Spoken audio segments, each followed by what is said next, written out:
Oh, hello everyone.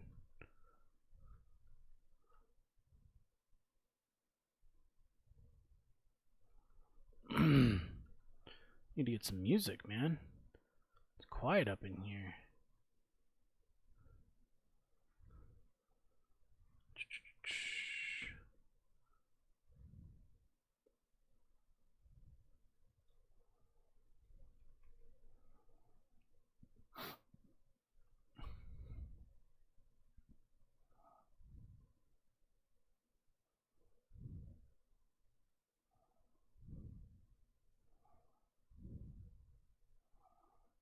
Let's see.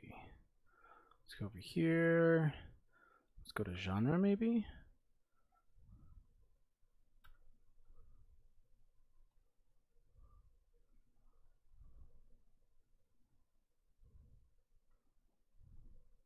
So I need to go get another pickaxe put together.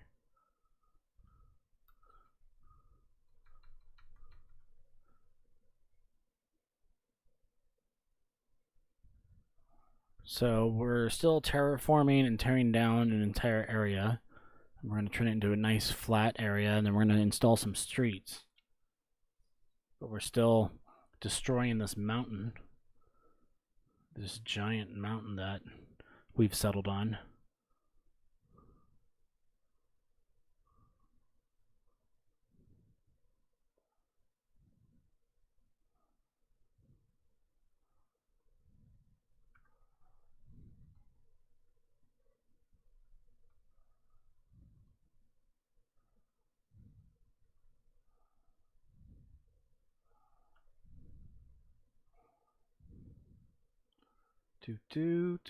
Ba-da-ba-da. See, wow, I'm level 15 already. Nice.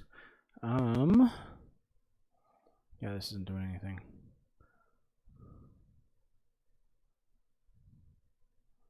Just explore the folder.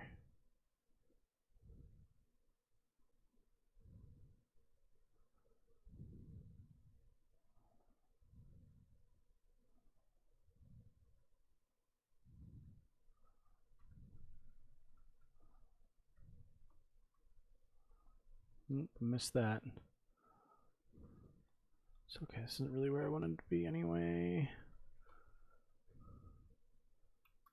Ooh.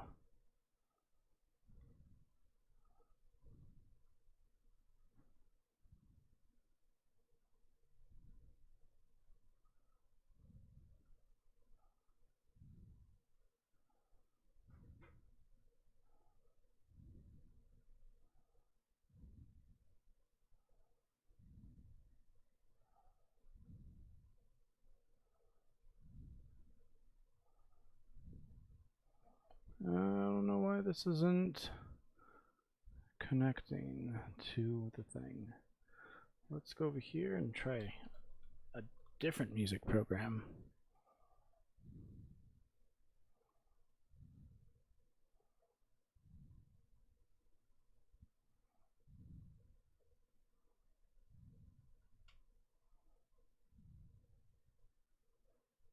Nope, nope.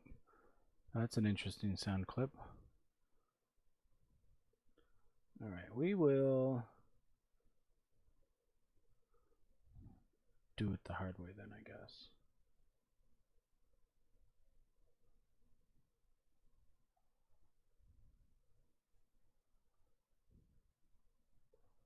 Do ba ba da beep ba.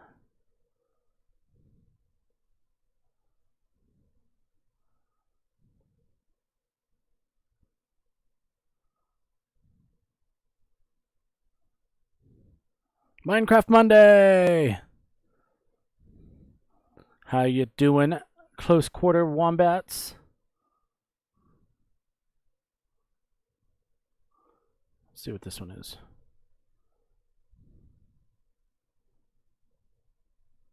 I don't have any desktop audio. There we go.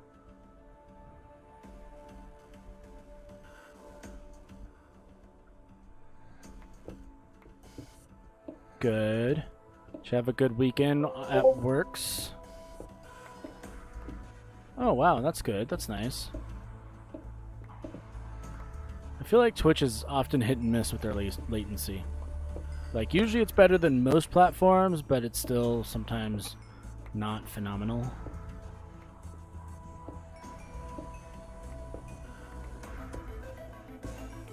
Like, it's always better than Facebook.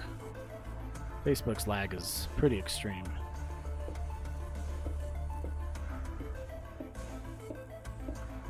But yeah, I figured today I want to try to turn Monday into like maybe 2 to 4 maybe hours of like Minecraft, and then like 2 to 4 hours of MMO-ness.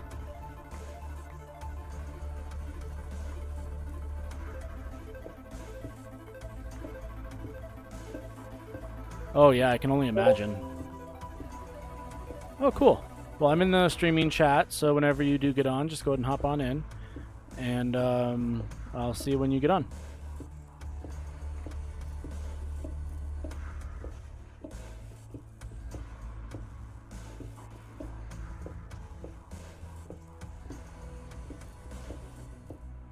Alright, so as I was describing earlier, what I'm doing is clearing off this entire portion of the mountain. This is going to turn into one giant big old flat area that I've already terraformed most of the way, and then I'm going to finish up this wall over here once I have enough slate or cobblestone slash brickstone, this stuff. My brain and words and mouth. Words are hard, man. And then but if Close Quarter Wombat logs in, I'll probably help him with this project. Trying to design like a mountaintop town by the sounds of it.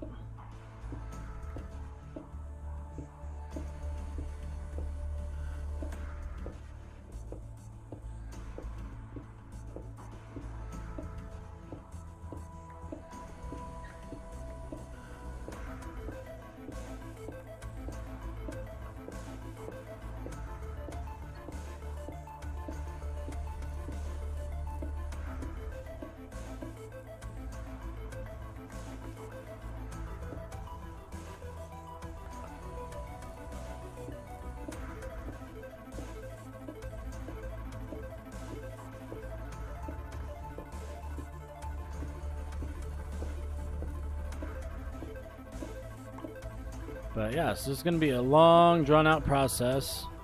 So besides just like digging and clearing and putting down dirt, we can just hang out.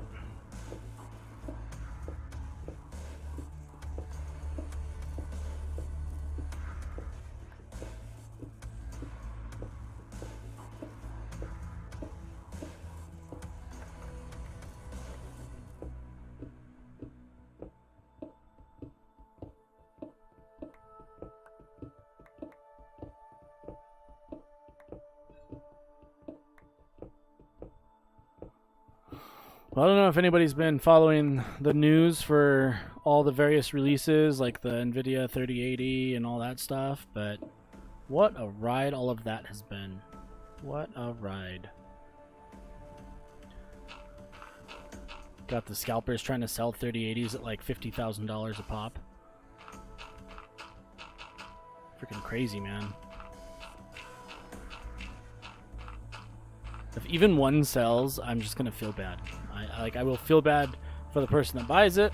I'm gonna feel bad because I'm not the one that making that money. Just a feel bad situation.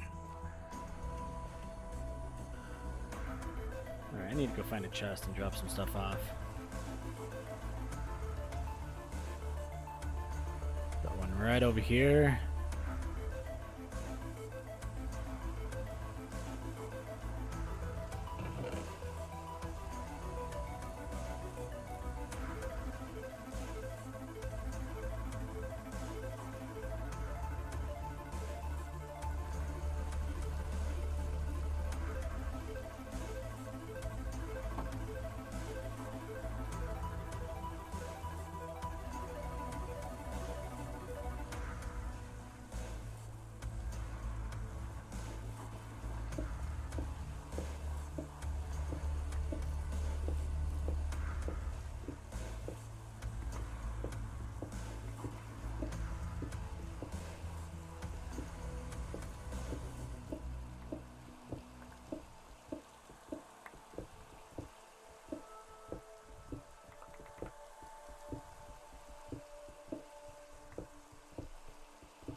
So then once I get this all cleared out, I'm probably going to divide it into like 20-ish by 20-ish size lots.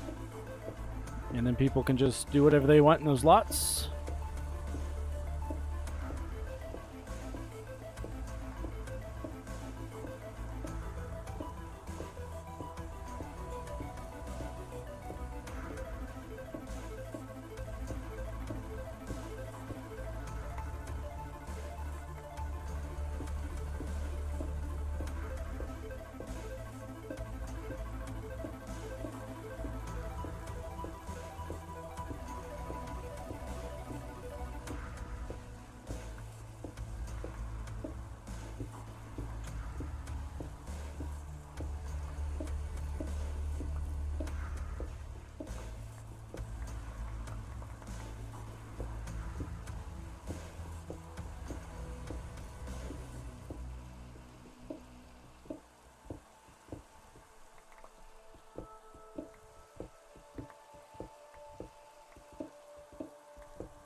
Got our wizard's tower over there that's gonna overlook the whole situation.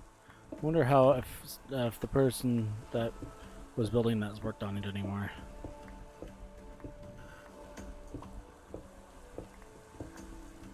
I'm gonna ask him. Hop over here to Discord.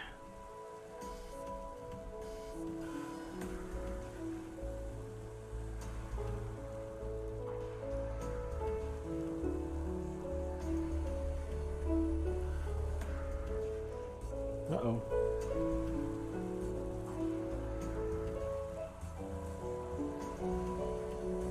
Oh, I've removed the person. That's okay.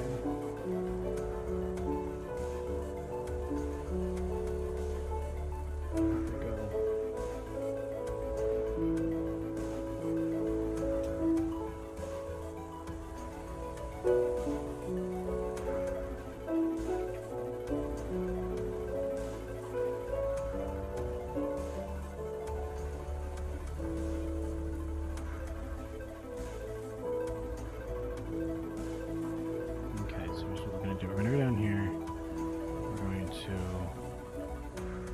Category.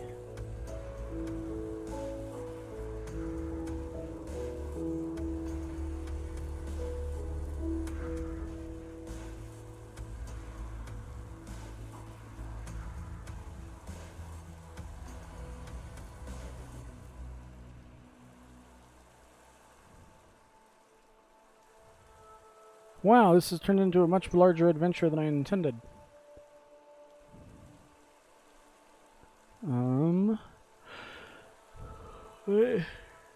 Okay.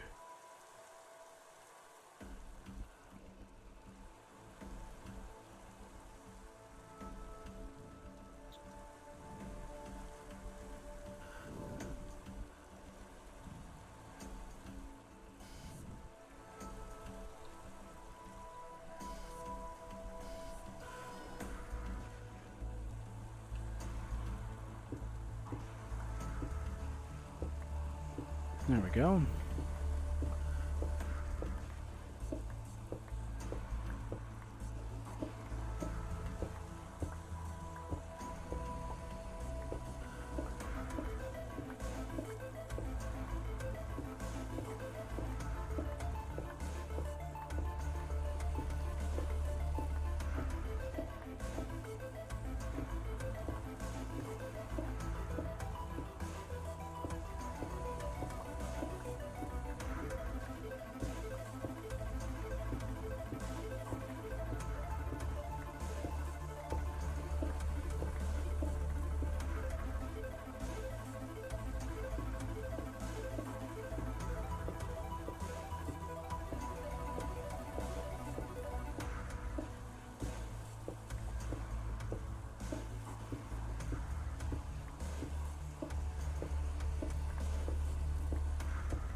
Shoot. Almost there.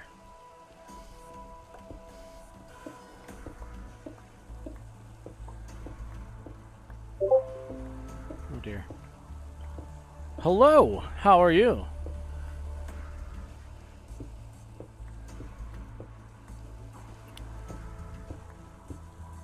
From Rain Inc.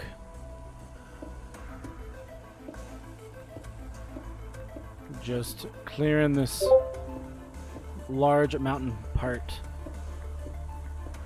Gonna build. Oh, hey Froggy. That's cool.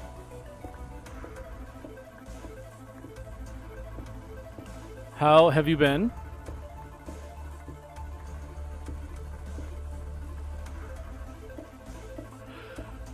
Ooh. Oh no, not yawns. Quick, drink water.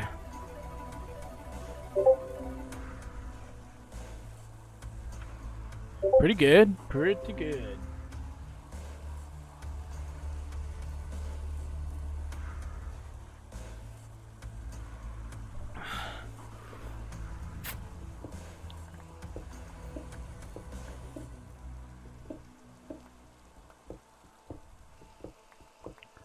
Just been doing schoolwork and streaming and, you know, my day job.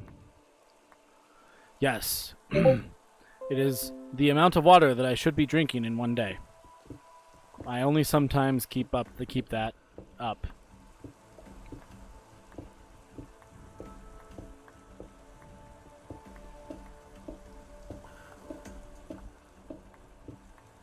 But stay hydrated, kids. It's important.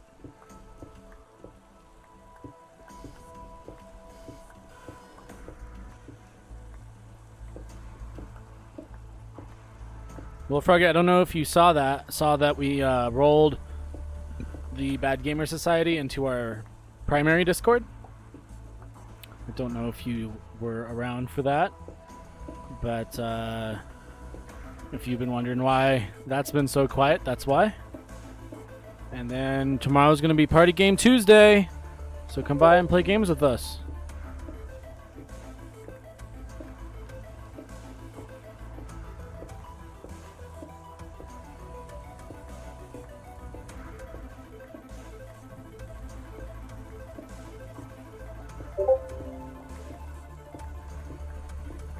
Oh, and there's a competition in the Discord right now, too. So if you get joined up, once I give you the permissions, there's a competition, a meme war competition, and my favorite meme will get posted on Wednesday. So the best meme that I think is the best meme anyway, whichever one tickles my fancy that day will get posted on the Facebook page.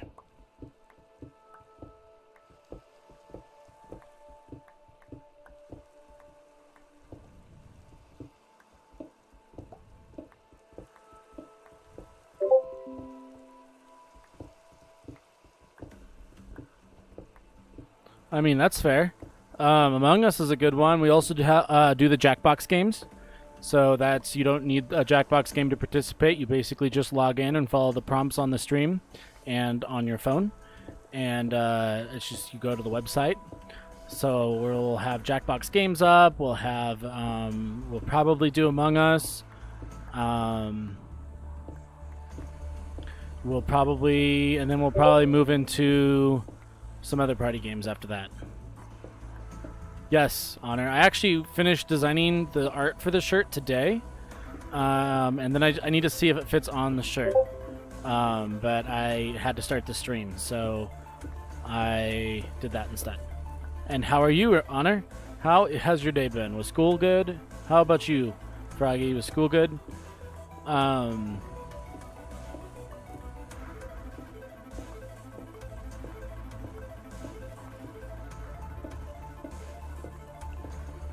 But yeah, I'll finish uploading that shirt tonight, so it should be up there tomorrow. If it's not up there tomorrow, yell at me. Good. That's all you can really ask for at the end of the day, that it's okay, I feel like, being what it is.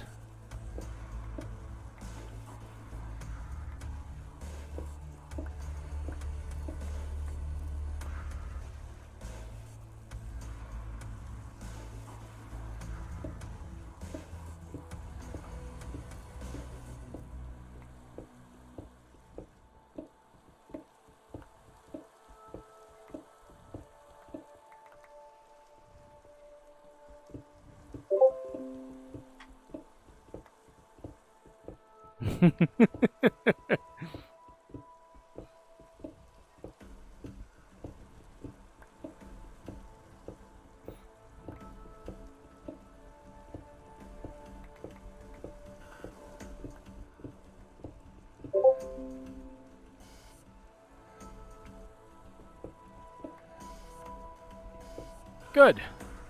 Glad to hear it, Honor. What game you playing? Rocket League, I assume?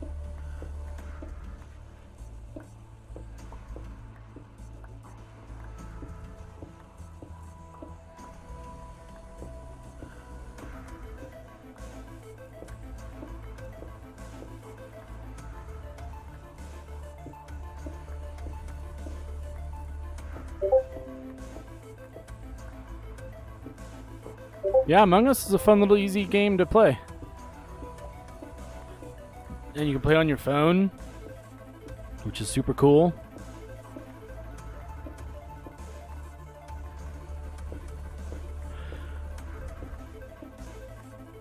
It'd be great if we get enough people on the Discord to where we can have a full Bad Gamer Society chat with the Among Us.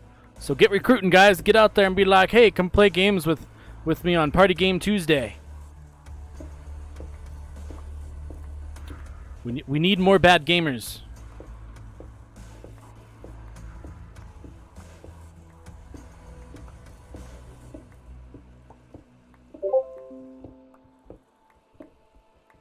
Yeah.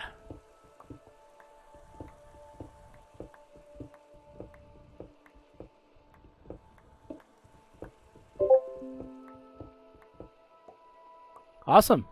Yeah, do it. And then every Tuesday, we're going to do Party Game Tuesday, of course, and we'll do games like Among Us and Jackbox, and if we can have a full crew of humans. Wow, I just tried to throw a flare from a different game. Okay. If we have enough humans, we can just have our own party. We won't have to invite randos off of the servers. So that would be cool.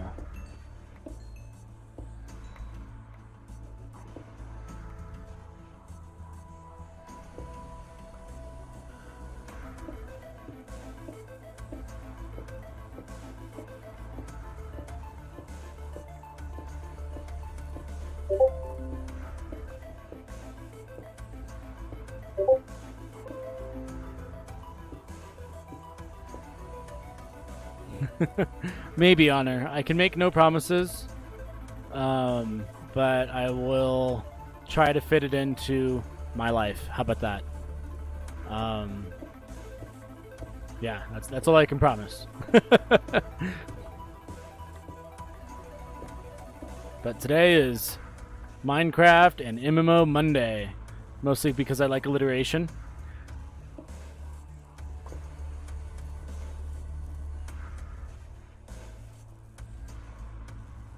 Trap myself in this hole. It's dangerous.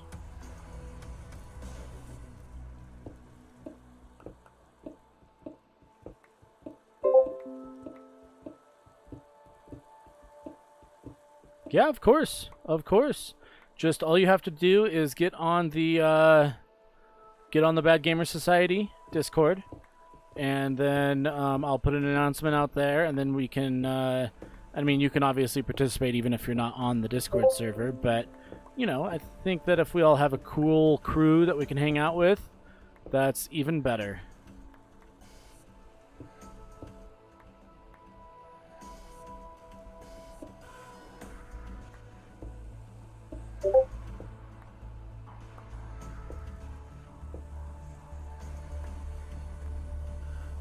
As I tell everybody, you know, you choose your level of participation. If you want to participate, you are welcome. As long as you keep it positive, keep it relatively relaxed. Obviously be competitive, but, like, you know, you are super welcome.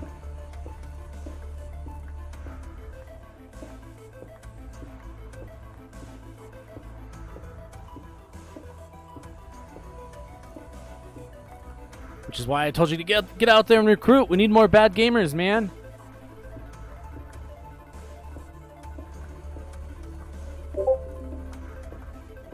All right, Froggy. Well, thanks for stopping by.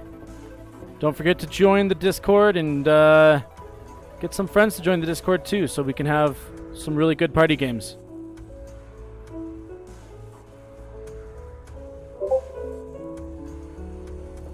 I did see your new Supreme Gucci car on there. You posted it, remember? Or do you have a new one that you haven't told me about, and this is a different Gucci car?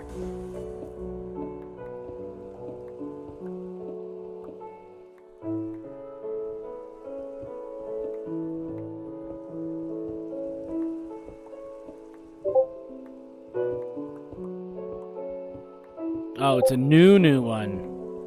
Okay, I have not seen it. Why don't you go ahead and post a screen cap of it, and I will take a look at it when I get a chance.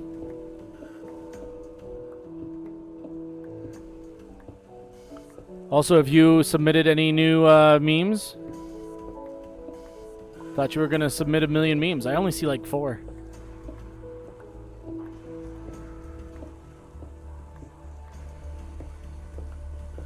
My favorite meme gets the honor of being posted on Wednesday on the Facebook page. So...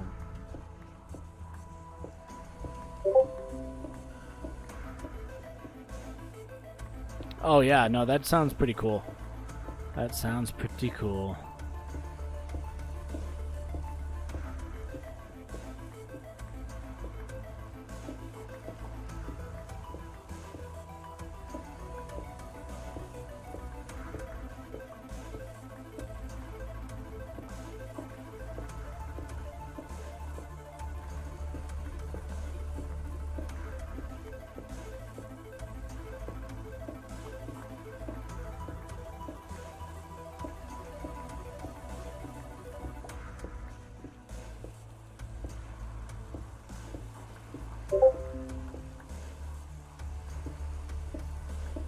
Oh, okay. Well, I guess I'll just have to play at some point and see it.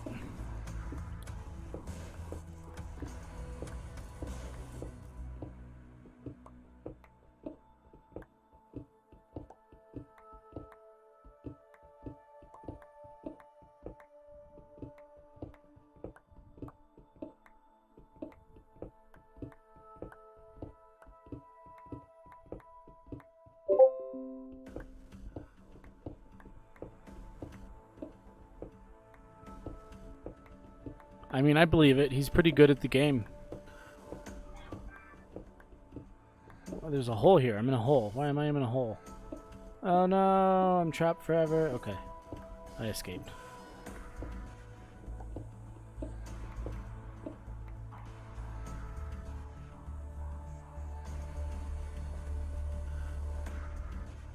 Oh, I'm hungry. That's why I'm not running.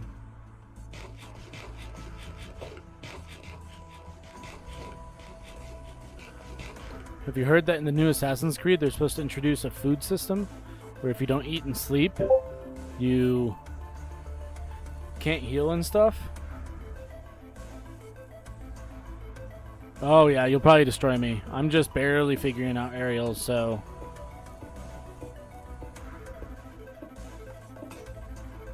Uh-oh. My pickaxe is dead. Wow.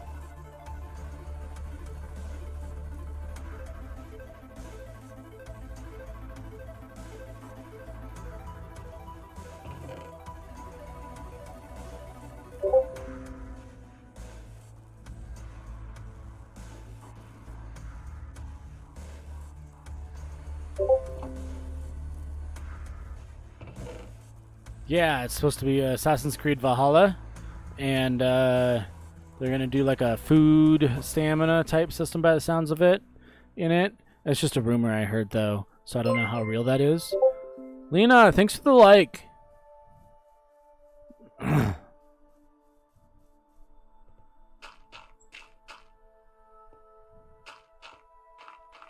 Oh dear. Uh-oh, I've trapped myself. And a share, man. Thank you so much.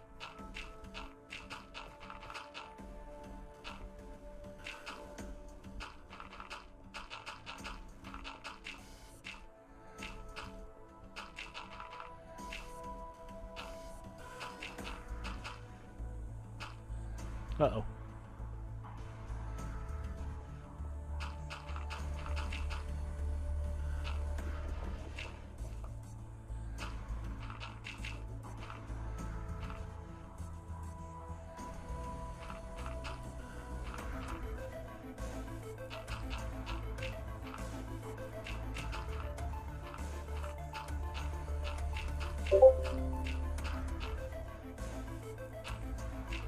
Oh, really?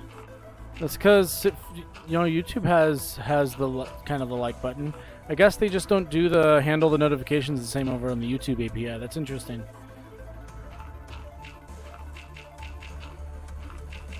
Well, thanks for the like also, Honor. I appreciate it.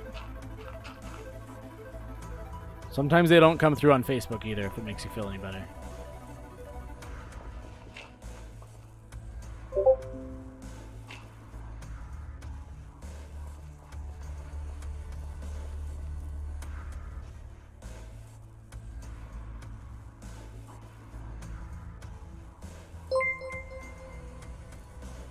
Oh wow, that's small. Why is that so small?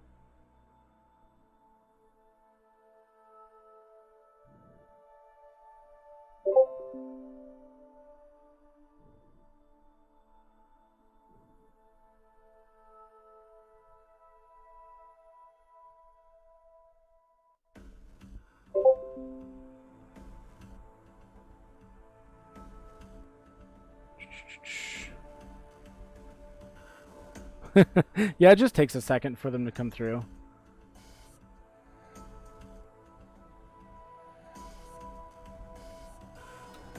Would you do unsubscribe and resubscribe, you nerd? You silly guy.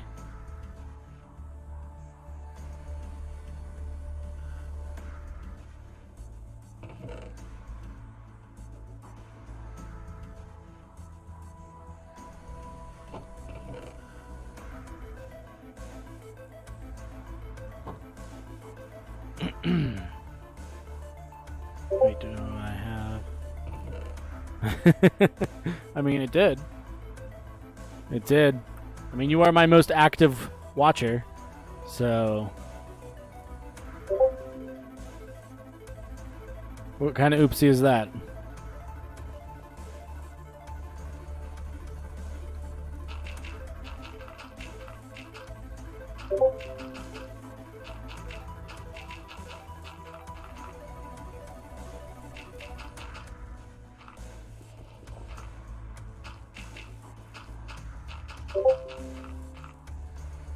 Well, that's good.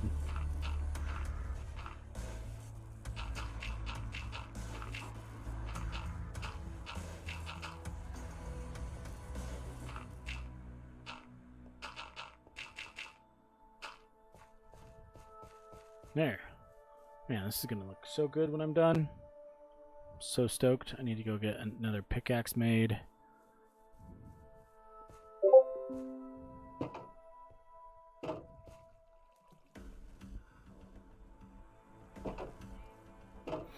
Well, it definitely happens. Definitely happens.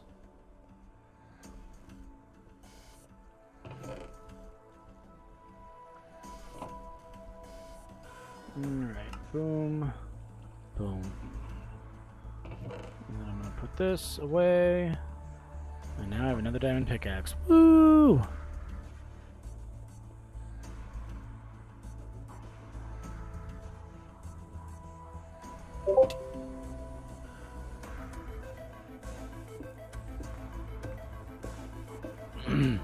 I honestly very rarely like to binge a game too much unless it's a strategy game.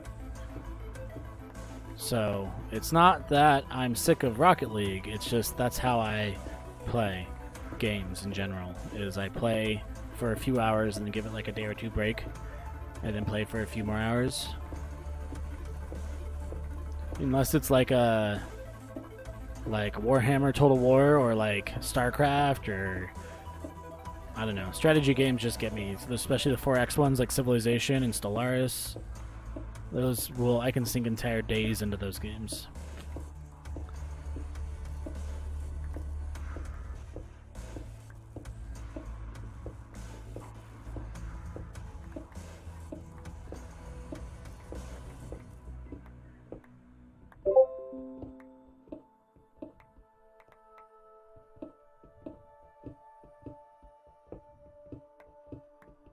Well, I mean, you could. There's a couple people on the server that play, so you can always ask the server.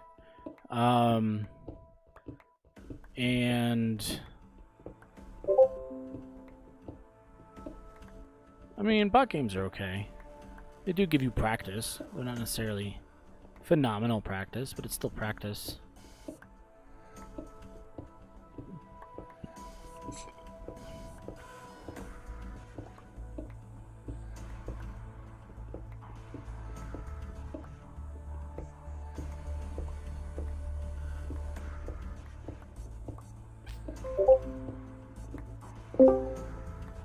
Oh, hello. Oh, hello. Oh, hello. You sound so beautiful right now. Because I'm on a computer that has working audio. Oh. Get out of here, Bear. That's impossible. I know it's a very strange and exciting thing. What strange times we live in where Wombat has working audio. Not quite sure how to process this, but I guess I'll learn.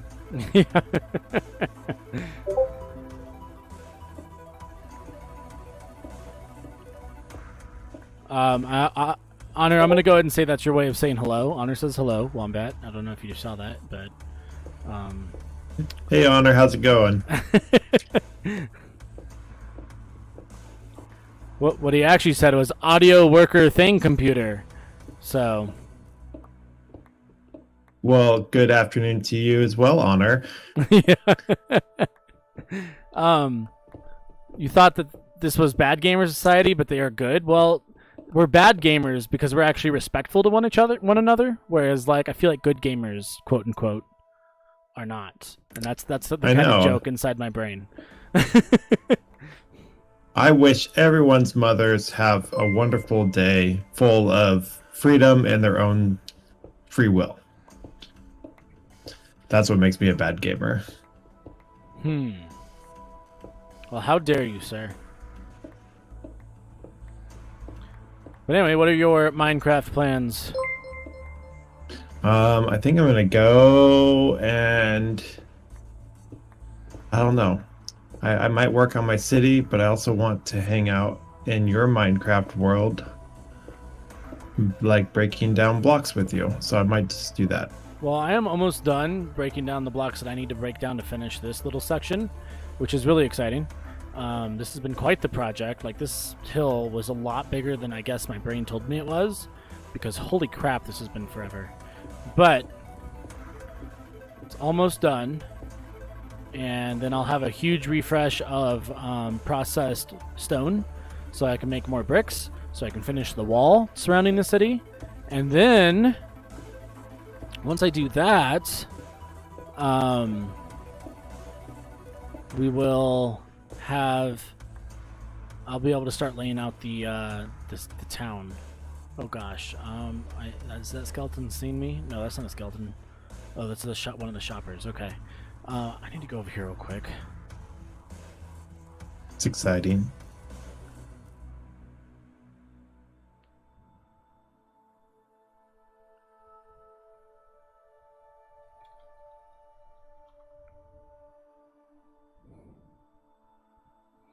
Oop.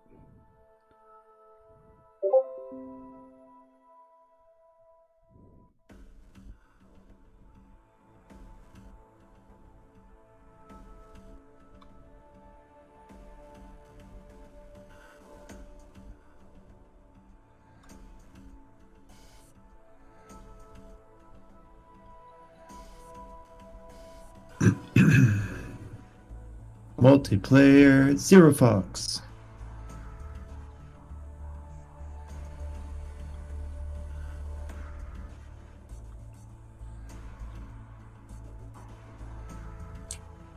Oh, I spawned on my mountain.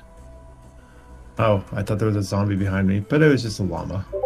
Yeah, those llamas are loud and make kind of a terrifying noise, honestly.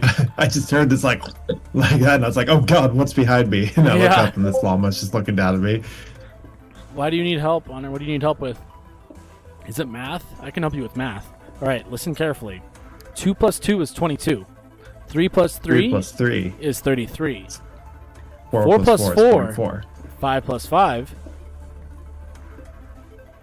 is What's 5 plus 5? 55. And 6 plus 6? 66. Perfect. See, and you just go right on. It's pretty easy. It's straightforward.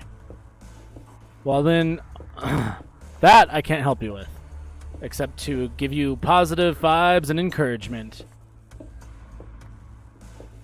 Which is kind of helping with that, so. Yeah. Theoretically, anyway, depending on the particular mental quirk.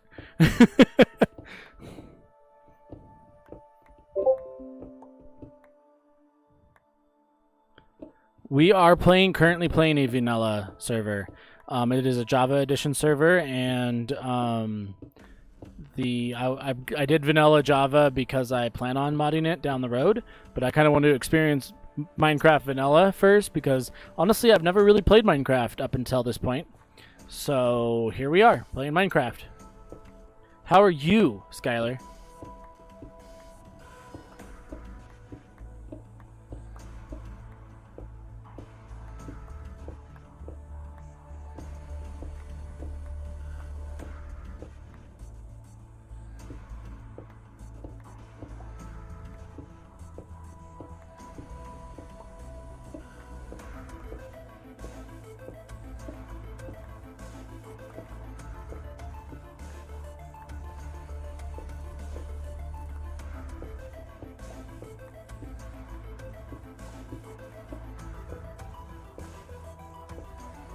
Minecraft's so funny because it's like one of the simplest games ever, but out of all the games that I go with you and stream with you, it's probably the hardest for me to like talk while playing. Right. I actually have the least trouble talking usually on Minecraft than a lot of other games, partially because you don't really get punished for stopping. Like a lot of games, if you stop doing stuff, you get punished one way or the other. Yeah. Like in Minecraft, the worst that happens is a zombie starts attacking you and you're like, oh crap, I have to run. But like otherwise, like you can pretty much just stop and it's not gonna really impact your gameplay. Which means it really gives me a good reason to like, you know, talk to my viewers and stuff.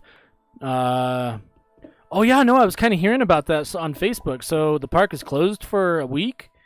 Surprise week off, woo! So apparently somebody's closed for a week.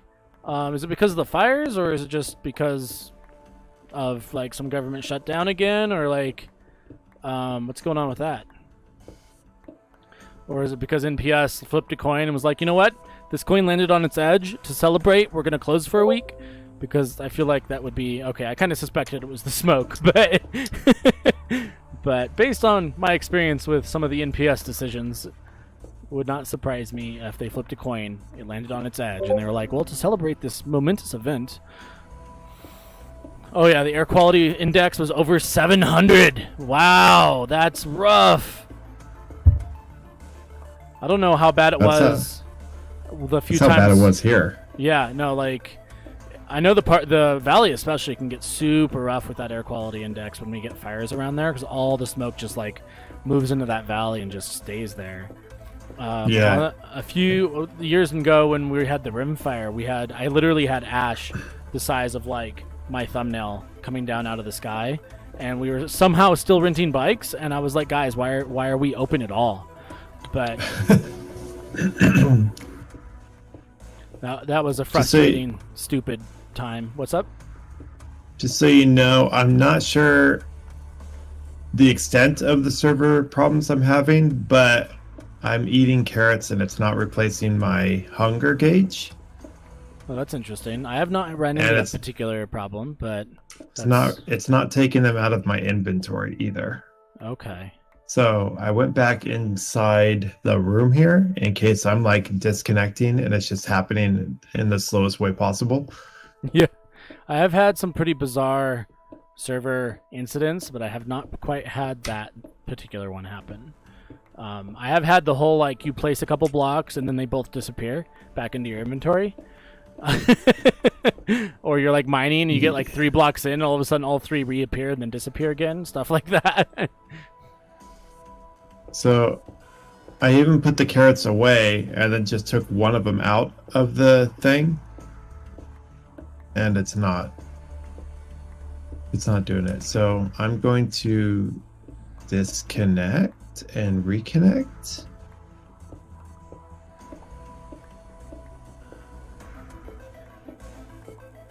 Usually I have like little hiccups and stuff where the server takes a second to catch up, but Yeah, it's but that's usually pretty, not this bad. that's pretty extreme. Oh no, I disconnected and reconnected. It's still doing it.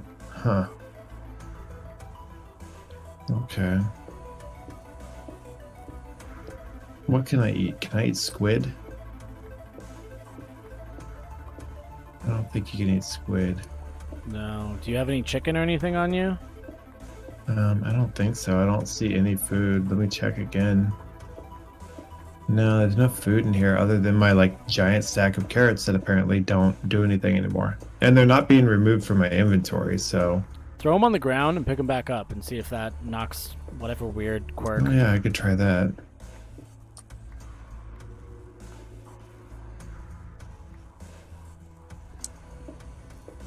By the time Jared gets this figured out, I'm gonna have this entire mountain mined out, though. Then it's all gonna reappear and the server's gonna crash. Watch. Well, there's like a bunch of enemies outside, and I can't go out there because I'll die because my health is really low because I can't eat anything. So I guess I'm just gonna leave and come back and join you.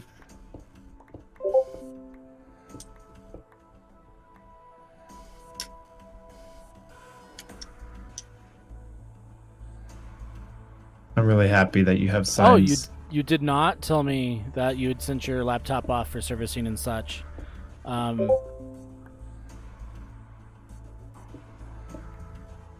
It won't power on now? That's not really a small problem. That's a large problem. Yeah. What the crap? Yep. So Your we laptop's not a laptop anymore. right? Like, oh, we cleaned the fans and took it apart and got it all fixed up for you. So it's all working now. Oh, cool. Thank you. Oh, but there was one problem. Oh, okay. What was it? Oh, won't power on now? Like, that reminds me of the time that we took Kitty's car to the frickin' mechanic and they gave it back to us and the check engine light was on. And we're like, hey guys, the check engine light's on. So what's up with that? And they're like, oh, you didn't tell us to check that out, so we didn't check it out. And I was like, but it wasn't on when we gave it to you. You didn't think to mention that? Like, come on. Like, so I raked them over the coals for that pretty hard. Because, like, that's just unacceptable, in my opinion. At least they were...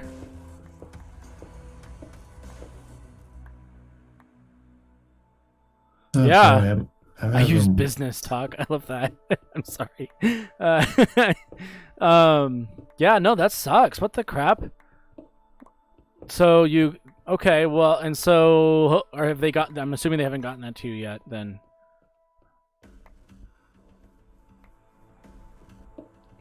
Well, I guess if you ever needed more encouragement to build another desktop, right? Like, geez. Still super lame. Like, even if you were to get a desktop, it's still nice to have a pretty good, decent laptop around. Okay. Yeah, you'll have to let me know, because that's, we'll blast them. We'll put the word out, you know, like... Obviously, I'm sure that not everybody that's going to be visiting that place watches my channels, but every little bit I can do to help, I will help.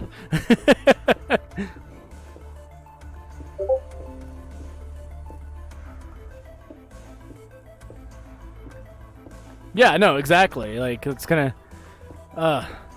Fortunately, I mean, you can kind of do that stuff through a phone. It's just a little bit clunkier, but still... Like, also, you know, it's your laptop. You sent it in to get fixed, and they broke it. You know, insert expletive. Woo, words. Yes, you did. You scared me. I'm terrified now, Honor. Absolutely terrified. Mortified, even. Okay, so I grabbed some chicken out of the chest. Okay. down at the Cthulhu Tunnel station stop thing, Yeah. and it does not restore my health either, nor does it leave my inventory when I am finished eating it. Well, that's. So Are you I'm running? just coming. Are you sure you're running the same exact version as the server? I am, Okay. and because I have a specific version set Yeah. up for Zero Fox, and if it wasn't the exact same right version, it wouldn't even let me join. Yeah. I don't know. Like that's the only. I don't know. I don't understand what could be happening because that's a pretty. Yeah. I feel like rough glitch. I feel like my character is corrupted somehow. Let me Google it while I'm in this tunnel. Yeah, Minecraft right. You have can't time. eat food. But wow, that's really lame, Skylar. I'm sorry to hear that. That's. Hopefully they will fix it without charging for that portion because they should, because they're the ones that broke it.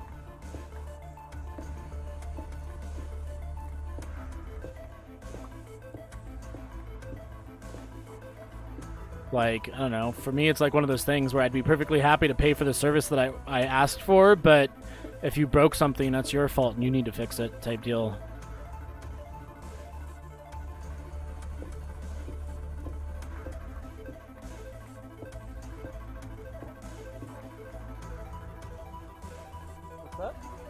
Oh.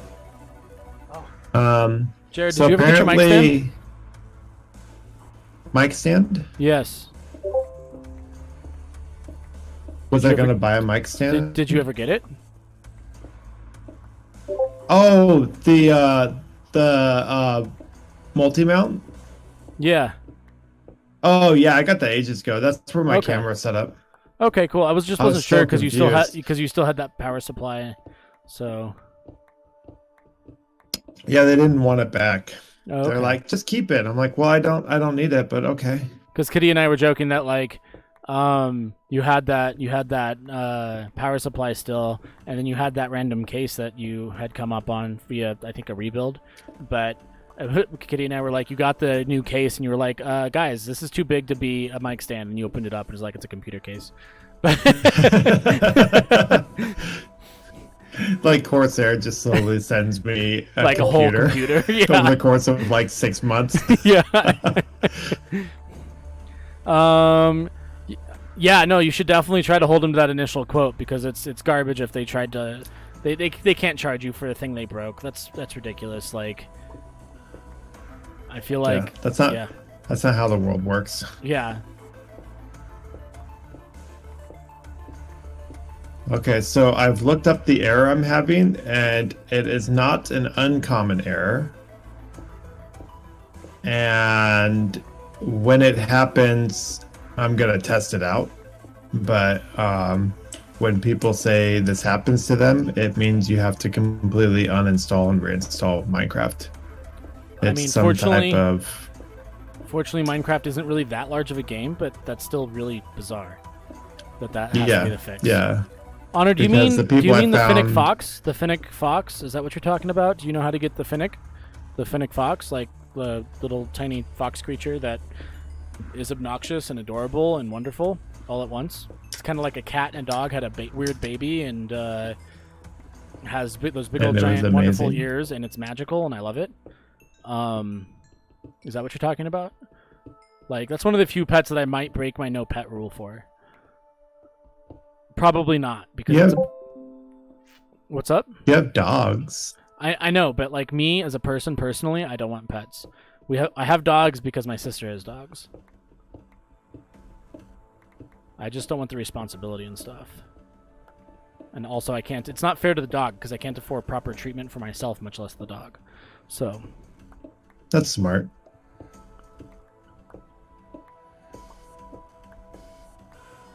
oh, the car on Rocket League. Okay. I know about it, but I don't think I have one. I could be wrong. I don't know. I like mine, the Beast or whatever it is.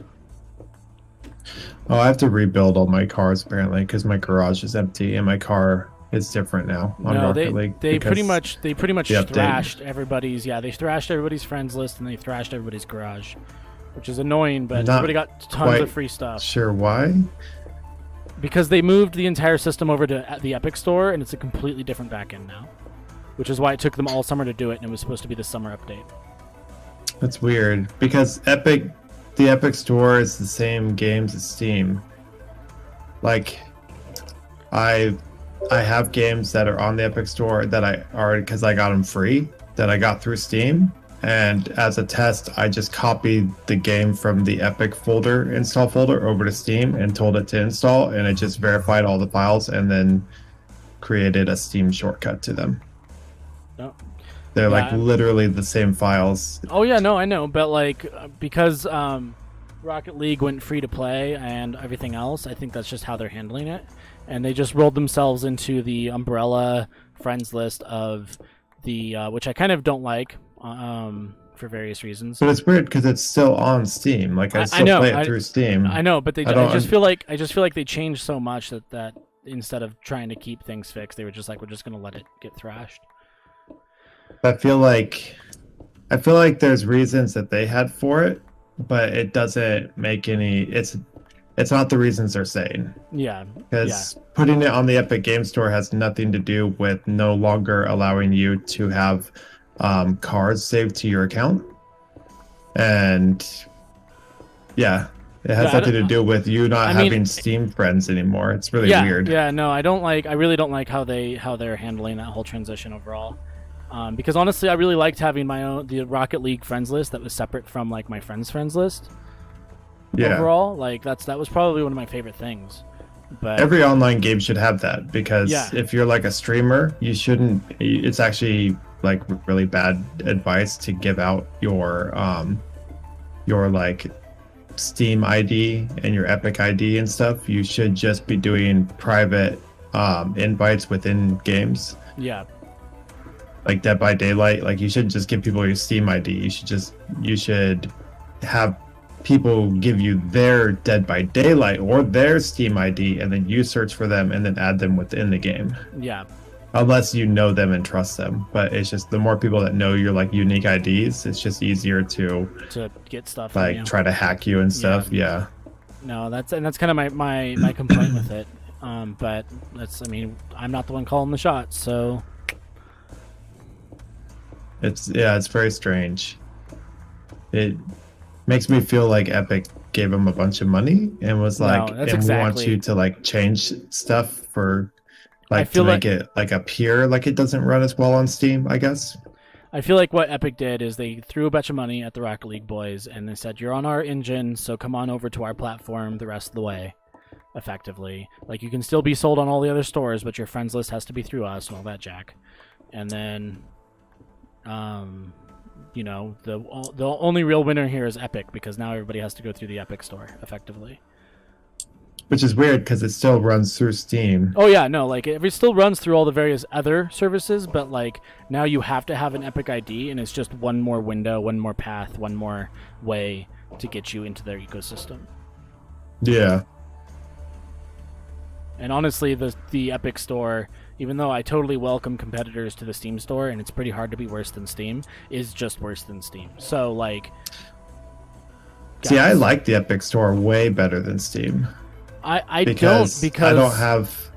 Like, it's more difficult. Like, you don't get the reviews and stuff, but if I want reviews, I'll just Google game reviews, because I don't trust Steam reviews, because Steam reviews are, like...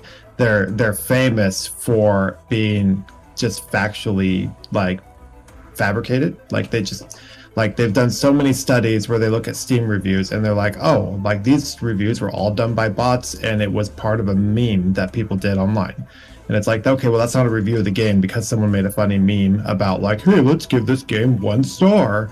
Yeah. And it's like, that's not a review of the game. That's a meme. And Steam doesn't even try to stop that. So I don't really care about like the Steam reviews that much. They've taken a lot of steps to try to get rid of that. But yeah, no, it's still, I still usually do secondary research, but that's not really the point that I'm trying to make. That's not what I like about the Steam store.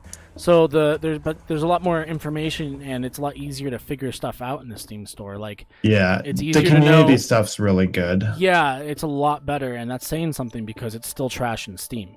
Like, they need to hire a whole bunch of Facebook execs or something, because, like, come on, guys. But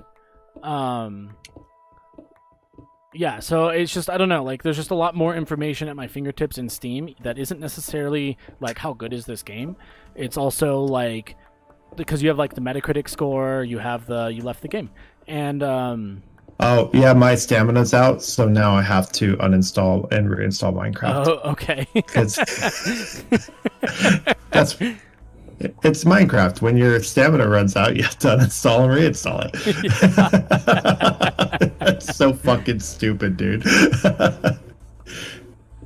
um but but there's a lot more information like possible expansions, DLCs, and stuff like that that's easier to see and deal with. Also, you get like Yeah. it's easier to like when you click on the store or you click on the game, you get like a landing page that kind of tells you about the game, or you have an option to go to the store, which they just added to the Epic Store like not very long ago, which is nice. No, it was like 3 months ago. Yeah, but yeah, it was like barely 3 months ago they added that, which is like super underwhelming. And that's kind of what like it's like, guys, like it's you've built a half store. You've built a buying service where I don't actually know what I'm buying except for the name. So like if they have 12 games named Sacrifice or something, like then I don't know which one of those 12 games I'm buying because I can't actually research the game. And that's kind of what I don't like. Yeah.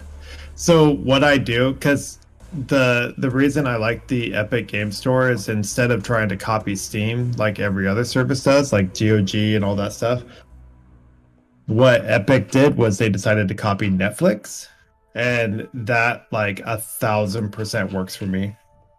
Yeah, and because there's more good games out there that I've never even heard of that I would like to play. And so on Epic, I've found in the like very short time I've used the Epic Game Store, I've found probably like 5 to 10 times the number of games that I truly enjoyed just randomly. Like it's like, hey, you might like this versus Steam. And so what I do is I go to Steam and I look up the game when Epic shows it to me. And then I like get my information from Steam and then buy it through Steam. Yeah. So it's all on one library list. Plus Steam is integrated better with NVIDIA.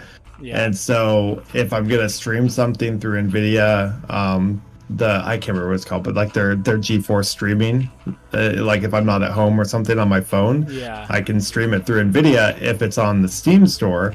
And so I do that because Steam almost never recommends a game to me that looks even remotely appealing. I'm like, I fucking hate it. If I could, I would turn off the stupid, like when you launch the Steam store, it that splash page with 10 games you don't give a fuck about. Yeah. And if I could, I would disable it. I've disabled it on the big picture mode, but it doesn't let me disable it in desktop mode. And every time I open up Epic, they show me a game, at least 1 or 2 games that I'm like genuinely interested in. Yeah, so like, and that's cool. That's really cool because I haven't really noticed that. Partially because honestly, I've only gotten the free games, and I've only installed a few games on the Epic Store. So like, they probably don't have a profile on me to speak of. But like, but I don't know. Like, I just feel like having some basic information about the game, like knowing what the heck I'm buying, is pretty important. And the fact that it's taken them like most of their lifespan to even start instituting an ability for me to be like right click, go to the store page, because I don't know what Sacrifice is or whatever, you know, like is pretty crappy. And that was my big major turn off to begin with it was like I don't know what I'm, you know, like at first I only had a few games on there, so it didn't matter that I didn't know what I had because I only had 5 games, so I knew what I had. But as soon as I got above like 5-6 games, I was just like, guys, I need some way to know, like remind myself which game this is and like what style of game it is. And I mean, they're improving slowly but surely. So like, I'm not super saying that they're irredeemable or anything, but I don't know. I grew frustrated with them because of that whole thing.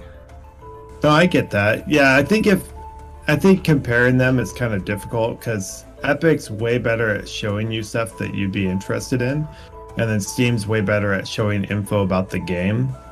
But they're like that's like Epic, the game store isn't designed to show you all the information about the game. So So like that's not what it's supposed to be for. yeah, It's supposed to be like a Netflix where it just shows you stuff it thinks you'll like and then gives you like a short little blurb and maybe a trailer on it. Because that's all yeah. Netflix is. Netflix doesn't give you any information about movies whatsoever. Well, It just and gives like you like a sentence or two and when maybe I'm a actually trailer. shopping, that doesn't bother me as much. Like when I'm actually being like, oh, what games does the Epic Store have on it right now? That doesn't bother me. But when I'm searching through my library and I can't be like, what was this game again? That's kind of what I'm talking Yeah. about more. Like,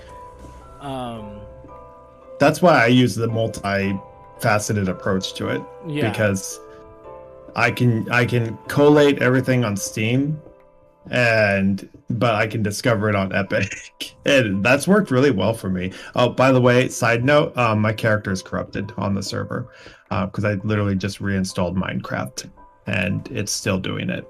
It will let me feed all the way up to um 7.5 out of 10 on the food, and then it will stop because I believe the game is reading my health or my food as full, even though it's not full. It's at 7.5. So my health is like almost at 0. I cannot regenerate it, and I can't dying? eat. Boy, do I have any wood? No, just climb to a tall place. I got and jump wood. off. Well, I mean, I don't want to lose all my items, so Well, there's a chest over I'm there. going to build. Where's the chest at? Over by the workbench. I don't know.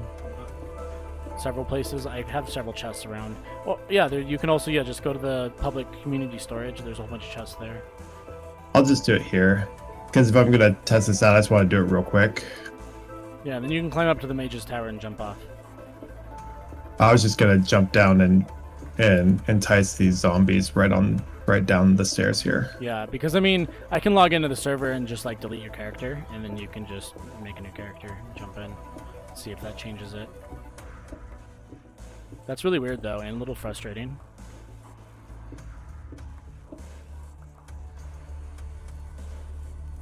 Fortunately, like, characters don't mean anything in Minecraft, so Yeah, no, it's all about the items. It's not like you have like a tech tree or something.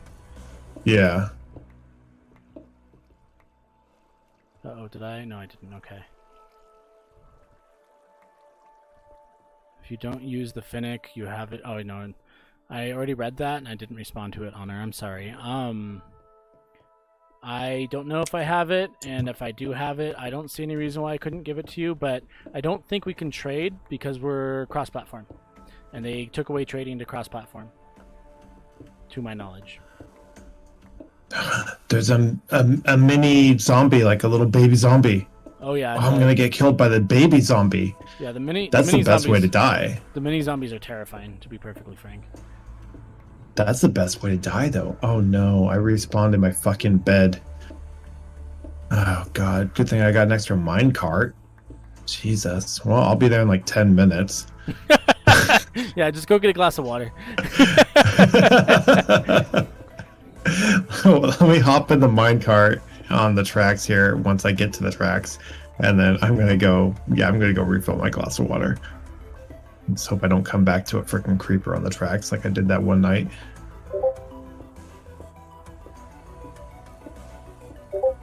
And off I go. Yeah, All Honor, right, have I'll a good be night. back. Thanks for hanging out, stopping by, and all that jazz. Don't forget to recruit friends for Party Game Tuesday. We need more people for Party Game Tuesday, so throw out the invite. We need more humans for Party Game Tuesday.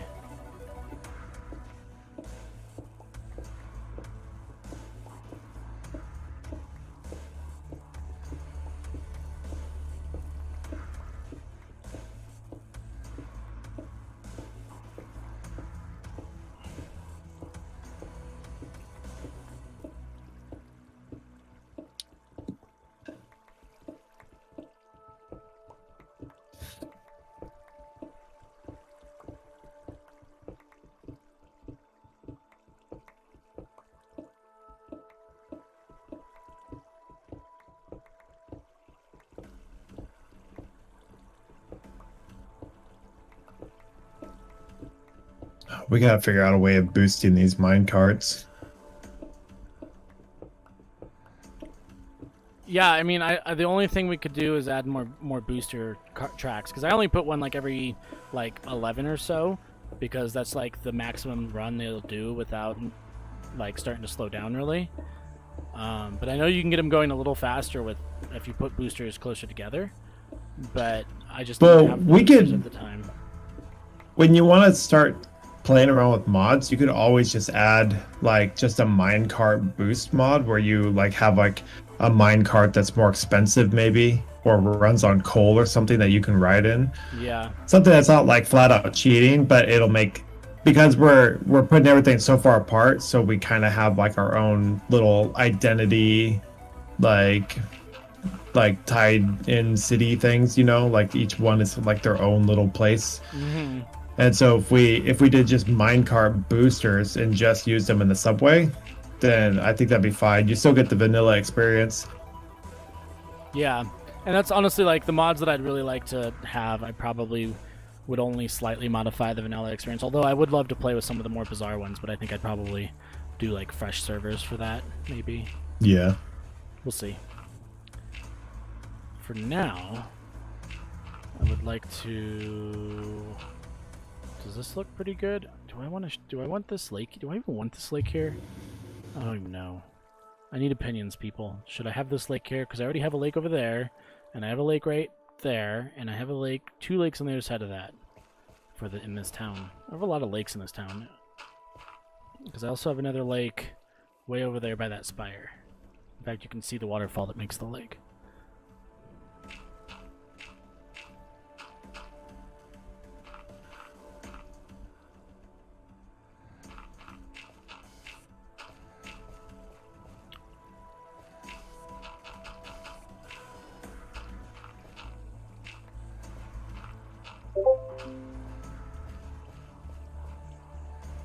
The industry factory mods, yeah, a lot of people have talked about those, so I'm definitely gonna look into those. They sound pretty interesting. Oh, God, if they have like factory processing in Minecraft, that's like my biggest weakness, like stupid factory games. Well, they do, so going yes. Things. Minecraft's addicting enough already. Holy crap, I'm having a lot of server lag. Yeah, no, sometimes it's like that. I don't know. Like, I don't know. I'm glad that I got, like, a professional grade, quote-unquote, server for various reasons, but also, like, honestly, their performance has been a little on the underwhelming side. I'm not gonna lie. So what's the monitoring like? Maybe it's not the server. Maybe it's just the programming. Like, maybe it's just the server software, not the server hardware. Oh, I don't know off the top of my head. It's T-Shock or Shock T, Shockbyte servers. Shockbyte, that's what it is, right? Oh, is it? It's not through your PC, not through your server PC. No. Is it online? Yeah. Oh, okay. Yeah, that's the nice thing about that. Is the nice thing if you're gonna do vanilla, the standard version. It's not Windows because it's also consoles and phone and stuff, but like the current version is nice because you can just have a Minecraft Realms set up. Yeah, well, you can have a Minecraft Realm on Java too. I just decided not to do it because they don't allow as many or any mods really.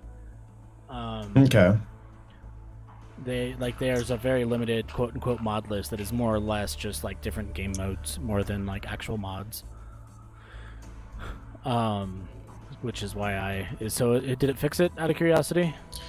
Well, I won't know until I do some work. Cause what do you think of this? Should I keep this lake here or should I just get rid of it? Because we already have like 10,000 lakes in this place.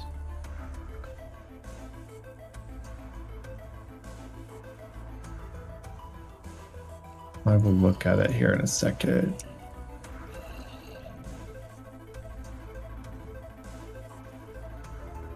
Where'd you go? Over there? I mean, you could keep it just so you have water. Maybe just keep it one level. Yeah, but I mean, I have a lake. I have 2, 4, 6. I have 5 other lakes besides this one. Oh, it's like a bunch of creepers. I didn't look at anyone. There's a bunch of creepers and zombies down there. Well, one of the Endermen are making some awful noises like you looked at him. Oh, yeah, he's staring at me. I didn't look at him. Unless he thinks me looking at the water is looking at him. Well, he hasn't figured out how to teleport up here yet, so we're fine. Because I heard that sound as I was looking at the water. What you doing? Oh, I'm trying to waste some stamina so I can see if food works. Just run around.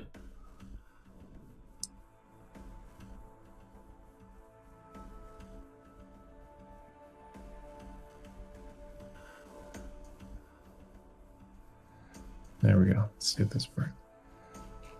Nope. So I'm gonna go make a new character. All right. Well, I would suggest unloading your character's inventory first, so you have all your stuff. That's a good idea. Is that a good idea? All right. I don't know how to make a new character because it just gives me join server option when I do that on here. I think I have to delete your character from my side. Let me get over there and do that. Go away. Control panel.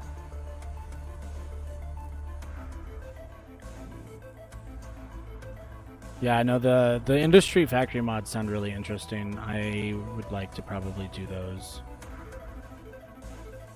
No, it's not.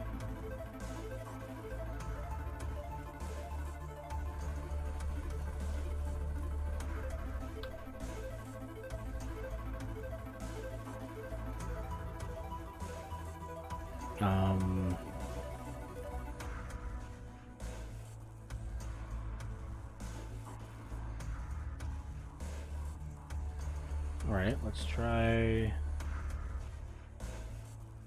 this one.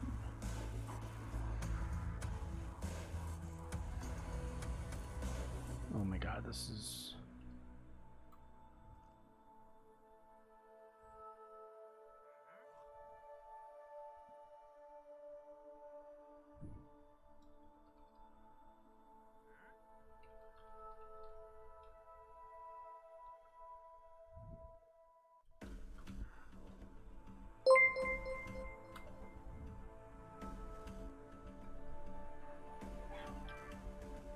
Reluca Andrea, thanks for the like. I'm also gonna hop into single player real quick just to make sure it's not an issue like strictly on my side. Because I didn't try that before, but if it is, I've reinstalled Minecraft, so if it is a problem, then it means that Windows has just decided done what Windows does, and you don't get to play Minecraft. I guess I don't get to play Minecraft anymore on this computer. We'll see. Gotta find like an app or something. Alright, why is my password changed? That's really annoying. Well, you should stop changing your password.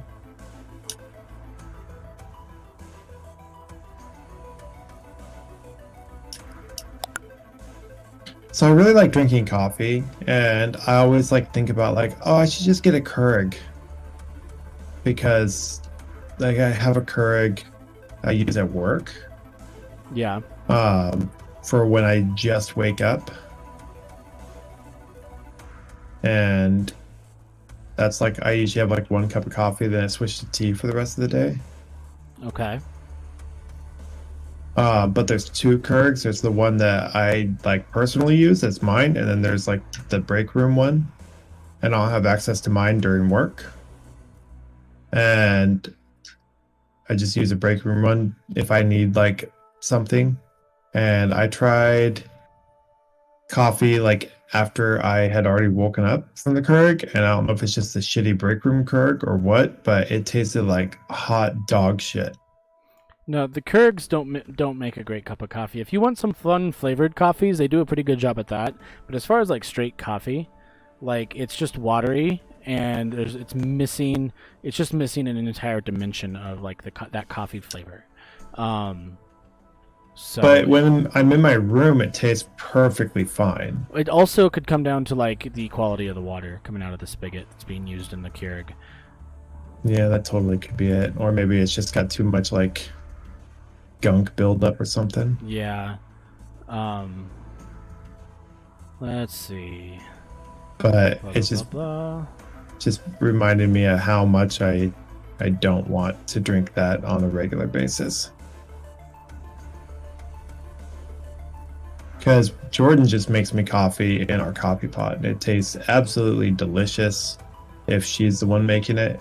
I'm not sure if I just suck at making coffee now, or if just stuff tastes better if someone else does it for you.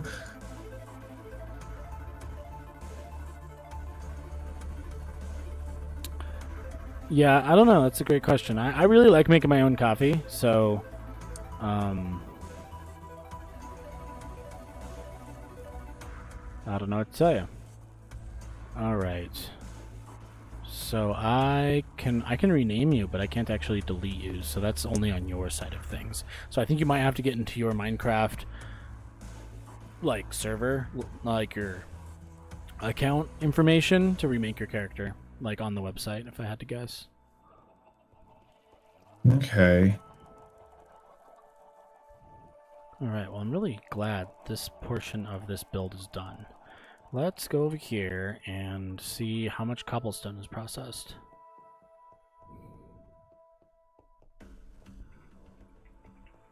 I'm just making a furnace real quick so I can cook this meat. And by the time I do that, my health will be low, and I should be able to see if it's an issue on my end or not. Because if it is, then I guess I'm not playing Minecraft anymore. Well, Because I'm sure you can re-roll the character in your like. it doesn't have any options. Like there's no server options or anything. No, but I mean, like it in literally. if you go to the website where you like build your character and stuff, and I think you can like pick a different Oh, character. there's a website where you build your characters. Yeah, you can like customize your character skin and everything else. Oh, So okay. I would assume, you know, there's a lot of like logical assuming on my part here, but I would assume that that's if you can do that, that's where you're going to be doing it at. I didn't even know there was a website where you could do that. It just randomly assigns me characters because I'm Steve when I play single player, but I'm like girl when I joined your game, and it never gave me an option for making a character or anything. Yeah, you can in your account profile, I believe, change that information. You might be able to do it through the UI, the startup UI, but I don't know. I don't know where to access that from there. Well, I'm cooking some pork chops real quick. And if I cook 2 pork chops, that should give me up to full stamina. And if it doesn't work, then because this is a brand new character on a new server, or not a server, on a single player. So if it doesn't work, then We'll go from there. oh, it worked. Okay, so all right, well, it works in single player. That's good news because they say if it doesn't work in single player, you have to reinstall it, and I already did that. So now it's 100% something to do with my character tied to your server. So now I need to go to the Minecraft website. I think that's where you're going to do that at, because I guess. don't know where that would be. You might be able to access it through the boot menu, like when you first start up the game. You know, you have that menu that you pick. Oh, the launcher. Yeah. Let me try that out.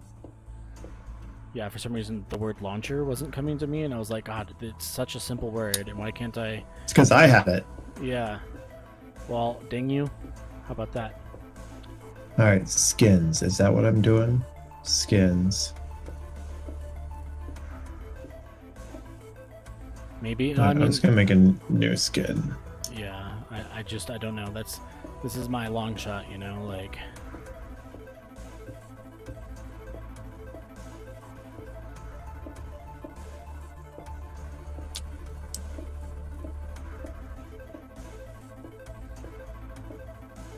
I'm going to the Skin Dex, which is a slightly uncomfortable name for a Minecraft skin database.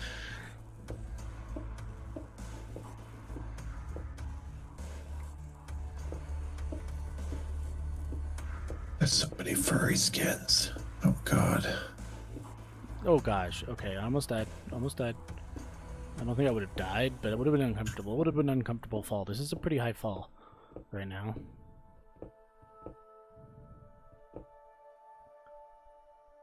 Man, this valley that I built looks so good.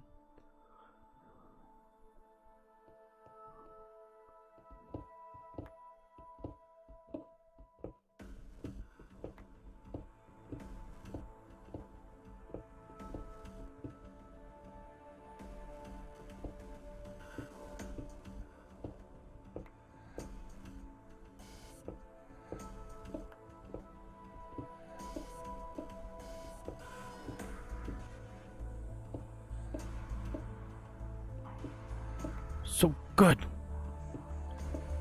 Have you logged on to the YouTube channel recently and seen some of the new thumbnails that we've gotten?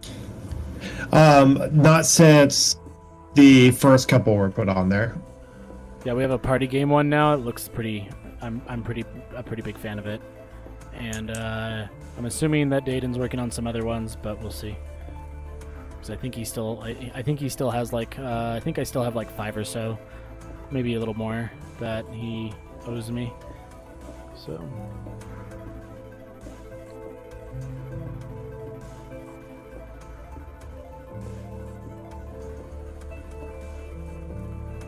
Go in there now. Oh, I like the party game one. That's cool.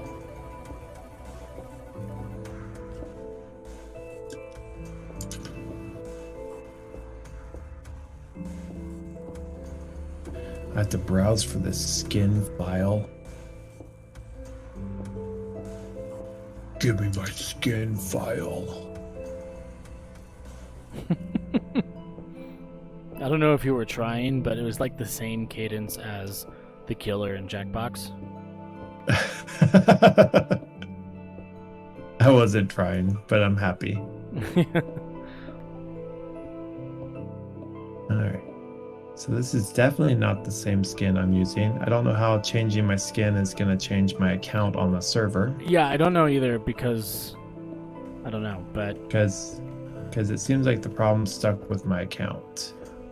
I can always like try to ban you and then unban you. But it's very odd that you can't just delete my save file on the server. It's very troubling.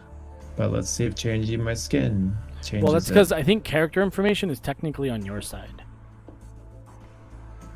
But there's no character information. All I have is a skin. It doesn't have anything about and levels or anything. Well, yeah, Yeah, you have character but- levels and items, so... But I mean, there's like, it's not here. Like all I have is access to skins. There's nothing else. Yeah, I don't know where else you would potentially access that kind of stuff at then. Maybe a quick... You Google Let me search. go to... I bet when I uninstalled Minecraft, I bet it didn't delete all my saves because that's how it's supposed to work. It's supposed to not delete all your save games. So let me Yeah. go to my save games. Is it going to be somewhere that makes sense, like my documents? Maybe, but they've been putting stuff in like the .local hidden folder. Yeah, it's so fucking annoying. Yeah. It's so annoying. Just put all, just like to be fair, it's not Microsoft's fault because with Windows XP, like one of the revisions before they moved to Windows 7, it was like one of the last revisions from XP. So technically they started with XP, but really it wasn't like widespread till Windows 7. Yeah. But so let's say Vista Windows 7, they've had a My Game Saves folder as part of like the folders and no one used it ever. I know. No game developer ever used the My Game Saves folder in Windows, which every person that had Windows would have that.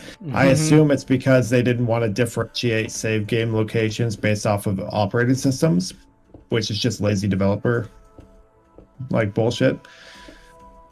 But to be fair, to Windows, they tried to fix that problem, and all the game developers in the entire world all banded together, and they kicked like 4 out that said yes, and then they all together said so.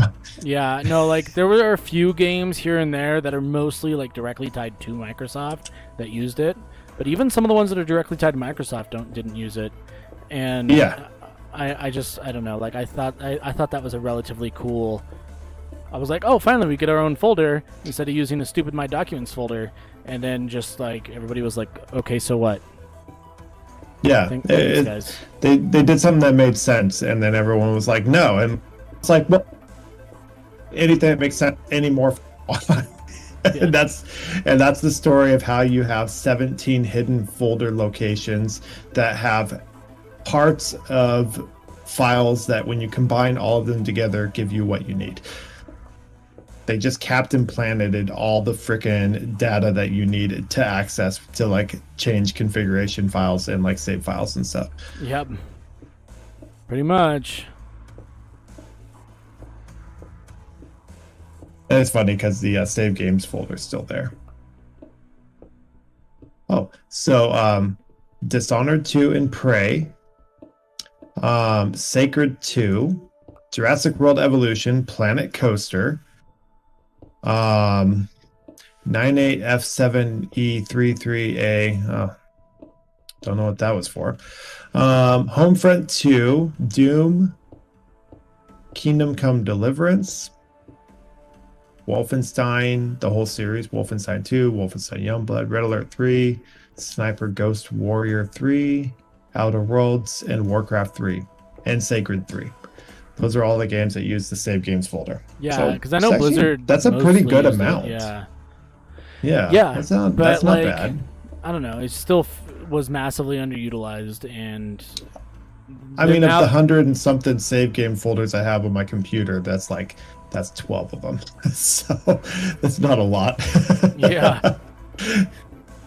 All right, now you know what, Dr. Google, where is Minecraft saves folder? Oh God, no! I'm not going to do WinR to go to run, because I actually like knowing where folder structures are on my computer. I don't like just having anomalous things that I type in and have Windows show me. So app data, is that under users? Yeah. All right, that's done. Wow, look at it. It's gorgeous. So, all right, well, this freaking help thing is just telling me go to app data, and it's under Minecraft. There's no Minecraft under app data. You have to know which location you're looking. So I guess we'll start with local. Oh yeah, and that's the other thing is they like change that structure at some point. So a lot of websites will point you in a spot where it used to be, but they've put it like one layer deeper under like .local or .user or .specific user. Like it's like, come on, guys. Well, the Minecraft.net thing for it is telling you just to go to app data and then put a and it's like, no, I like to actually know where shit is. I'm not just going to say, hey, Windows, wildcard Minecraft, and you just show me the folder that says Minecraft. Yeah. It's like no, I need to actually know things, because I like to, I don't know. No things. It's like I'm not a mechanic, but I could change my oil if I need to. Like, I know where the freaking oil pan cap is, and I know how to drain it and put new oil in and check it, and I know what type of oil to get. Like you should know how to do simple, fundamental tasks for things that basically run everything in existence right now. Right. Everything in existence is about right too. Gosh. So if someone's like, I don't know how to find this folder in Windows, it's like, well, you should probably learn, because literally everything is done through computers. And so finding a folder is probably something it's probably a skill you should work on. And there's nothing wrong with choosing not to, but you're putting yourself in a position because you're vulnerable. No, it never fails to shock me, the people our age and younger even that just have no computer literacy.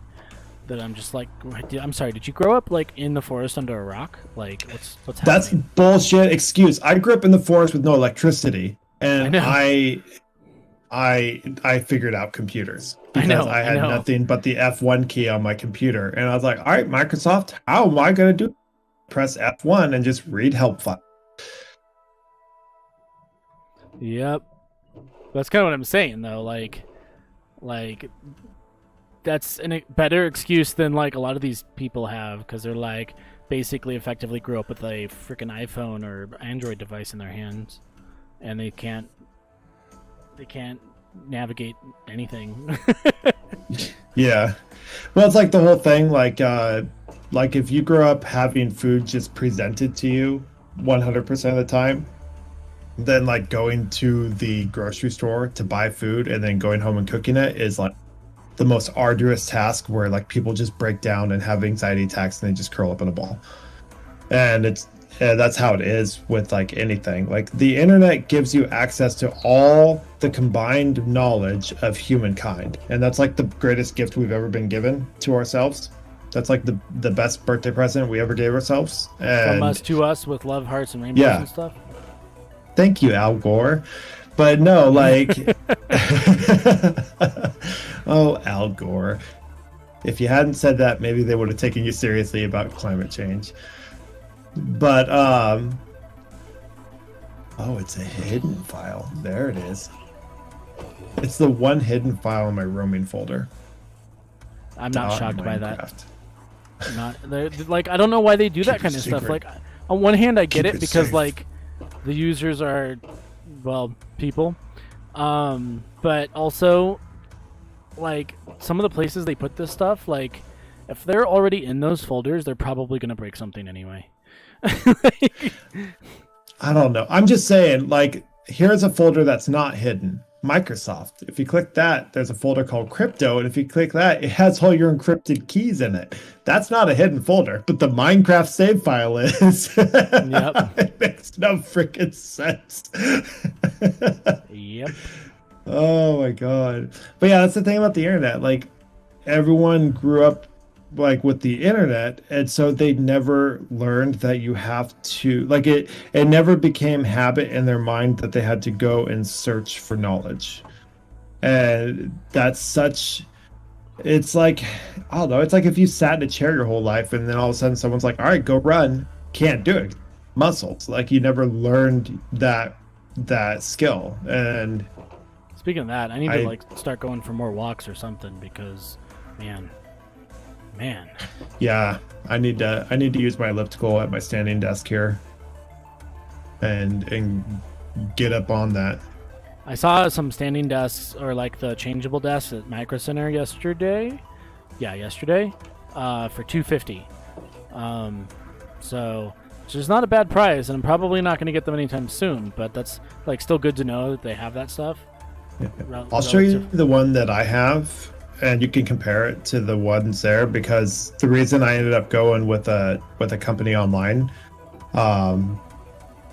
was because like the store ones, for the quality you get from our research in our area, were about twice the price.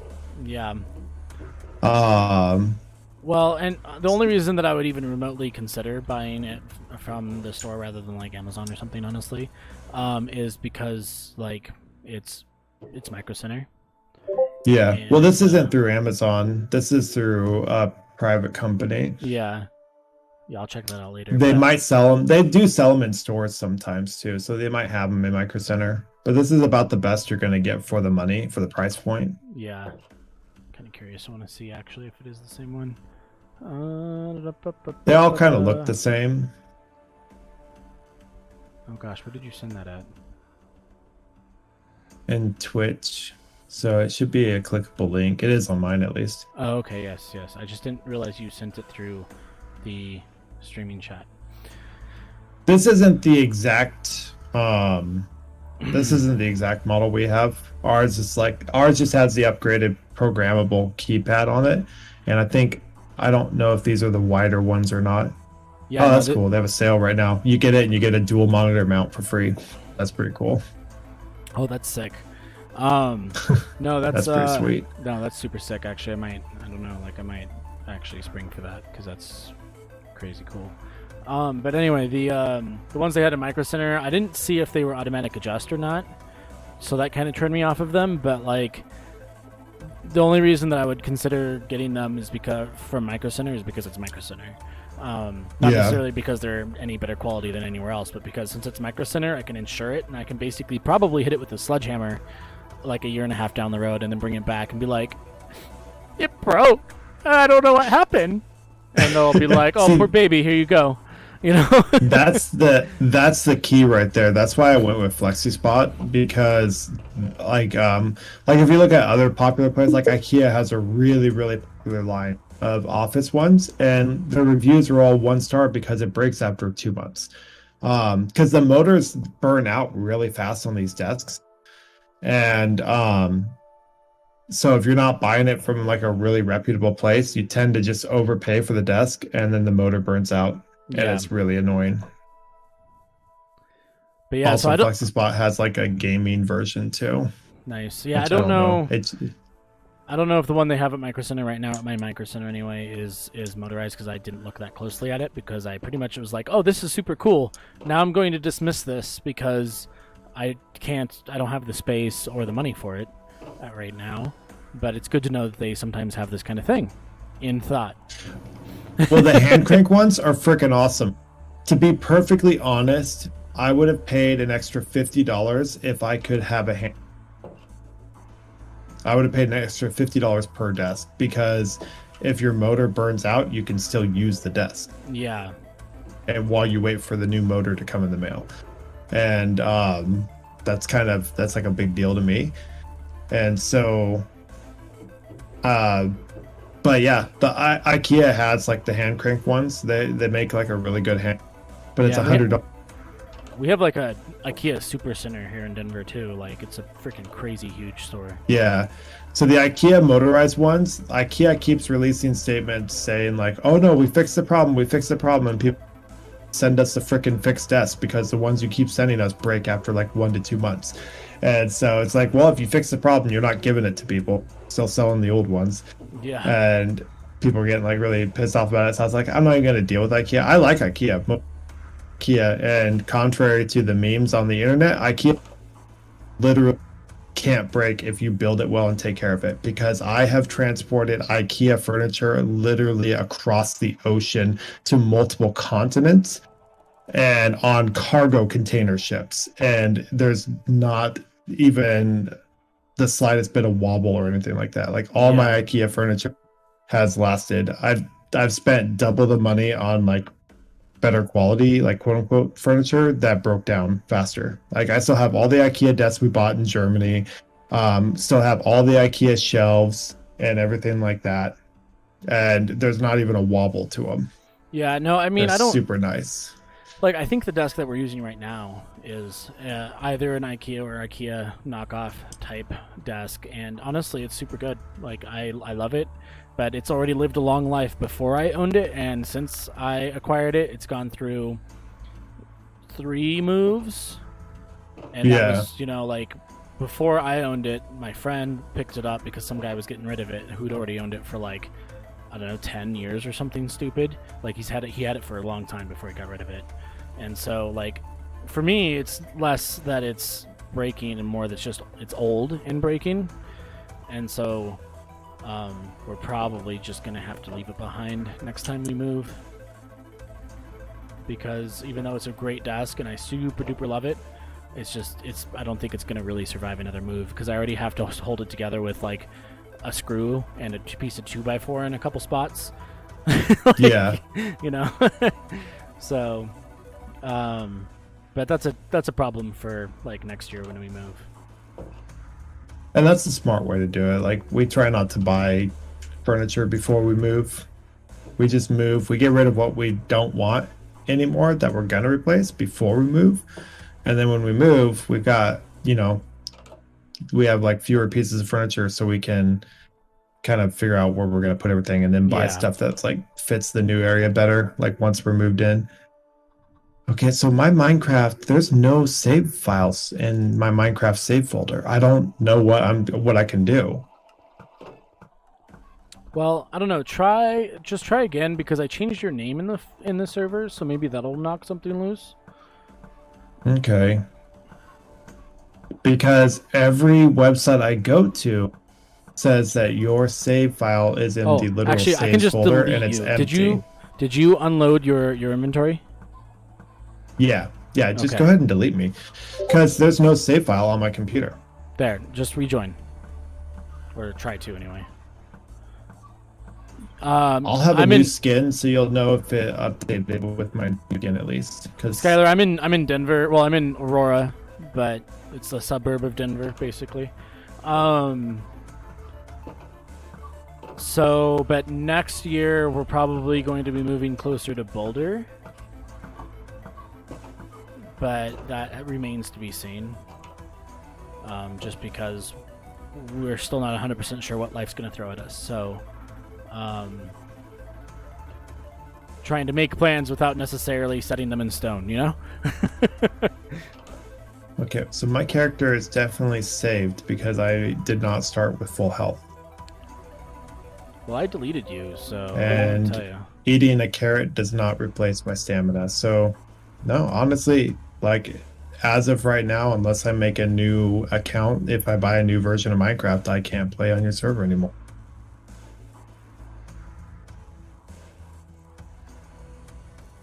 Wow, oh, did you teleport me to you? Yeah, yeah. Okay, I was like, that is the craziest glitch I've ever seen in my life. Here, throw your chicken down and let me try to eat it.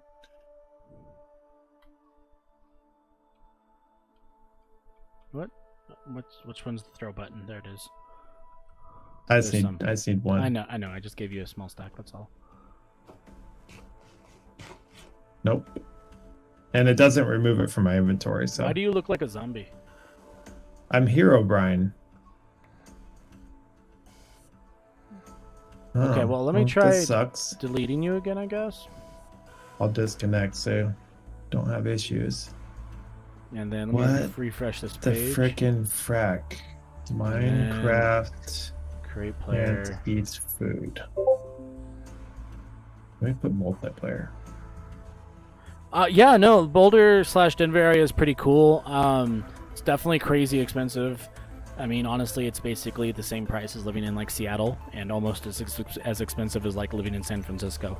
So it's pretty expensive, but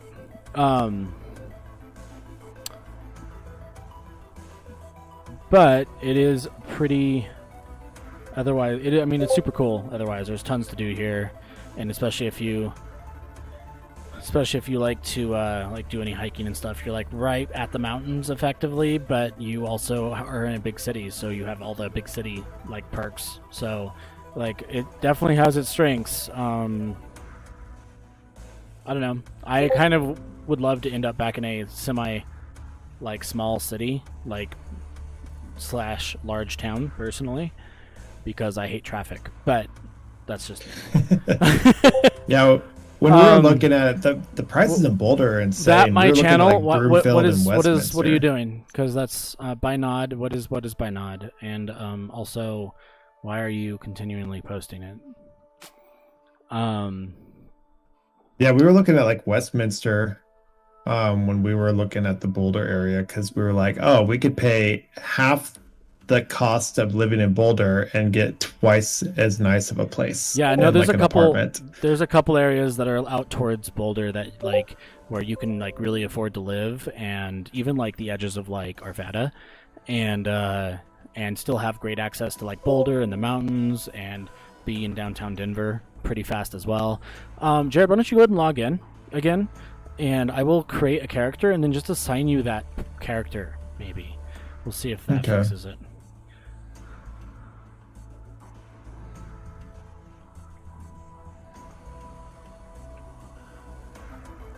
I super don't understand that my channel.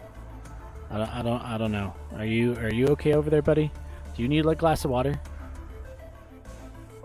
Are you dehydrated? Can I play Bed Wars? I don't know what Bed Wars is. I'm not necessarily opposed to playing it, but I will have to vet the game first, because I've already gotten attacked by YouTube for trying to play a game that wasn't vetted correctly.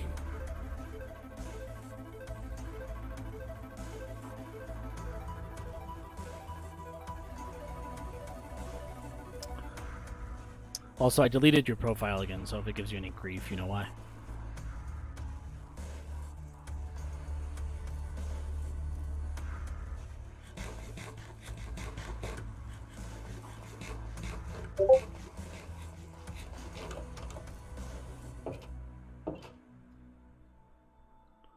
Wow.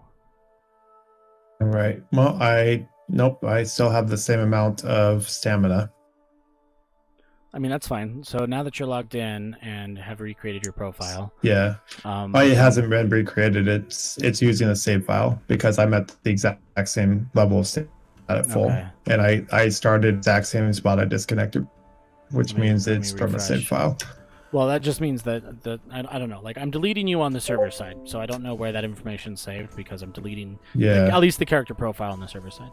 But let And it's me. definitely not on mine because my save file folder is literally empty and they say that's the only place it's ever stored. And it's still not working. Jesus Oops. fucking Christ. Let me.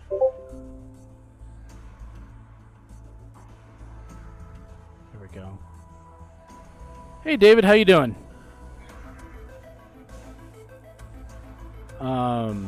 What happens when Alfred from Batman dies? Well, Batman gets really mad, I would imagine. All right. He's gonna become cancer's worst nightmare. Yeah, right. I mean, he's really rich. He basically could cure cancer if it was possible. Yeah, he's like the fourth richest guy in the universe or something. Something like that. I did not block you at my channel. Obviously because you're still typing.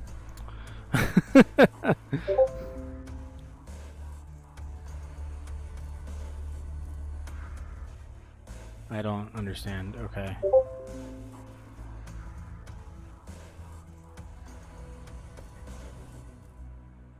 Let's see. Shut up now.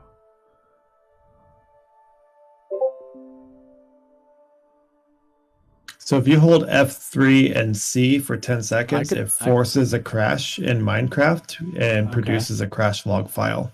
Okay. I don't think that's going to help us. I just found that interesting. That's interesting. Yeah, I can also just like restart the server real quick. So prepare for Uh, experiment. So a bunch of people say that if it's still happening, then it's like if it's still happening and it doesn't reproduce in single player, then it's not a client side, it's a server lag issue. Okay. Well, I'll just restart the server and see if that helps us out any. And Okay. let it finish up rebooting here. Which makes sense because I've been having crazy server lag. Yeah, no, I've had some bizarro server lag in the past, and honestly, I've seen some people complain about. I mean, at one point or another, all the various Minecraft server people, but so I mean, it just happens, I suppose. But we'll see. I've been less than impressed overall so far with the performance of Shockbite, which is unfortunate. All right, it should theoretically be back up. Oh no, not quite.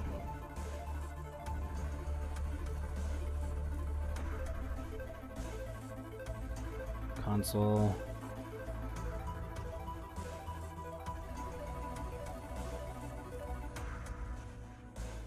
Let's clear the log.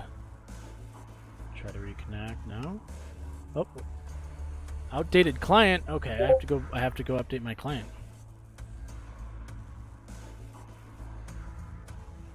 Wow. Well, the server is an old version. So Yeah, your client shouldn't need to be updated because it's locked to the version the server it's not. set to.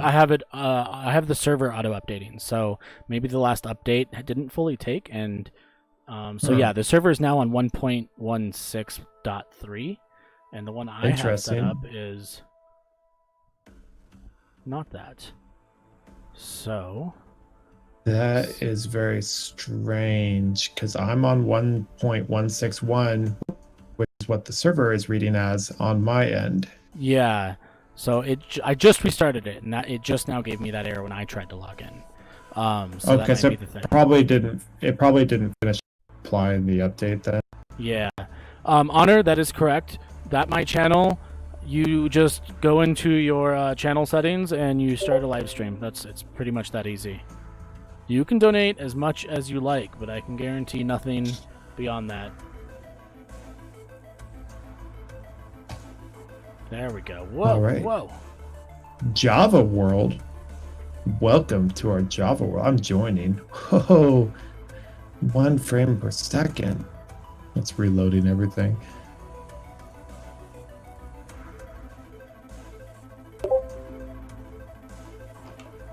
Chicken indeed. I have one in my hand. It is very cooked. Alright. So yeah, hopefully that'll solve those issues because... Yeah, no, on the server side it was reading as we're on version 1.16.3 and I was logged in as 1.161, Nope, I think. didn't fix it. Still not working. Well, I mean, the only other option is that I give you superpowers and you can just type I don't think in that'll help. max I don't out your think that'll health. help. Yeah, but the problem seems to be server lag, so it's my connection server that's causing the issue. So that might fix the health issue, but it's not going to fix that based off of server lag. Yeah, maybe. Which makes no sense. They must be having server problems. I guess I'll quit for the night.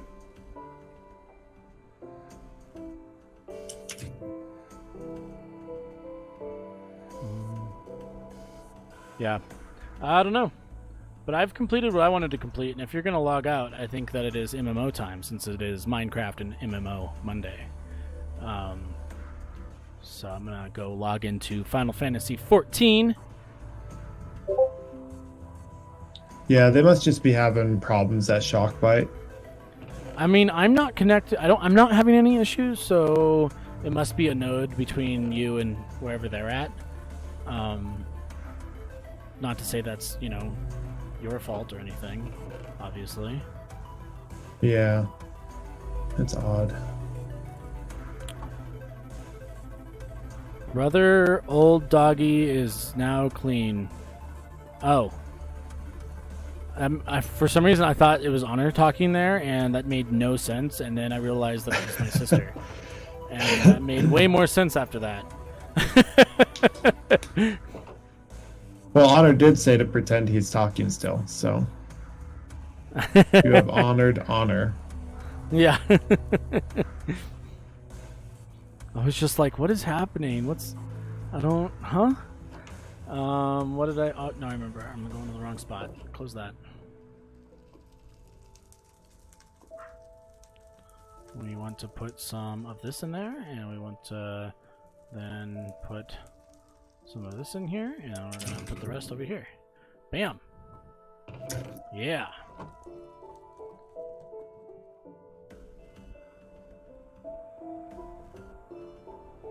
Oh, by the way, you can upload your world to Realms. Yeah, but only if it's vanilla, I think. Yeah, but I'm just letting you know, like, if you end up wanting to, like, keep this specific world not modded, then if you have issues down the road, that's always an option too. No, I definitely plan on, like, because I did a year thing on it, so in like January, I want to say. It might just be like a DNS or DHCP or something issue. Yeah, I know. I've definitely had some problems. Big nodes. I've definitely had some problems connecting to their service, which is annoying because honestly, the server is supposed to handle like 70 players theoretically. Yeah, so 1 to 2 shouldn't be a problem. Yeah, like 1 to like 5 shouldn't be a problem because I think that's the maximum number of players I've ever had. But obviously, there's something going on.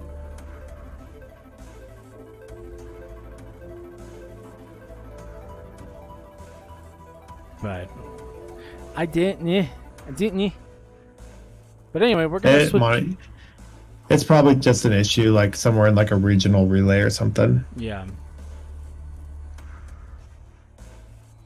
All right. Well, I think that it is time to switch to an intermission chat. First of all, Final Fantasy 14. Yes. Unless there is another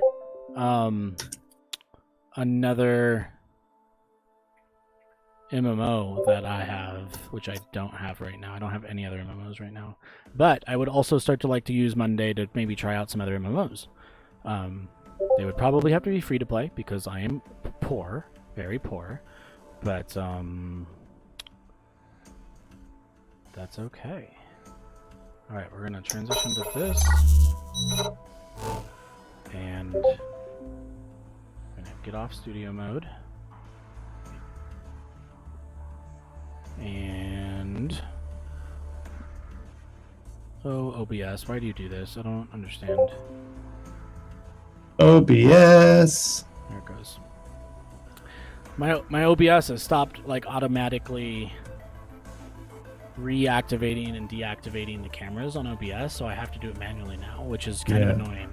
So I need That to was always my problem with Yeah, OBS. It just randomly stops doing things that it never had problems doing before. There's no. I need to reinstall it and see if that fixes it, but for now, I'm not too worried about it because it's not that much of a hassle. Uh-oh, what are you asking me? Yes, I can do that. Let me hold on a second.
All right, so we're playing Final Fantasy 14. Yeah, we're gonna go with a red transition. Wow, it's so red. Okay. I'm not gonna play because there's just no way I'm gonna have the time to play that game. Well, we're only gonna play on Mondays, Jared, and only for a couple hours. So I'll be level 3 forever. No, you level up really fast in Final Fantasy, even with just a few hours of play. I'm still gonna avoid it. Oh, come on. You know you want to try it. It's free to level 60. don't. That's the core game and the first expansion. CJ, if I play every other Monday for 1 to 2, I don't think it's gonna work. I think it'd be way more fun to watch you do high level play than watch me grind my way through 1 to 2 levels every month. Nope, that's not what I wanted to do. Oh dear. Oh man. Oh, messing everything up.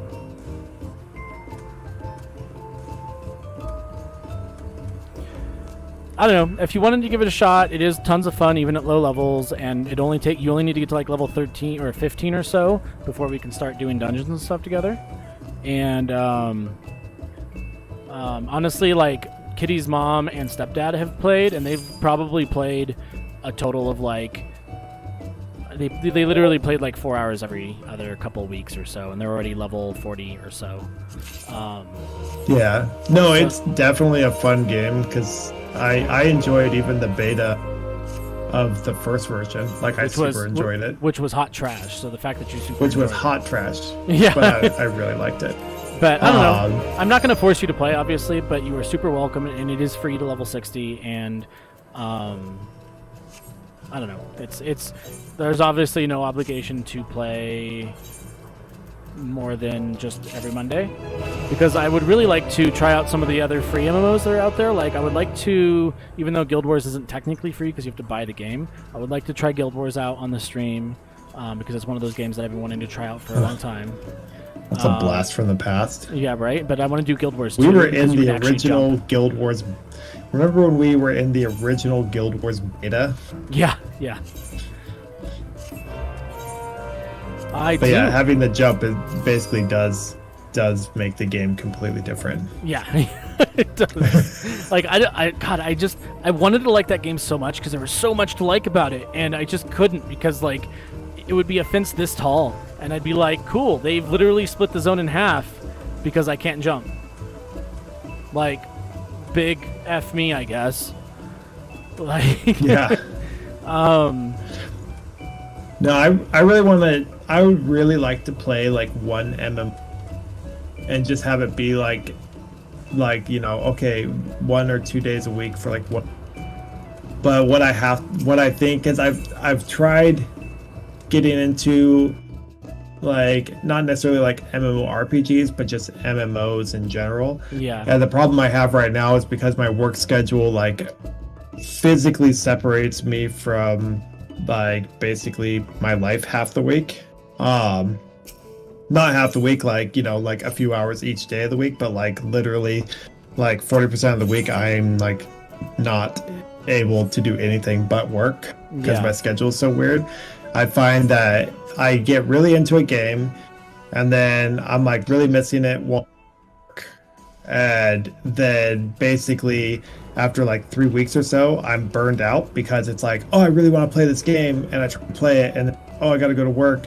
I can't play it like for half the week, like 3 to 4 days. I can't even touch a computer, and then by the time like a month I'm from just even wanting to play the game, that I just don't even want to play anymore.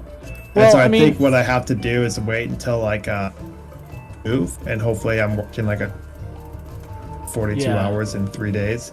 And then my only argument to that right now would be like, and I'm not saying you have to change, but my only argument to that, if I were to bring up a counterpoint, is that because I want to do an MMO Monday / Minecraft Monday, there would be no obligation to play except for on Mondays.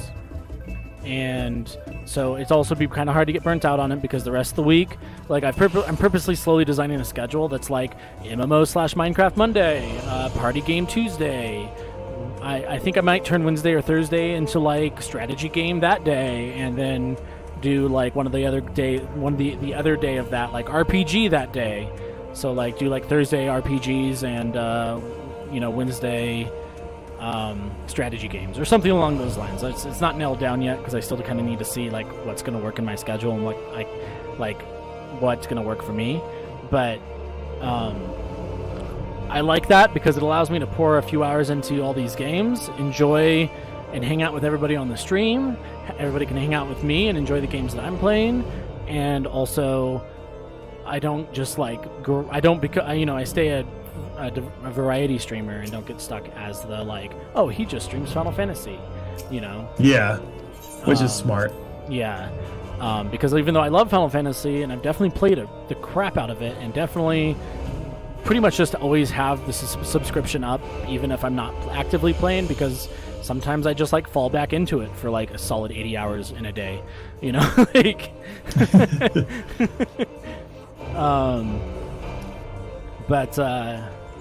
so I don't know. If you wanted, like I said, if you wanted to give Final Fantasy 14 another run, it is free up to level 60 right now.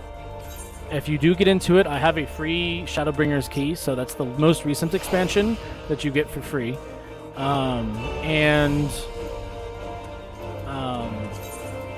Yeah, that's what I got.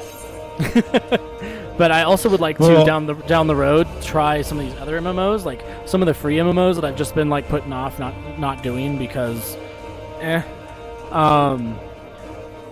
and then I would kind of like to play some of the Dungeons and Dragons MMO, the really old one, because I have a couple characters on there that are tons of fun, and honestly it's a great old throwback MMO that tried a completely different set of tips, tricks, and tools that just aren't really in most classic MMOs, which is pretty fun and cool. And just some stuff like that. I like the D&D MMO. Yeah. So that's kind of my game plan moving forward, is it may not always be Final Fantasy 14. It will probably most often be Final Fantasy 14, but I would like to try some of these other MMOs out here, and if I limit myself to Monday, I'm not going to get myself burnt out on them. I'm not going to get 20 hours into it and be I just don't want to do this anymore, and then never touch it again. Because that's honestly what happens to me in most MMOs, is I just honestly get burnt out on an MMO, and even though I love the concept of an MMO, for whatever reason, after a while, I'm just no, I'm super done with this. No, I feel you. Final Fantasy's been kind of an exception to that. I still give it some pretty long breaks, as Zill can attest to. Because we play together, we're in our guild together, and she has not seen me log in really in the last 2.5, 3 months, 4 months or so, probably longer. Not really, Yeah. No, yeah. For me, it's hard to explain. It's just the weekends just take so much out of me that it takes 1 to 2 days just to kind of recover from it. Yeah. And that's my main thing. And right now, any game that requires a long-term focus of any kind, it's very draining. It's very difficult. Yeah. And that's why I think once I switch over to a normal schedule, I think it'll be a lot easier. It also doesn't help that my busiest night by far. I don't think I sat down once. I didn't even sit down to use a computer.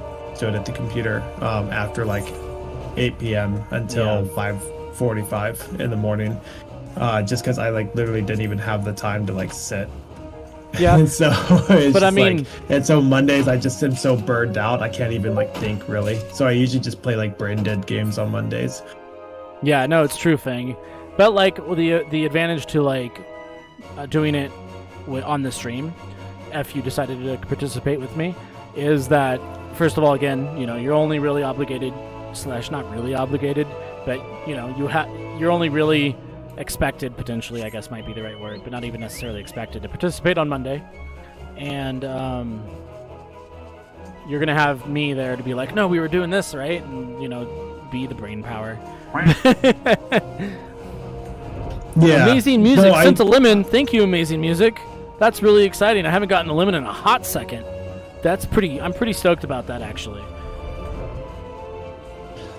No, I definitely want to. I think I just have to wait until I've got a work schedule, which probably won't happen until we move.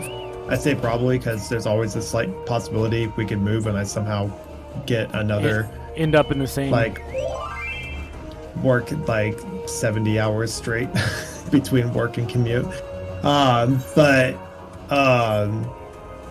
I will most likely be working like either 410s or 5/8s. Hopefully not 5/8s. I don't know why anyone quit bullshit anymore, but they still do it. I'm glad you're still watching, Skylar. Yeah. Yep, that's Fang. But that'll be less than a year from now. So do you guys, in less than a year, we could probably do that. Do you guys have any clear? I know we didn't talk that long ago about like where you may or may not be ending up and stuff. But do you guys have any clear picture on that besides the last time I talked to you?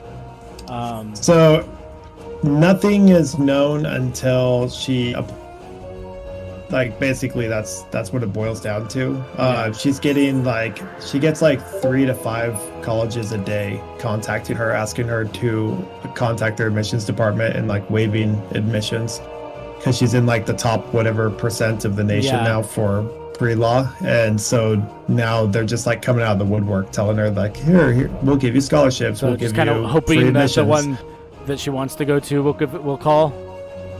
So that's the hard thing. So Denver, so UC Boulder is really good. The program's really good.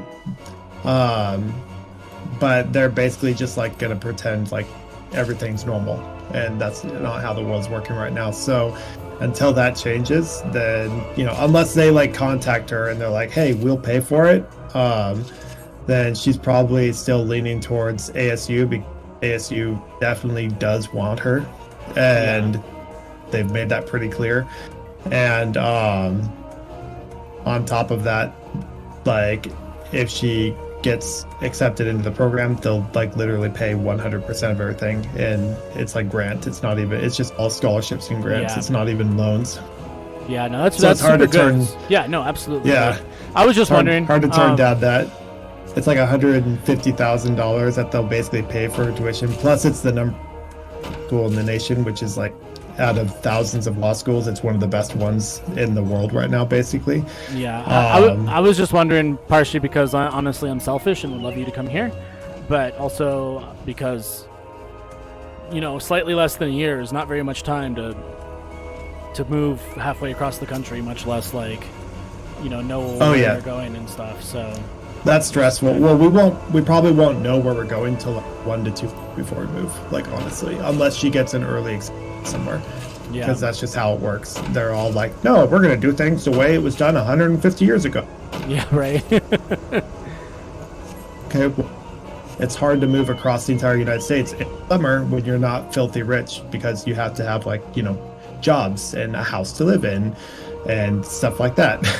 So, but honestly, if UC Boulder just called her up and said, hey, we'll give you a full ride scholarship to our business law and corporate law program with the MBA and everything, I'm sure she would take that in a heartbeat, because that's technically the superior program. But then there's other factors to weigh into it as well, ASU, the scholarship program. Not only does it give you a scholarship, but there's a special club just for people with that scholarship. So you're basically part of 5-10 people or whatever that ASU takes you and goes, here is all the leaders of law that we are connected with. And ASU is one of the most connected schools. They're the ones with all the government contracts and all the big corporate contracts. So if you want to do corporate law, even though they don't have that 4-year program with the MBA, at the end of the day, they're basically introducing you to all the people at the best firms and telling them that they should hire you. And so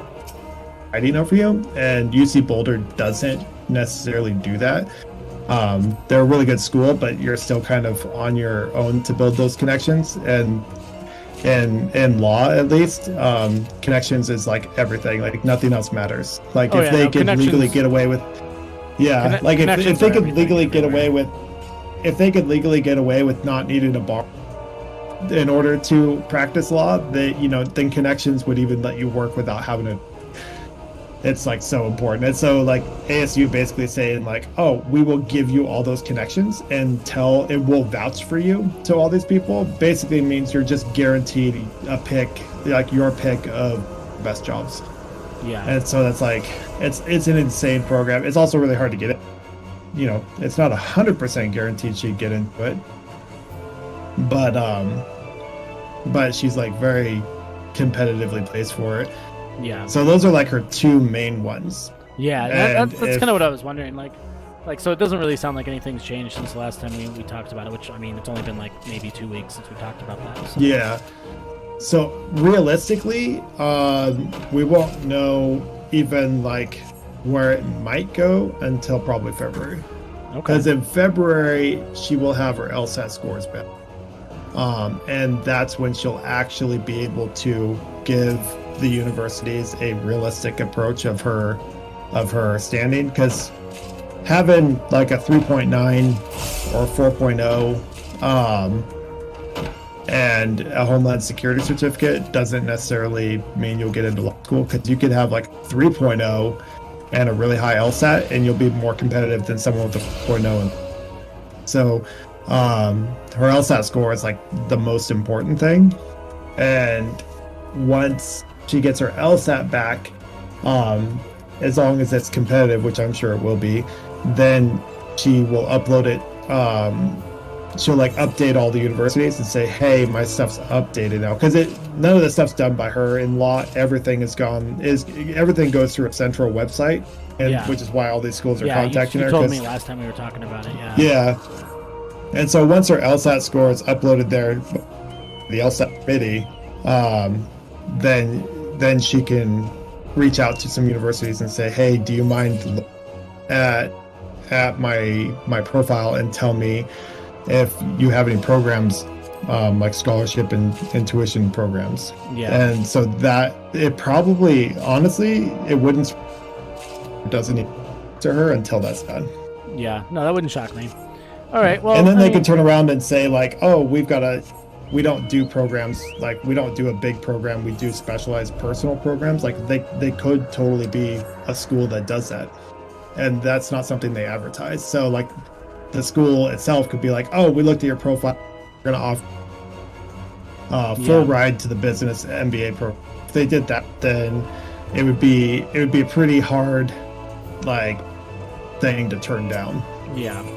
Cool. Well, I mean, but then there's also I was gonna say there's also the problem where if the schools require her to request an early admissions in order to see if she's eligible, then by law she's required to take the first one that she gets an offer from. And so there's also that problem too. You're kind of gambling if you the admission to schools, because if you have like 3 schools and the one you want to go to the least gets back to you first, you're required to take that one or you don't get to go.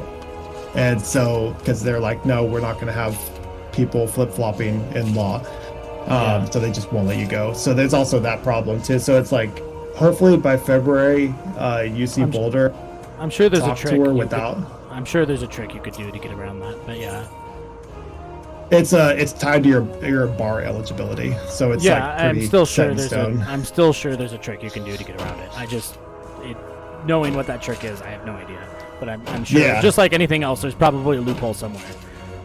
Probably, yeah, but they're pretty adamant about, like, you know, if something like you could probably go and get maybe, but it's like you don't want to like have to peel your bar. Yeah. School, like that's a bad start, and that also probably goes on your record, so it hurts your ability to get jobs. But yeah, it's kind of crazy. I didn't realize it was like this, like such a, I don't know, it's like such a foreign concept to me. Right. Coming from medicine, where they're like, go get this license. You have the license? Okay, now get job. Okay, you have job? Okay, now work. Like that. Right. That's all it is. And so well, in the early 2000s, like, there was at least one thing. There was a couple doctors who basically had a degree in calligraphy and decided to become a doctor, right? Yeah. Like the tail end of that whole thing where you could just like, you could just write down a piece of paper that you're a doctor and like people wouldn't check. Then the internet came and they're like, we should link all this together in a database, and all those docs got screwed. Yeah. But they're like, well, when I say doctor, I mean like I have a PhD and like good times. Right. But yeah, so like basically it's just a whole bunch of speculation until February, and then in February, hope like solid leads, and then hopefully, if we're lucky, by May, it might have a decision, and then that gives us like a couple months to move and like me get a job and stuff like that. Yeah, well, that's cool. That's awesome. I mean, it'll be an exciting time. Let me know if I can help at all, and I'll do my best. Okay. I'll do my best. We're basically just like, our plan is just to save as much money as possible, so wherever we end up moving, we can move, and then because that'll be around the same time. Hope I can get a job. That'll be around the same time, I think. I could be wrong about this, but that'll be right around the same time I think that Zill and I will know where and what we're doing for her masters. But we'll see. Because again, it's just one of those things where we can't necessarily set anything in stone quite yet.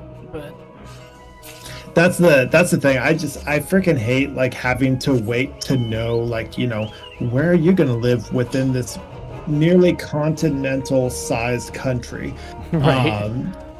In like 10 months from now. Like, where are you going to be driving your stuff to 10 months from now? And this, like, you know, and not even being able to like leave job, which is like the big thing, because law school, they recommend a minimum 80 hours a week scheduled for law school between classes, transport, and like project work and study. Yeah. They say if you want to pass law school, you have to spend at least 80 hours a week doing all that, and that's just to pass. How's it going? If you want to do well, then they say, like, you know, like 100 hours isn't like crazy, and so I would die. Yeah, me too. I would cease to exist. I would be like just a bag of skin with no bones in it. Yeah, or a brain. Yeah, I would melt into whatever bus seat I'm in, so I can not have to drive, because I need that extra 30 minutes a day to like study. Like, they literally tell you they recommend not, because they're like, why would you waste the time driving and parking and then getting in your car and driving up when you could be studying on a bus or a train? Like, that's how crazy it is. So it's like, yeah, my brain would just stop around 2 hours into every day, and then I would just be a zombie the rest of the day, and then be wondering why I was failing everything. Right. Pasta, I love pasta. Yeah. Pasta's so good. Pasta. Pasta is good. I made some kick butt like meatloaf, like little tiny personal meatloafs the other day. I was trying to make some like really epic sized meatballs, but they turned into meatloafs, and and had some pasta with it. It was so good, so good. They were such good little freaking personal little meatloafs.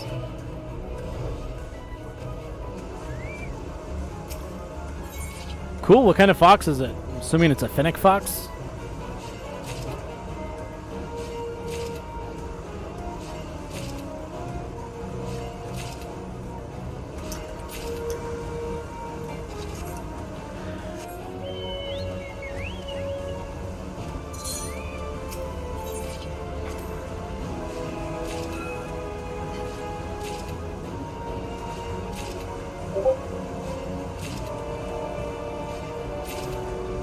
Wow, in most places you can't have red foxes as pets, so that's cool.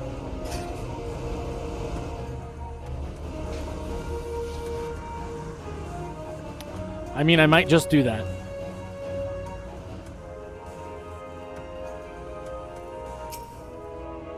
But yeah, nope, those times, they be a moving forward, man. They be a moving forward.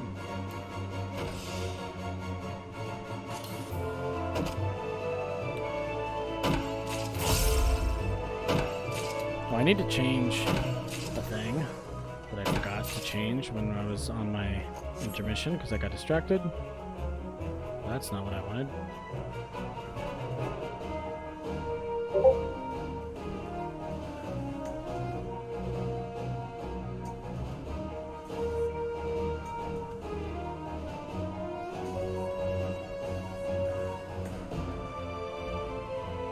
I'm gonna step away from my mic for a minute. I'm gonna try this thing. I always see this like exclamation point lurk. Is that something that's just Twitch, or is that like a special mod bot that runs Twitch? I have no idea what you're talking about. Nope, it didn't do anything. So it must just be. So I always see when I watch streams of people, people will do exclamation point lurk, and so it must just be. So I always see when I watch streams of put a thing on their name or whatever, saying that they're just lurking, which means that they have it playing in the background, but they're not near their keyboard or whatever, so they can't respond. Yeah. Sorry, I had you coming through like another spot, and it was starting to like loop, and it was bad. Final Fantasy.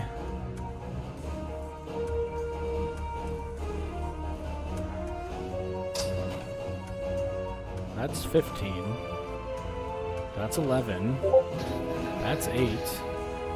That's 9. That's 13. Love of Final Fantasy 8, like full remaster. That would be so much fun.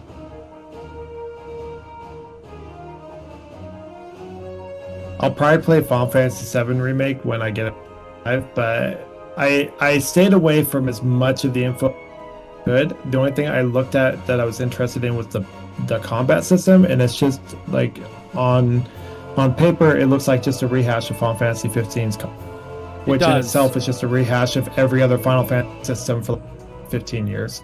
Which I'm not entirely against, because like at 15 I actually had a lot of fun playing it. I never actually got very far into it, but I had tons of fun playing it, and I actually bought it on the Xbox and the PlayStation so that I could play it in my room, because the PlayStation in the TV room area is not always available, which is fine. But I wanted to play it, and then I haven't even started it on Xbox. So like that tells you, I don't have the time to be playing all these games, man. Well, like Final Fantasy 15, I really enjoyed it. I got probably like 2/3 of the way through it. I really enjoyed it, but then at some point I realized I had no clue going on. Like I hadn't been paying attention to the story because it was the most garbage story I've ever heard. There was nothing about the story or the setting of Final Fantasy 15 that in any way made me want to like even listen to what they were saying. But the gameplay was really fun. Yeah, like my brain just automatically shut it off, and I Google it, and they were like, "This game's really pretty," which it is. It's really fun. I liked camping. That was fun. I liked fishing. That was fun. I liked the battle system, which if they only used it one time to do fancy games, I would have been perfectly fine with. I'd have been like, they always put it like like not a rehash, but like there's usually a special like quirk going on, which I find to be usually enough for me, but I get for some people it's not, which is whatever. Yeah, definitely, McGarren. I didn't know you were up in Canada. That's cool. Which I find that usually a small little quirk like that's enough for me. But honestly, for me, Final Fantasy 16's combat system looks like Final Fantasy 15 and Final Fantasy 14 had a baby, which makes sense because it's Yoshi P, I guess, is directing Final Fantasy 16. And Yoshi P is the guy that rebooted Final Fantasy 14. Well, I mean, that's promising, I guess. I don't know. I'm just tired of them being like, oh, we're just going to do the most generic Japanese RPG active combat battle system. But it's Final Fantasy, so we're going to like name things a little bit different. And then we're going to have this like one thing. For me, like it's less about the combat system being different, because I don't really care about that. It's more about the different. I love all the different flavors of Final Fantasy worlds, and like while Final Fantasy 15 definitely went back to the very classic stories that are just like pretty easy to tune out if you decide to / don't find it interesting. You know, the kind of story where it's like, oh, the Empire attacked and we're a struggling kingdom and you're the rebel prince, because that was the story. Then I mean, I can also see how that would get boring. Feng said, like, he said that what annoyed him was that they didn't even finish it. And that's kind of what annoys me too. Like, even though I haven't gotten very far into it, They Yeah. were planning to like make it one of those kind of like living games, right? Where they slowly rolled out content for it. So it wasn't necessarily an MMO, but like you got like expansions and like DLC for it as the game survived. But they only did like half of those. But they only did, I think they did slightly more than half of them. I think they did like 2/3 or something. But yeah, they didn't actually finish the story. So even though some of those were like really well received, the game, people just lost interest in the game. So they were missing something that really would pull somebody in, and I don't know exactly what that something could be. There was no emotion. There was like no emotion in the storytelling, and it just made me not care because the game clearly doesn't story. Like the game does not care about the story at all because he's like, my dad died, and he's like, man, that sucks. Sorry about that. Let's go fishing. All right, get in the car, guys. It's like, why? Like that's literally how. What is? Am I supposed to like? Does he not like his dad? Is that the whole thing? Does he not care? He's like, I guess we should get back here. Gotta stop the enemies from invading the country. And he's like, I just wish we could like do other stuff right now. And it's like, wait, this game doesn't even care about why anyone else is supposed to care either. Which is like sucks because they're really good at compelling stories. Like they're really good storytellers. Like expert world builders. So I don't get why they just skipped out on the storytelling for that game, but it hurt really bad because no one liked this. Yeah, I do feel like the approach of how they were telling the story was kind of at odds with the story. From what I've experienced, because it's definitely like you're on a bro trip, right? You're out on a bro trip to go meet up with your girl, and then your dad gets assassinated and your kingdom falls, and his response was literally like, wow, I can't believe that happened. And then that's the end of it. Like, that's pretty much all he says about it.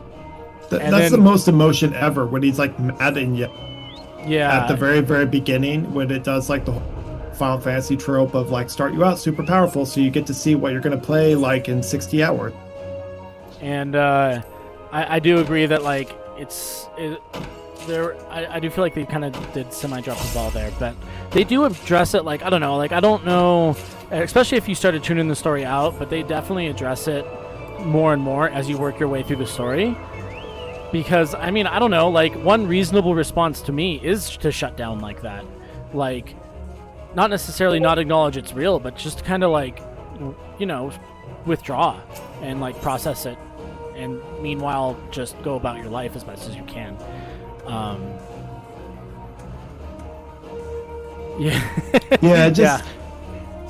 don't know, it just bugged me. And then you start doing those quests where you're like unlock your powers or whatever by getting the relics, and the mentor guy is like, this is really important, you need to do this. Like, you know, the stoic, like, you know, mentor that's in every Final Fantasy, because every Final Fantasy game is like different space.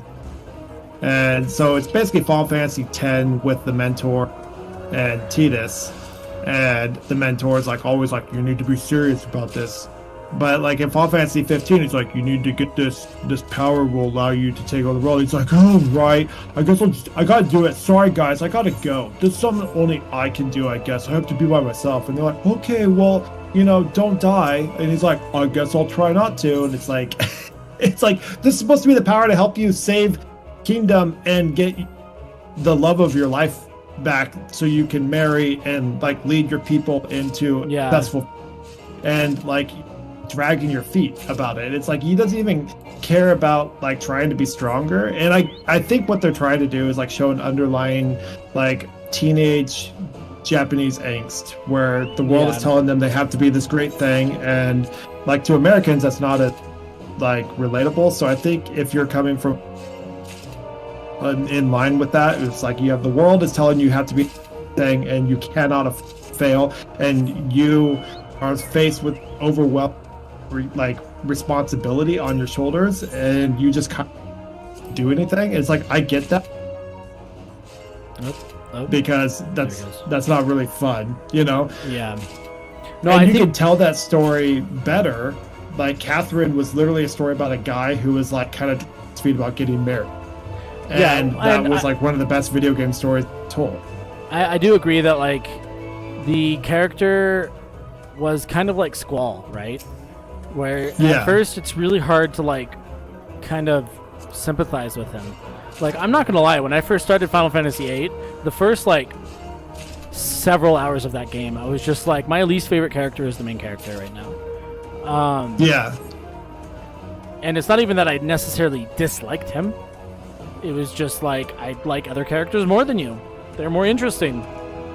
Sorry, bro. And that was kind of the point of Final Fantasy VIII. It was the main character was bland specifically because Final Fantasy VIII was all about community, and so your main character, most stories, the main character is the hero, and he has the strongest. But in Final Fantasy VIII, had almost no because the game is. You keep cutting in and out really bad. Come together. Like it's hard to describe. Like it's like your mic just stops picking up for a second. Because I don't think you're losing connection or anything. It doesn't sound like that. But yeah, no, I mean, I don't know. Like, I kind of felt like they did purposely make Final Fantasy VIII's character a little bland to focus on all the other characters and the world. But also, I don't know. I definitely like. I grew to like Squall for sure by the end of Final Fantasy VIII, which I actually didn't beat the last boss because my save file got lost / corrupt, and then I haven't played all the way to the end since. but I mean, until like about halfway through the game where you start like he starts really actually having a personality, I just was like, I don't know, like I like everybody else a lot more than you. It's not that I hate you, it's just you happen to basically be my avatar, and that's like the end of it. And I kind of feel like maybe in some ways that's kind of what Final Fantasy 15 tried to achieve in some ways, where they're like, we're going to have this semi-interesting main character for sure, but like to start out with, we want it to feel like it's you on this road trip and not this character. And so I feel like that's kind of maybe what they tried to achieve in some ways as well. And I don't know if they succeeded in that goal either. But I don't know. Like, I really enjoyed what I have played of Final Fantasy 15. I'm with Fang 100% when I say I'm disappointed that they didn't finish the game, because I was kind of waiting for that to finish so that I could just do it, download or play it, and then just like burn through it. But I don't know. It still seems like a really interesting story to me. I love pretty much every Final Fantasy world. I don't know. Like, I love the like weird combination of fantasy and technology that pretty much every Final Fantasy has. Like, there's some more fantasy-oriented ones for sure, and not every Final Fantasy has tech in it, absolutely. But like, there's pretty much always like. I think one of my favorite things about Final Fantasy is that even in the magic worlds where like there's less quote-unquote technology, there's always like the golems that do take the place of the this machine that was doing the work. There's always like there's that kind of thing going on, because that's how like a real, not even necessarily a high magic world would work, but a world with magic, that's how that would work. Is the wizard would be like, cool, well, I'm just gonna animate your tiller. All you have to do is pull this lever and it's gonna till your field. I mean, it's even in like Fantasia, like the magical broomsticks. That's the classic trope. Yeah, Final Fantasy games, like every one of them, bring me in just by how nice it feels. Yeah, and so that's one of the things that I super love about Final Fantasy, and I'm always excited to try a new Final Fantasy, even though it's not their Final Fantasy, because it's not the Final Fantasy, but it is their Final Fantasy game. See what I did there? Yeah. But anyway, but like I don't know, like I super love, because it's kind of like this weird approach where like not every world does this, and that's okay to an extent, where like the magic honestly, like in a lot of worlds. And some of the books I've read to do this, which I can't remember any of them, but like where magic like disappears and then technology starts to rise because it needs to take the place of magic. Whereas before, all magic was doing all this work. Now technology has to fill in the gap. So like you got to ask yourself, like, what in the world, like what would magic replace? And Final Fantasy, I feel like, answers that question in awesome and fun and interesting creative ways. Because yeah, I don't know. Chrono Trigger is a great game. I love Chrono Trigger. It's basically just a Final Fantasy because it's from Square Enix. I mean, it's from Yeah, Chrono Squaresoft Trigger was so technically. good. Yeah. That's another one that I've never actually quite beaten, but I've played it like probably 5 or 6 times. I beat it twice and I've played it like 3 or 4 times. Yeah. And that's I like classic Square settings. Like every Square game that I've ever played, which has probably been like 30 or so Square games, like their RPGs, the world like pulls me in super hard, and then the thing that makes me stay is the story and the battle system. Like the world pulls me in, the battle system gets me hooked, and then the story is what gets me to Yeah. which again, you know, was the problem with Final Fantasy 15, and that's probably what saved Final Fantasy 8. Because to be honest, like the Final Fantasy 8 thing, character is super bland. It's a lazy writing. It's super lazy writing. It doesn't work well. You should be grabbing someone from the very beginning. It doesn't have to be crazy like Final Fantasy 7, like, oh, you're the most powerful, crazy. It doesn't have to be that, but you know, you gotta have something. And it's just lazy writing. But Final Fantasy 8's just because everything comes together in the end. Plus, it's another Final Fantasy that takes place basically in purgatory because he dies halfway through. I do feel like Final Fantasy VIII does a really, really good job. Like by the end of the first disc, that's when you're hooked. Basically, which is where he dies.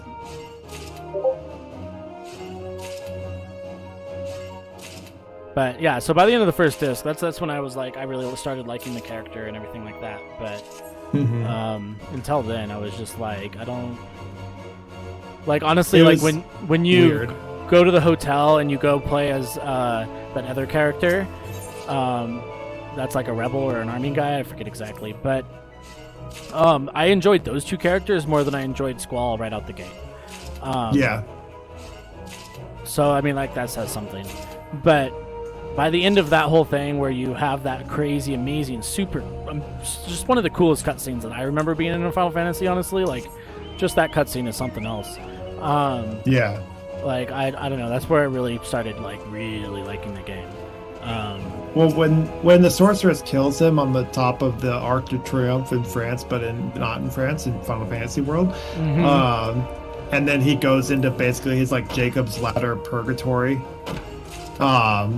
and the whole world like completely changes and everything starts going crazy and like ramping up and people are like way more animated, seeing his perceptions of them, not the people themselves.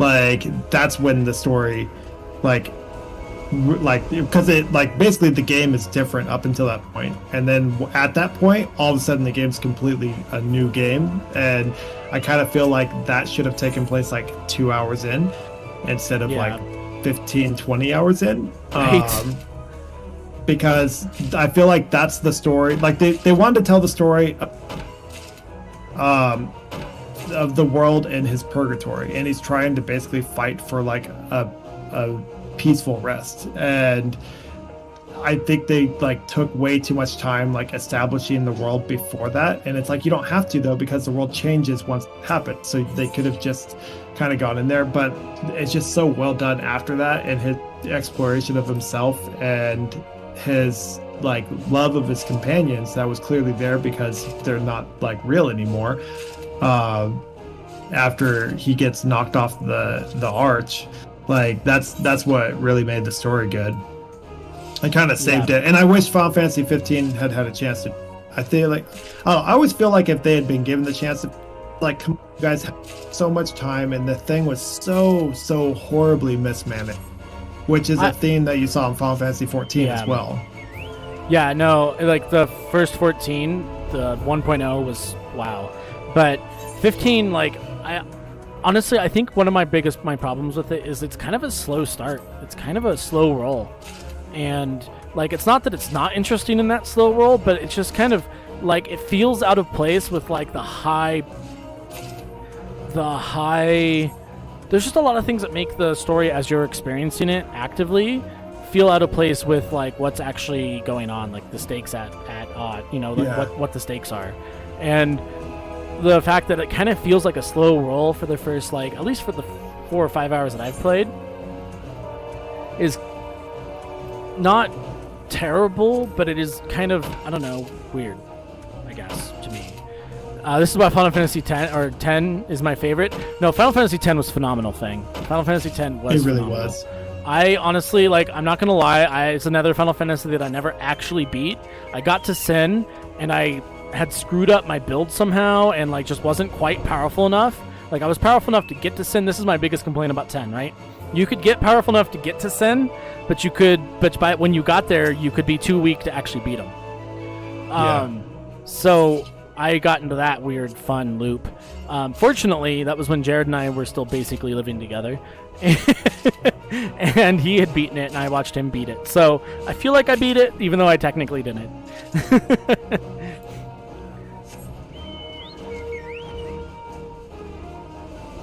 But I think you had to play all the way back through it, right? To, like, or, like, go back to a different save file or something crazy because the same thing happened to you the first time? I thought me or No, you, like, Jared. Oh, yeah, no, I have completely, so the end boss problem, being underleveled for the end boss, but Yeah. happened. That happened to me in Final Fantasy VIII. That happened to me in Final Fantasy X, and I had to replay all games. It also happened to me. I had to replay that from 12. Which, so we missed 2 of them because you're cutting in and out again. So it happened to you in I don't know. It happened to you in 10. It happened to you in 8. Where else did it happen? 10, 8, 7, and Chrono Trigger. Really, in 7, like I feel like it's kind of hard to get to the last boss in 7 and be underleveled. That's impressive. I was in the 30s. Oh, okay, yeah. Wow. I don't remember what level I was, but I definitely wasn't level 30. I think it was like level 40-ish. Well, I was level 60-something when I did it on the replay. And Final Fantasy 8, I was not leveled right, and it was like so difficult to get through the game. And so I restarted it and banned all my draw points and just put under strength and stuff, and one hit killed everything. Because that game, to be fair, like Final Fantasy VIII, everyone's criticisms of it isn't valid. It is a broken game. You can literally just walk to one place on the map, hit the X button a bunch of times, and then all of a sudden you can beat the end boss a couple. Like it's a fixed game. The story has its issues, which we talked about. But yeah, like Final Fantasy VIII, I had to do that. I had to do the 10, and then Chrono Trigger, I had to do it in as. It's like that's my thing. I play RPGs and I get really excited about the story if it's a good story, and then I rush through the 19 hours of grinding that I shouldn't have to do in order to experience a story, and then I die in the end boss. Yeah, Fang, that's kind of how I play RPGs now. Not necessarily on purpose. It's more because I want to, like, Fang was saying that he tends to overlevel so he can just steamroll the bosses. And it's not even that I want to, like, be able to steamroll the bosses. It's that I want to explore every corner. And the side effect of that is that I end up fighting all these extra mobs. Let's see, like, what was the last Final Fantasy that I really genuinely finished? I think that was technically 9. I think 9 was the one that I last genuinely, like, really finished. And, like, I didn't just finish that game. Like, I stomped that game into the ground. Like, I think I pretty much got every weapon and every item, and I could beat it under 20 hours with ease. Like, I could start at 7 p.m. and be done by 7 p.m. the next day. It was pretty nar. And I think I've lost Jared because I heard his mic go and now I cannot hear him. Did my mic go? Oh, there you are. Okay. Yeah. Something went and I'm assuming it was your mic.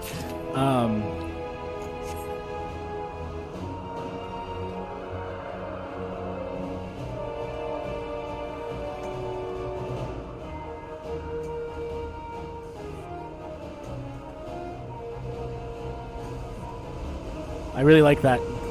I like that a lot. Da-da-ba-ba.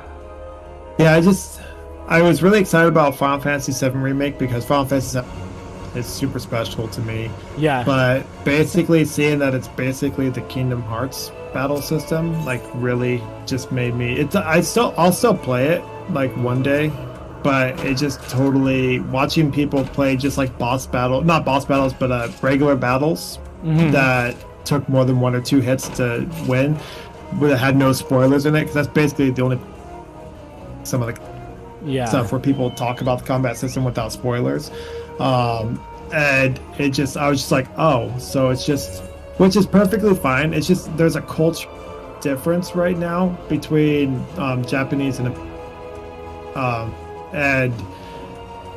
like in the 90s and the early 2000s, what Japan was putting out was like very, like, the American gaming community was very tapped into it. Like it was the thing that we had been kind of wanting, because it was so different than our RPG systems and the battle systems we had been having. And so it was so radically different because it wasn't dungeon, that we were all like super excited about Japanese RPGs. But now pretty much almost every Japanese RPG I've played, they are so insanely overcomplicated now, where I don't enjoy that. I don't enjoy having put like 300 hours into a battle system to fully understand it, or people like that played the Disgaea series where they play like 1,000 hours in every game. It's like, there's just no way I have time to do that. And so the last like 10 years or so, I've basically stopped playing completely any Japanese RPG. Like very rarely do I get into, and I usually get to the point where you hit a point in a Japanese RPG. It's like, okay, well now you're in the grinding aspect, which is really big. And so like I get to the point where it's the grinding part of the game, which is usually like the second act, and that's really popular with that system type because the system is so important, and I don't care about the battle system at all. So I usually hit second of a Japanese RPG, and because I don't care about just their battle system. It happened with Xenosaga, or it was Xenoblade. They're all like, these games are made by different companies, but they're all spiritual successors, so we're just gonna say Xeno and then have a different at the end. I think it was Xenoblade, the one that was on the Switch, Xenoblade 2. Yeah, no, I still have that one. I started playing that when we were out in Yosemite, and I just haven't really played it since. Not necessarily because I disliked it, but honestly because I just haven't had the time to sit down with it again, really. Yeah, like great battle system, but I hit the grinding part of Act 2.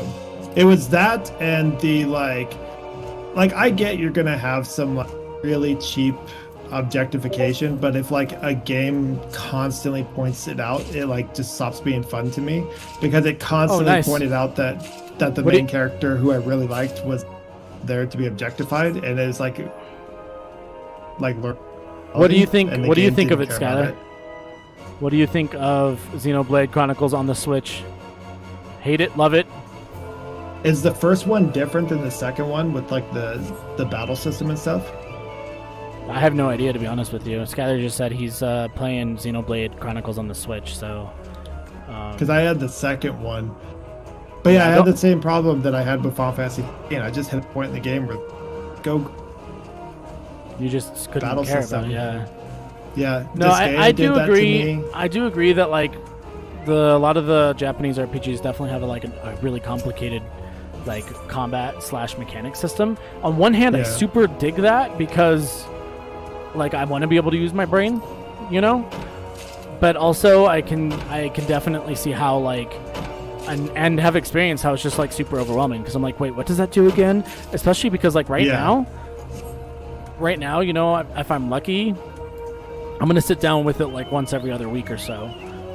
Like I'll probably get like 3 or 4 good days in, and then I won't be able to touch it again for like a month type deal. And then so by the time I pick it back up, I'm just like, what? How does this even work again? What's happening? and so it's just kind of overwhelming that way, which is unfortunate. And I think it kind of got that way after Final Fantasy, I would say like 12 for me. Like 12 is pretty straightforward. 12 was like the least complicated system they had since like 2. Yeah. Because it was literally just, you just told them to go do stuff and they did it for you. And it was really relaxing. I liked it. Also, it was like the character leveling system was just Final Fantasy X like orb system basically. Yeah. Which I like, actually. I like having choice in where I want to focus. Yeah. And your orb map just changed based on like what job credits or certifications you had or whatever, which was cool. And then you could mix and match them. I loved Final Fantasy 12. I really did. Yeah, I totally get the Japanese battle system, and to be honest, I don't think it's ever not been that way. I think it's always been this like hard or intricate, complicated thing. And it's always been like the trope that Japanese people have about American gamers. Oh, you have to make it understand it, and it's just like our attentions are pulled in different ways. And so I don't want to just play one game for 2 months straight. And I also exactly. Like I feel like the American gamer typically is like not necessarily like less focused, but we just approach it in a different way, and we oftentimes want to be able to play more than one game in a set period of time, right? Like, but so Skylar got back to me here, and so he said he thinks it's really smooth. The battle is really one-dimensional though, and so he feels like constantly has to change his party to make it a little interesting. Okay. So I mean, I'd believe it. I don't know. Like I haven't played enough of it to really have an opinion. The Xeno saga in general, like, is one of those games that like mentally I'm kind of in love with it because I've always loved the art style. I love the world seems really interesting. What little bit of I have played seems really interesting. But I've never really been able to sit down with one long enough to really dig into it, and that's disappointing for me. Skylar, I know you don't have your computer right now, which sucks, but once you do, and or on your phone, you're welcome to join us in the Discord server, and I can always pull you into the streaming chat if you would like to participate in these kinds of talks. As I have told several people, including Jared here, you choose your level of participation. If you would like to participate more, please, you are welcome to. But also, don't feel compelled to. Yeah, the Xeno series has always been interesting because there was Xenogears, which was basically samurai, like Gundams. Yeah. Which was super cool. And then Xenosaga, because, the people that made Xenogears aren't working for the same company, so they went and created their sequel, not a sequel, and it was just 3 games, I think. It was a trilogy, I think. And so I'm pretty sure it was a trilogy, and it was basically you had an AI companion that you were trying to, it's a like storytelling. I watched this thing that Jordan sent me a while back on Japanese story tropes, and there's like 5 tropes, and then each trope has their own subset, and if you look, like pretty much almost every story ever told in Japan follows this trope because it's a very regimented system. For everything has rules and things like that, so it's very common to fall into the tropes. Like pretty much everything has the tropes. So it's one of the tropes was the young inexperienced boy that has a lot that protects the fair maiden who's actually more powerful than everyone else, but because she's pure and fair, she does not bring that power out very much. It's like it's a very, very common trope, and that was basically Xenosaga. And then Xenoblade is basically the same story, but you're on these like giant living islands, which is the coolest freaking concept ever. And I didn't play the first Xenoblade Chronicles very much. Played it a little bit and I honestly don't really remember much of it. We could make those graphics, which was super cool. And then Xenoblade Chronicles 2, I probably played about 20 to 30 hours of it on the Switch, and I loved the story. And the battle system was very fun until it became the part of the game that. But honestly, the reason I stopped playing was because they kept having these really, really serious cutscenes full of story, and it just, to me, it feels insanely infantile. If your main character, first off, is only dressed in micro bikini lingerie. But she's supposed to be like a real person, but that's all she is, with G-sized boobs that are constantly like just floating up and down even if she's standing. And the game kept having these really serious cutscenes, but they would just focus on the boob, the like barely covered boobs. And that was just such a huge like disconnect to me, and I was like trying to enjoy the story, but the game just wanted me to stare at boobs, and I was like, all right, I'm freaking done. Like at this point, the developers are just trolling me, and I'm just not going to play a game where that's the game. And so I just stopped playing. I was like, I'm not even having fun with the battle system because I'm getting bored with it, and the story that still had me going, I can't even watch the story because there'll be like 6 people talking. It's like, I want to see as the character awesome, and they all had really cool sense in the voice thing, which that they didn't all just go, I am the stoic guy, I'm the guy that's kind of fun. Like it's just like it could be the same 2 actors doing all the male, but like in Xenoblade Chronicles 2, they all had like distinctly different, like one had like an Aussie accent and another had like a British accent. It was really cool. And they just had Final these Fantasy cutscenes X kind of did that thing too, where everybody had like different accents. That was in Final Fantasy X was huge for that because it's the first time they didn't. Skylar, I look forward to seeing you on the server then. If once you get your computer back. Yes, Honor. We all love meatballs, although that's not how you spell meatball. And Fang. Oh yeah, no. All the fan service ever is what Fang said, responding to what you were talking about, Jared. Oh yeah. Yeah, it's just it was like I really enjoyed the story, but I don't know. I feel like you wouldn't watch a movie if it was like supposed to, like you wouldn't watch probably if it was like this really dark, serious story, and they just kept showing you like one of the characters who's wearing lingerie just kept showing close-ups of her boobs instead of showing you the Star Wars movies. It's like, I don't want to watch the boob show, I want to watch Star Wars, and that's just what Xenoblade Chronicles 2 was. And it got to you're cutting it out again pretty hard again. I don't know if you're like outside your mic's pickup or something, but yeah. Let me bring it closer. Like it got to a point where it was a really, really important cutscene. Like it was really tense, and there was like that you were trying to like the people were negotiating whether or not they were all kill each other or if they were going to band together to fight this greater evil.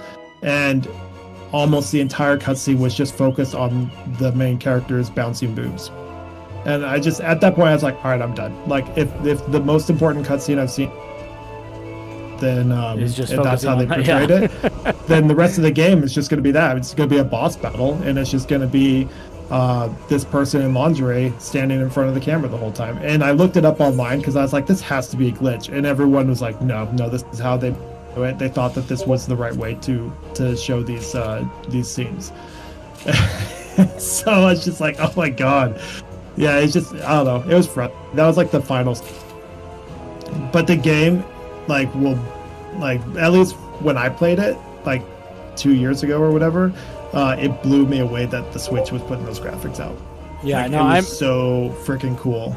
I'm pretty stoked to, like, one of the reasons I got it on Switch instead of, like, I don't know if it's on any other platforms actually, but one of the reasons I was excited to get it on the Switch is because the Switch is portable. And I did play it some when we, like, went out to Yosemite that summer, but I haven't touched it since. But now that I have my own Switch that I can, like, transport around, if I do go on trips and or, like, start using public transit more and stuff, I'll probably, because I can't really focus usually on, like, studying, so if I have my Switch, I can just, like, knock out my train ride with my Switch, and then also work my way through some of these games maybe, but we'll see.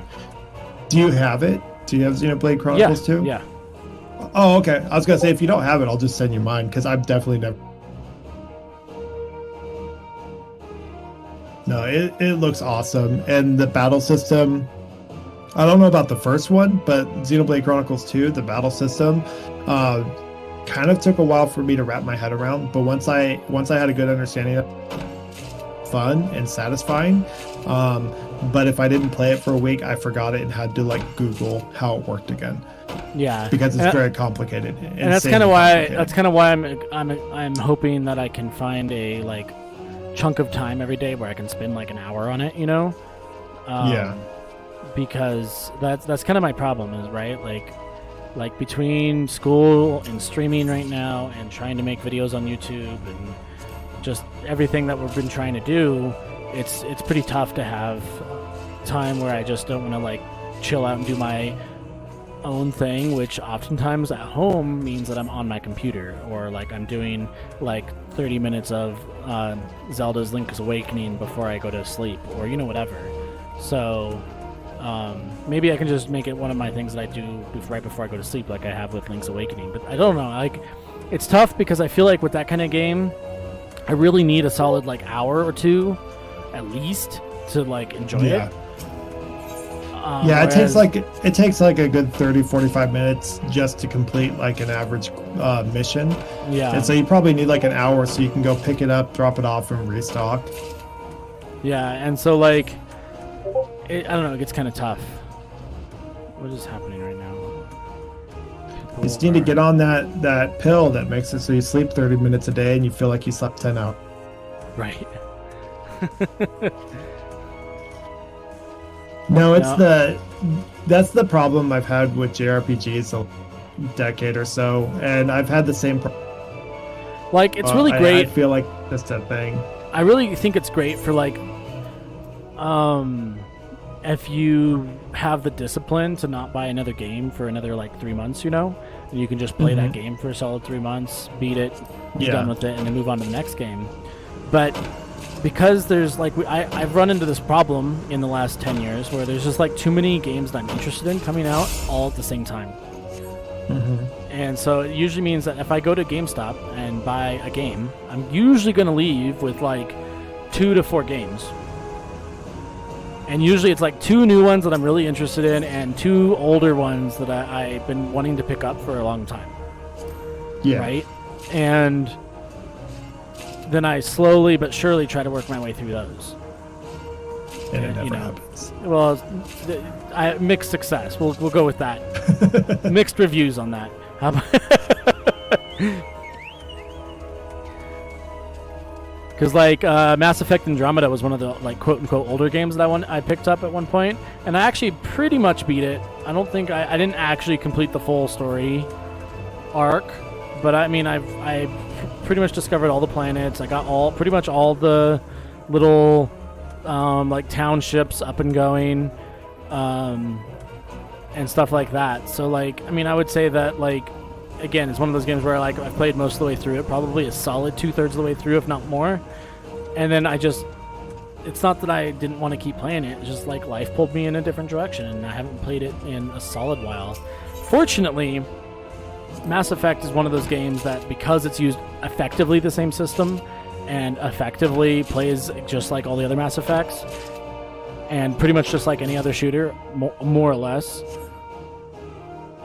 It's not that hard to pick back up, right? Like it's pretty easy to jump back into. And that's kind of why I don't know. In some ways, I really like that they've moved in the direction as they have with Final Fantasy, with like kind of keeping a similar combat system. Because honestly, even though I love the completely different mechanics of every world, I also it gets kind of boorish trying to learn a whole new system every single time I pick up a Final Fantasy game. Yeah, you really have to like dedicate some time. Like Final Fantasy isn't a game where you're like, oh, pick that up. It's like no, it's like you gotta like make sure you got a couple days to like sit there and work on the game and like get into it. Yeah, and like really work on learning it. That way, when you have to take a break, you can pick it back up. Also, Final Fantasy, the newer Final Fantasy, have done a lot better job at like directing you, so that when you do pick it back up, you know what you were doing and where to go. Because that's a problem all the way up through like probably 10 even, except 10 is so linear, so probably up to 8, where like or not, yeah, up to 9, where like if you didn't know where to go next, if you forgot to, like, you left the town and stopped halfway to your next location and didn't remember where you were or where you were going, you're now just wandering around going to random places trying to figure out like where you need to be. Yeah. Because there's no Final like, Fantasy journal 13 or anything like that. Final Fantasy 13 had that problem too. Did it? I haven't managed to play 13 really yet, so I played most of it, and like the only people I cared about was the dude with like the chocobo. I think it was a chocobo. yeah, in his hair, little tiny baby chocobo. Yeah, and then the like the 2 side character chicks. Not the main one, not Lightning, but the 2 side ones were pretty cool. The other 2 guys were just boring. I was like, God, they were like a copy of a copy of a copy of a personality. And the main character is like, oh, if you type in strong female lead stereotype and then just copied that into her personality profile, that'd be it. And so I was like, oh, okay, so. But the dude with the like bird in his hair that was like doing it for a kid, I was like, oh, awesome, thank you. Hello, Honor. Like introducing a cool character. I was like, that is so unique. I liked that. That was awesome. Yeah. I was always happy when I won a battle and like the bird flew out. I was like, that's right. You're safe. You're safe as long as you're in that right. Afro. No, that's because I've only played probably the first 3 or 4 hours of Final Fantasy 13. Fang played it a whole bunch when I lived with him. He loved that game, and honestly, it is a really cool game. I love the universe that it's in. I love the story. They did a pretty good job of telling the story, despite some of the characters feeling pretty honestly just the color gray.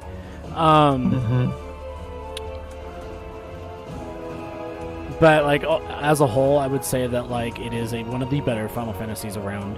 I really want Final Fantasy 12 and Final Fantasy Tactics World to continue its story, because that is a fascinating version of Final Fantasy. Yeah, Ivalice. Well, that's Final Fantasy 9 too, right? No, Final Fantasy 9 took place in a different world. Pretty sure. Oh, okay. I don't know why I thought it was Ivalice. Yeah, I thought Final Fantasy 3 and Final Fantasy 14 were Ivalice as well. No, as far as I'm aware, I think maybe one of the older ones is also Ivalice, but I know Final Fantasy Tactics and Final Fantasy 12 both take place in the same world, and honestly, it looks like they're setting it up for 14 to basically be in the same world, or a very, very close approximation of that same world. Okay. Oh, so Final Fantasy 14 has references, yes. but so it goes so far as to that there's. It goes so far as to like literally introduce like locations from Ivalice. Yeah. So. But I guess the writers to this day state that there is no connection between the 2. Yeah. No, and I'm not. I guess it's just an homage thing. It's not like they just like mention it. But yeah, it's just Final Fantasy 12 tactics and vagrant story. But because it's Final Fantasy 14, they could literally turn around tomorrow with the next expansion and be like, actually, welcome to Ivalice. Yeah. Because that's how they. Do they have the bunny people? Yeah. Well, then it has to be Ivalice. Yeah, right. Because there's no way creatures from different Final Fantasy universes could somehow cross over into each other. Except in Final Fantasy 14, they've already set several precedences where people can cross over. So. Well, I mean, every Final Fantasy has chocobos and like the cactus guys. Yeah, right. And all that stuff. No, that's so cool. I thought Final Fantasy 9 was in there. I guess it has a similar arc. Yeah. I'd say that might be one of the reasons I like Final Fantasy 9 so much. Honestly, like, it's embarrassing, but like Final Fantasy Tactics is another one of those games that I've definitely played like so many hours of, and I've never actually beaten. I've never beaten Final Fantasy Tactics, but the even more embarrassing thing is I have beaten Final Fantasy Tactics Advance. Yeah. I have not beat Advance either. I actually really liked Advance too. Like, once I got over the like different art style, because I think that's what really at first turned me off on it, I really thoroughly enjoyed it. Yeah, I appreciated the art style because my Game Boy Advance was the first model with the reflective screen. So if you wanted to see any color on the screen. You had to have a light pointed at the screen. And if they had gone with the Final Fantasy Tactics art style, I probably wouldn't have been able to like see anything. Yeah. So like the bright poppy, cell shaded, cartoony look was perfect for that screen. I never played A2 though. Yeah, I'm pretty sure. I never played A2. So I don't know about that. Yeah. Final Fantasy Tactics. Oh, that game sucks me in every single time. And then something happens, and I'm like, "Whoop! I don't have the 80 hours to finish this." So I have it on my phone. So that's nice. That's the other thing is like, honestly, why would I carry my Switch around most of the time unless there's a specific game I want to play? Because there's so many games on my phone that I love, and there's also a lot of other things on my phone that I like to do. So like my Robinhood account and several other things like that, where I'm just like, no, like if I'm gonna have time to pour into something random, I'm gonna pour into this fun gambling game, effectively, called the stock market. the real world RPG. Yeah. Where you play the role of someone that's rich. It just the money hasn't been put in your bank account yet. Yep. So I don't know, like, oh, let's get that Sprite.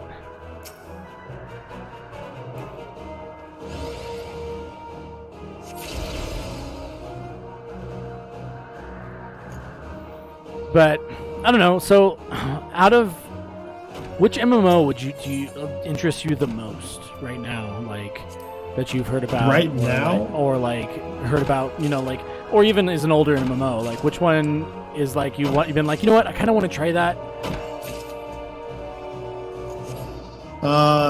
So Final Fantasy 14, of course. Like I liked it before they rebooted it, so obviously that would be fine. Honestly, if I had a choice of any MMO, like if I was given free time to play any MMO, I would probably play Elder Scrolls Online. Yeah. Because, you know, I've played 3 Elder Scrolls games in the last 25 years. And, you know, it'd be nice to play another one since they're never going to complete 6. So, I don't know if you've heard yet, but Microsoft acquired Bethesda Studios. I don't know. Well, that's a thing. So, which means that, like, and part of that acquisition was them literally being like, so yeah, Elder Scrolls 6 is definitely happening now, because they've always maintained it was happening, but they have another game that they've released no information that they said is going to happen before they start working on Elder Scrolls 6. And so it's like this Starfield or whatever it's called, which is awesome. I'm 100% down for that. To be completely honest, I wasn't paying attention. Outer Worlds came out, and I kind of thought that was the Bethesda like space RPG. And I started playing it, and I was like, this is so cool. And then I looked up to see if Elder 6 had a date, or like at least a year, like a release window yet. And they're like, not till this other game starts done. Yeah. And that's when I realized Outer Worlds is not the Bethesda game that. But no, there was like a specific announcement. So if Microsoft says it's going to happen because they own the studio now, it's going to happen. Or at least most likely. Skylar said that the tour was really enjoyable at low levels. I didn't actually play when it went fully live. I played in like the beta briefly, and the beta was pretty okay. I quit because there weren't enough like open world Skyrim mechanics for me type deal, I guess. You know, like obviously they have to change a whole bunch of stuff because it's MMO, and I get that. But I don't know, like I really one of the reasons I love Elder Scrolls in general and like their RPGs is because you can roll in and there's just so much you can do, explore, and check out. And they obviously had to roll tons of that back for the MMO. And so, I don't know, like I kind of lost interest because of that, but also I lost interest because they changed the class system tons and tons, which while I'm not saying it's necessarily bad, because it's probably for the best, you know, as a whole, because it's an MMO, that kind of turned me off of it personally, just because like I wanted a more Elder Scrolls-y type experience. where Yeah. you level up your destruction magic and then you whatever. Where you don't have like a set class. You just Yeah, have a exactly, race. exactly. But that being said, I've heard a lot of really good things, and the like 5 or 6 hours that I did play it, I did have a lot of fun. So all those criticisms aside, because there's not really criticism so much as my expectations not being met, which is a different problem. I don't know. I thought it was a really enjoyable game. So I would totally be down to try that out. Do they have a free trial? I don't know. Let me look. Honestly, the main reason I want to play Elder Scrolls Online is because I want Because you want to what? play Morrowind, Yeah. and it just looks so cool. Like Morrowind's probably still my favorite like Western RPG of all time. And Yeah, Morrowind, nothing they has ever They did a really great job with Morrowind. Yeah, nothing's ever scratched the itch that Morrowind left. And so I've played lots of games that like say they're going to scratch an itch, they never do. And a lot of games that have systems that kind of are similar, but not really. And I just like, I don't know. Skyrim was just kind of like, let's dumb down Morrowind, make it. And that's what Skyrim is. Yeah, but I really enjoyed Skyrim. Honestly, like, yeah, one of the things that, like, I don't know, like, Skyrim was weird for me because, like, I got it, I was super excited about it. I played the crap out of it for, like, not even 4 or 5 days because, like, my family had a vacation planned, like, immediately after it released. And so I ended up going on this family vacation with everyone. So I played it for, like, 3 to 5 days, something like that. And in those 3 to 5 days, I logged, like, a good solid amount of hours. Like, I would go from a full day of work, and I would basically go home and play this game for 8 hours, and then come to work on, like, 3 or 4 hours of sleep. Rinse and repeat for, like, the 3 or 4 days that I had it, right? And it was because I was so excited about the game and everything. But, like, my family vacation, like, basically saved me from the game. It was like a detox, you know?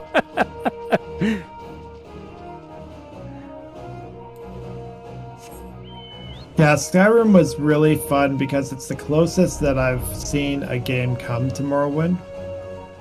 But, like, and I totally understand why. Like, statistically, they made the correct choice because it's like one of the best-selling games of all time.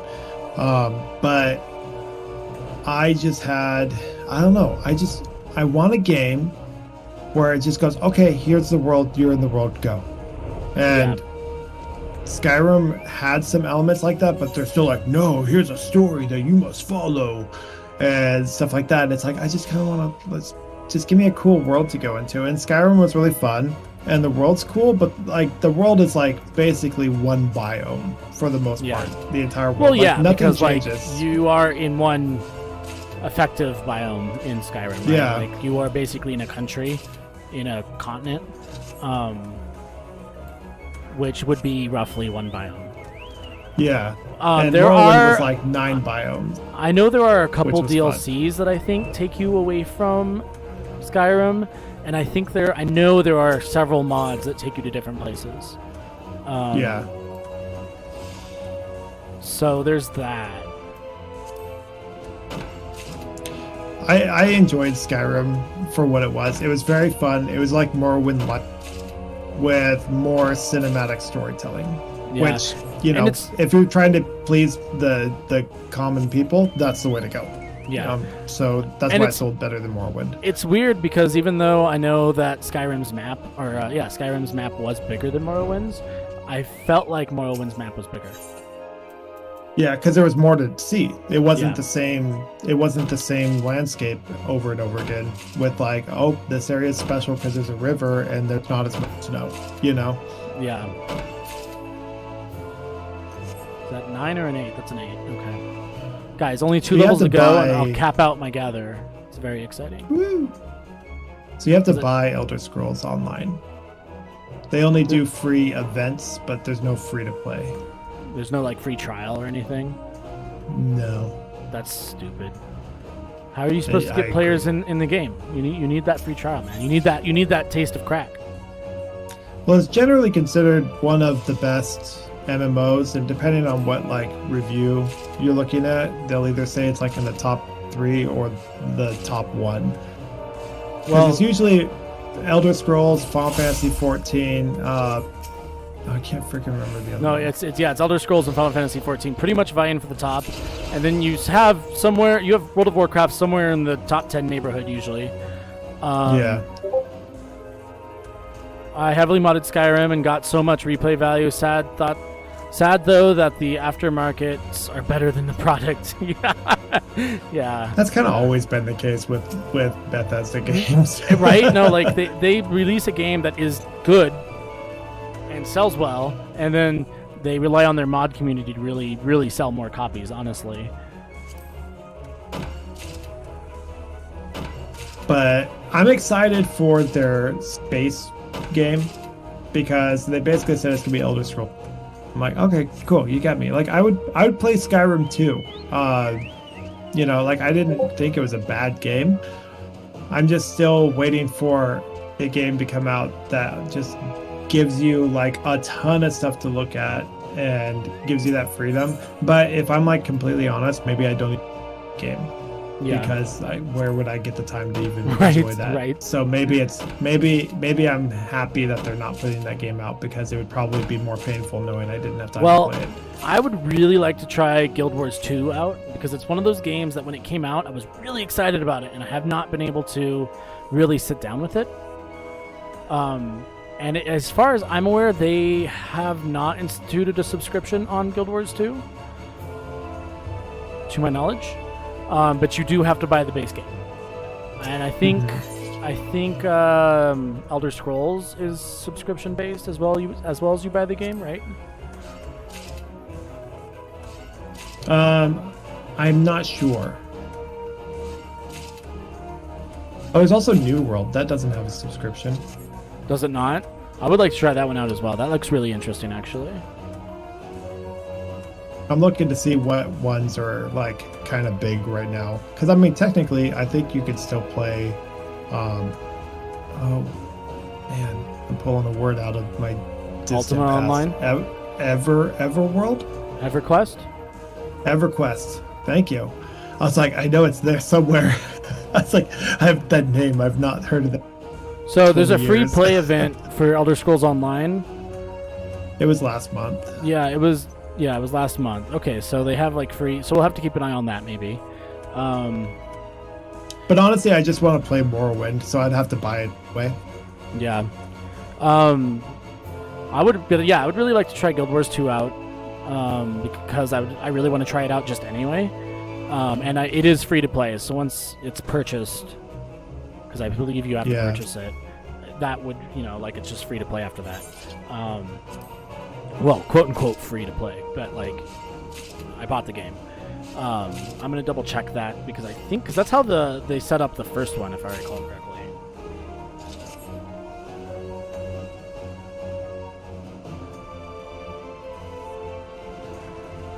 Yeah, Guild Wars 2 will never require a monthly subscription. Okay. Okay. Yeah, Guild Wars was always fun. I don't know. There's a very distinct feel to older MMOs. Yeah. And Guild Wars probably doesn't necessarily fall into it because it was its own begin with. But there's also like this weird like older MMO thing. Like I've played Star Wars: The Old Republic. I've played Black Desert Online. I played the beta I played EVE Online. And I don't know. It's just like the second I get to the launcher, because all the launchers are the same, I get this feeling that comes over me like you're about to go down this black hole. Yeah. And I mean, it absolutely can be, right? That gets lost down there. Yeah, like it's just like you just know you're gonna lose a. But like honestly, like it'll only be that way if you let it be that way. But like I can totally see why, because like there was definitely a time in World of Warcraft as an example where I totally lost myself to the game. But like honestly, if I pick up World of Warcraft, I can't play it because the game is so much different and has so many different weird design choices that I just don't care about. Yeah. It's like action RPG with like kart racing. Yeah. But and also just some of the inconsistent like story. They basically broke the story's arm like 12 times. Skylar, Warcraft didn't exist. Yeah. I think. I mean, I'm gonna be on Final Fantasy 14 regardless. So if you want to join us here, you're welcome. I think between the two that we've talked about so far, I'm leaning heavier on Guild Wars 2, just because it doesn't have a monthly subscription. That's my biggest lean on Guild Wars 2. Is like once I buy it, it's free, right? Like there's no subscription. And I'll probably just play it on Mondays, on MMO Monday. I might occasionally play it like on my own free time, depending on how much I'm enjoying it. But the plan is basically to have a couple different MMOs, like a small handful, and occasionally try out a new one, I think. As well as just have the go-to of Final Fantasy 14. Unless, of course, I fall super in love with a different MMO. Which I don't particularly see happening, because one of the reasons I like Final Fantasy 14 is because it's Final Fantasy. So I honestly, Final Fantasy 14, I will forgive for a lot of things, because it's a Final Fantasy, and it pays homage, and is basically honestly a theme park for all the other Final Fantasies to come into and hang out in, and I love that. I love that so much. And you know what, CJ? I might honestly just play Final Fantasy 14 one day. If my only thing I don't like, because I've tried it a couple times over the years to like just try it out. You know, like the little free thing. Yeah. And the main thing that gets me is like MMORPGs, the only reason you play is one, for the community, and two, for the battle system. Because that's all you're doing. You're just going through like the reasons why you're battling, like different, but it's just that. Yeah. And so like I kind of, in MMORPGs, I kind of care about story. Like I don't want to watch it, care what I have to say. You know, it's like, I don't care why you want me to get you to... It's like, the mission is 12 chick. Yeah, but I will tell you that if you play Final Fantasy 14, they have designed the story mostly as if you are by yourself. As if you are the Warrior of Light, and you are playing this game by yourself. Now, that still means that occasionally there's dungeons where you have to pull in a party and, like, have other players and stuff. But, like, overall, the story... It's not a perfect story, but they do a really good job with it, in my opinion. I would say that it is a Class A Final Fantasy story overall. Yeah. And they do a pretty great job with it. And it is a single-player Final Fantasy story shoved into an MMO, and it works. It works so well. Occasionally, it feels a little bit hiccupy and weird, because one of the quirks of that story is that the game is locked behind story walls in some places, so you just can't go somewhere. Like an example would be you start in Eorzea, like the first 4 cities or whatever, or 3 cities, and you can't go to Ishgard. You just can't, because Ishgard is an expansion city, and so until you get to that first expansion, you cannot go to Ishgard. And it does the same thing pretty much all the way on up through the expansions. Now, I don't hate that, because it's, first of all, it's so easy to level up, and the story goes really quickly, and they've done so much to like cut unnecessary parts out of the story recently that I also feel like they've gotten rid of a lot of the terrible slog, because there was a really the longest wait between stories was from the core game to the first expansion. There was like a 3 or 4 year gap, and so there's just like tons of like patch content, like so much patch content that they did for the story that you just like you had to work your way through, and it's basically a whole nother game, and it's not even some of it's not even fun content, because it's just like an obnoxious series of like, yes, you're getting story content, but it's just like errand quests. And one of my biggest complaints about those errand quests, and this is not a direct complaint about Final Fantasy 14, is a direct complaint to most games that do this.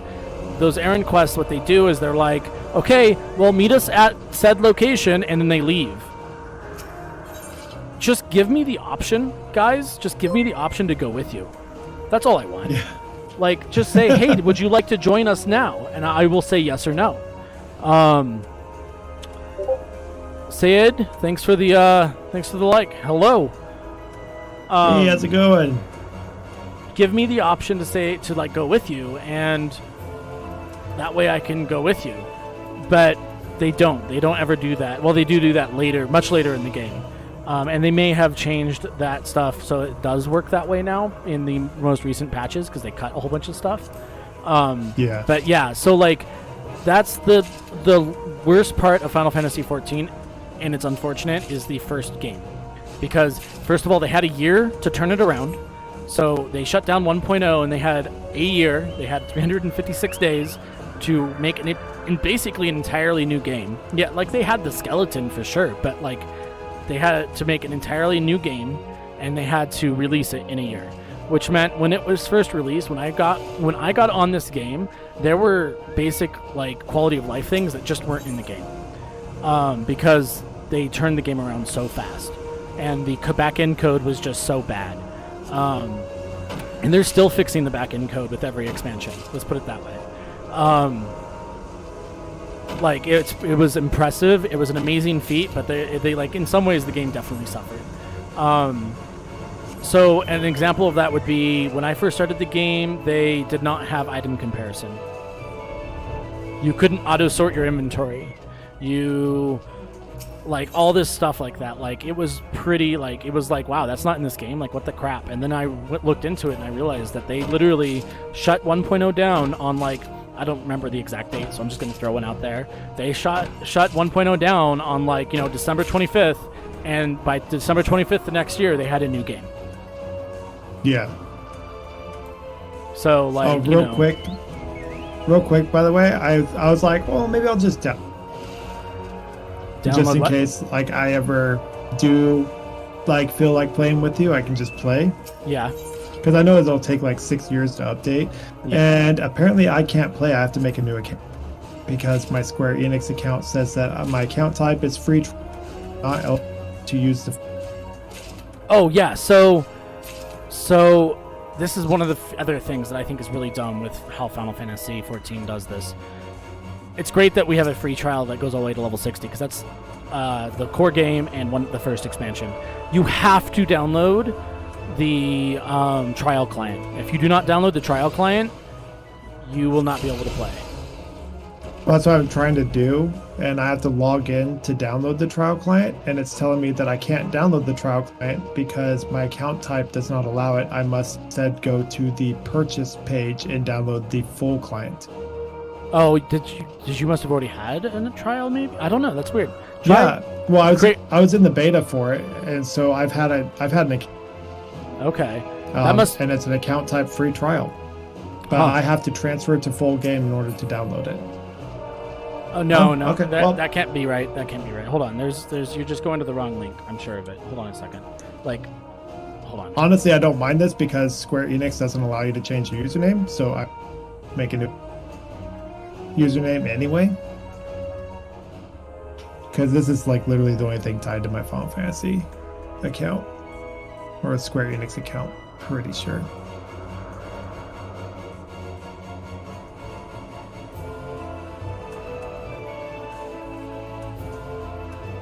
Like, start free trial. I'll try it this way. I mean, I don't know if that's the link you followed, but I don't know. For a while, they had like a special download page that you had to find to download the free trial client so that you could. It was so obnoxious. This is the start free trial page. And it's sign in with my Square Enix account. I'll try it this route. Yeah, I don't know if it'll work, honestly, but like for a while... I'm already registered. Please log in with an account that is not registered for a trial. Yeah. So you already have a trial registered, so can you log in on the client with that account? I'm just trying to download the client. It won't let me download the client because it's making me sign in to download the client. Oh, that's weird. And when I sign in, it's telling me I can't download the client because it's not compatible with my account because my account's a free trial account, which if I go to my account status, account type, free trial. Yeah, that's weird. I know that... can see the character I created. Oh, here it goes. Right? Let me just Google. Which, if I had to create a new account, I'm perfectly fine with that because I don't give a shit. Linux account, it doesn't even like exist ever. Like half the time I can't even log in on Square Enix games with it, and you can't change your account name on Square Enix, so I'm totally cool just making a new account with my current email address and everything. Okay. I'm seeing if I can just find the file to download without going through Square Enix and then just have it auto update. Oh, here we go. I think I found a Reddit link that'll work. Yeah, because even going to the Square Enix frequently asked questions, they bring me to a link back to the page I was just at. Try this one. Let's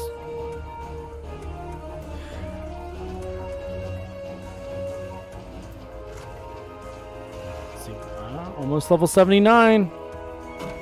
I'm literally just grinding this out so I can have tons of mats. That's the only reason I'm grinding this out the way I am. Also because I can do it and talk and not have to think, but...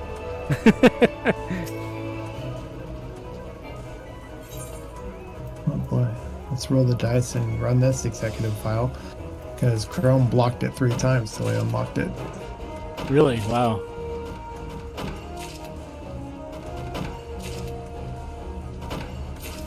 Alright, Windows Defender, I'm trusting in you here.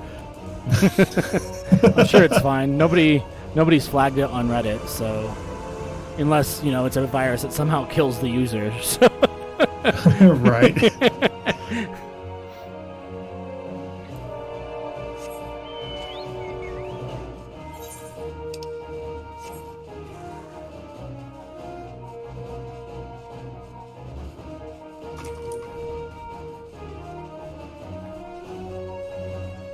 But yeah, I don't know. I think that I'm gonna buy Guild Wars 2 and give that a shot as one of the other MMOs, and then I don't know. Like I also have the Dungeons and Dragons free MMO installed on Steam because I was playing it with Kitty and Kitty's mom. That one was fun a few years ago when I tried it out. It was really cool, and there's a lot of cool things about it that they did different than your classic MMO, especially for that era. Like it definitely feels dated. Like it absolutely feels dated compared to like modern MMOs like Final Fantasy 14 or Elder Scrolls Online. But I mean, I don't know. Like I had a lot of fun with it. It was a good time. I just have so many games that I like to play that it's hard to make time. Again, it's hard to make time for all the games that I want to play. And so it's just like constantly like I sit down and whatever game I start up first or whatever game I've been digging the most, I start up. Like recently recently it's been Deep Rock Galactic. Like I can't even say, I don't even know why I like that game so much because it's so straightforward, but like it's just been so fun and enjoyable. All right, so that program installs what looks like Final Fantasy 14, but it crashes the second you try to open it. Oh, really? So okay. I'm just gonna start a new trial with a new account. Yeah, I mean that's not gonna hurt you. All you have to do is remember that it's there. Also, if it does take you to the same account page, because it might, you can have more than one account on the same account profile.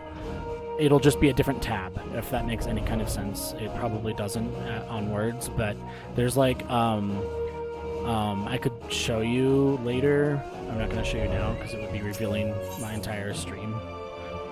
But so on the account page, there's like all the like user information and like what your licenses are and stuff. That portion of the page actually can be a tab. So there'll be like different tabs with like your different accounts. Well, I'm just gonna make a completely new account for right now because I'm using a different email address.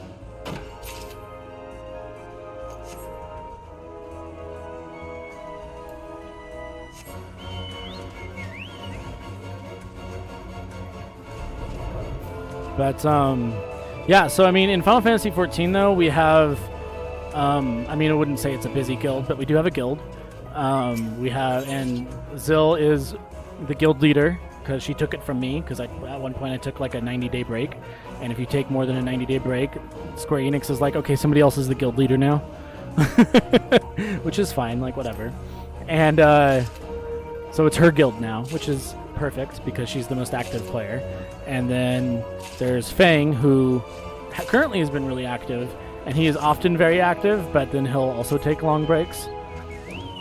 And me.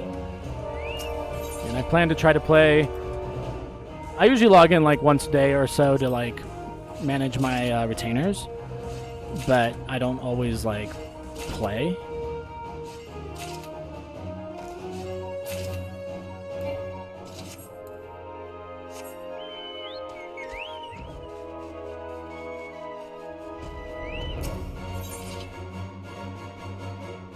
Sorry, I'm just trying to download it. It is not.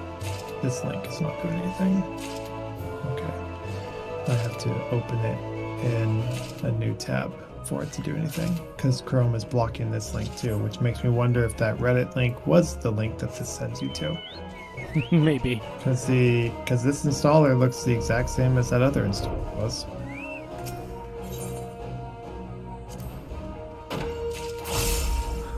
But anyway, I don't know. I'd also like to try out some other MMOs, like I was saying, preferably free. Free is preferred, but I would really like to do Guild Wars, so I think I'm going to go ahead and pick that one up here soon. If you would like to try that out with me, you are, of course, welcome, but you are under, of course, again, no obligation. And, oh, wow, why didn't I see the cool fireworks from that? I'm disappointed. Guild Wars 2 is free to play. Yes, but don't you have to buy the game? I think you have to buy the game. November 2020, Guild Wars 2 goes free to play. So definitely don't buy it right now. I wonder if you get anything special for buying it. I'd be kind of okay with buying it if I got a whole bunch of special stuff. Well, they don't even have, at least on my Steam, unless in it, don't have paid. Like if I. So I see there's Guild Wars Trilogy, which I'm pretty sure is Guild Wars 1. Yeah, that's Have I Guild tried Wars any 1. of the Nexon games? No. I have not tried any of the Nexon games. Will you link me a, so like their website or something, Fang? Okay, CJ, so Guild Wars 2 on Steam, you cannot buy it. Wait until... I mean, I was going to just get it through their website because I don't like to manage MMOs through Steam. It makes me unhappy.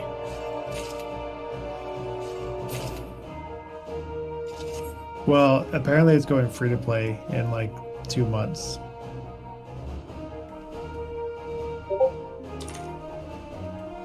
That's fair.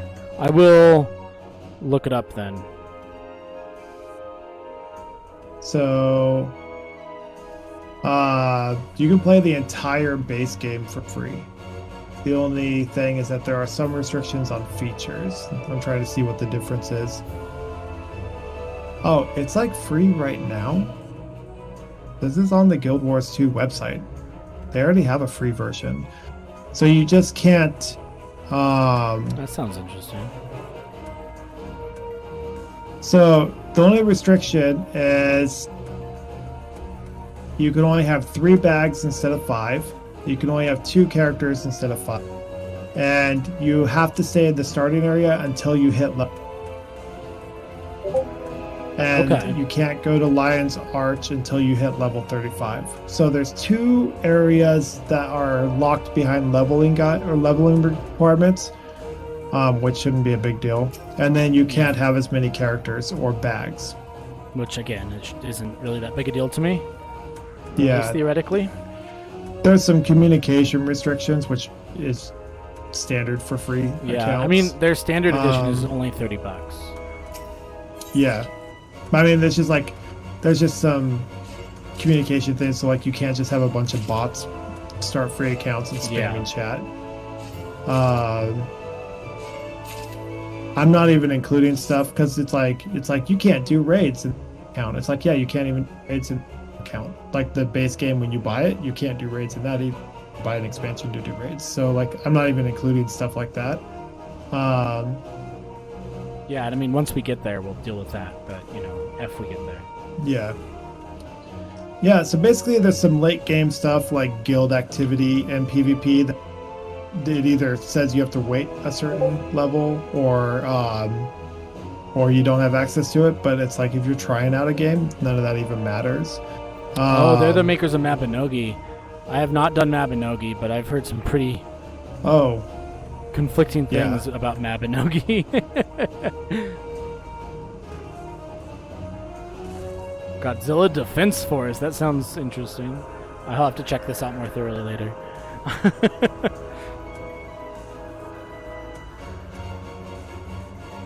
remember Alright. Maple Story? Yeah. Yeah, you were either really into Maple Story or Yeah, no, Maple Story was definitely one of those ones that you were like, this is the coolest thing ever. Not even necessarily coolest, but like, this is, so good and awesome. And you would ask people why, and they'd be like, well, it just is. And like, I played a little bit of it, and I mean, it was good. I don't know, like, I didn't hate it objectively. whatever. So like jazz music, how your brain has to basically be wired a certain way for freeform jazz to work. And it's like highly linked to people with like ADHD and stuff like that. Like they really, really like have a higher rate of like truly enjoying jazz music at like a personal level.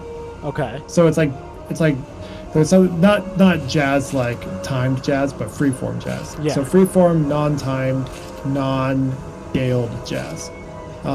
There's it basically your brain has to work a certain way for you to like find the enjoyment, and that's why you either love freeform jazz or you don't receive any benefit from freeform jazz.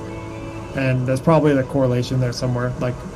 Like heavy metal is the most relaxing, like centering music for me, and there are people that say that it's literally just nails on a chalkboard. So it's probably like that with all stuff, but there are certain games that are like freeform to me, because freeform jazz to me is just notes banged on an instrument that have no logical musical progression. And to some people it works with their brain, but it doesn't follow the rules of music, and that's how my brain works. And so for my brain, freeform jazz doesn't work, and for people that it does work, that's cool. I'm glad that you have it. And that is what Maple Story was like to me, because I tried really hard because it looked really cool, and the people that were into it were like really into it, and I tried really hard, and I just came out like a week later just being like, I just threw my hands up. I was like, I don't know what the deal is. I don't get it. And I just gave up. Yeah. I never went back. I tried, and after a week I still didn't know what it was or why I should care about it. And the people were like, no, it's so cool, look at this. And I'm like, but I don't get why that's cool. And Yeah, so I don't know. just For me, played it. For me, I liked from what I remember, I liked most of the things about it. I just couldn't get into it. It was just like missing a certain something that just would hook. Just didn't speak to you. Yeah. Now, to say that I disliked it, that'd be speaking too strongly. Like if it was, if I was on the farm and it was like my only game that I had purchased, and it was like not necessarily the only game I had access to, but like one of the few games I had access to, because like when I first got the PlayStation, as an example, we had like Tony Hawk and Final Fantasy IX, and that was pretty much it. We loved the crap out of those games, but like it was also because like they were literally the only two good games we had.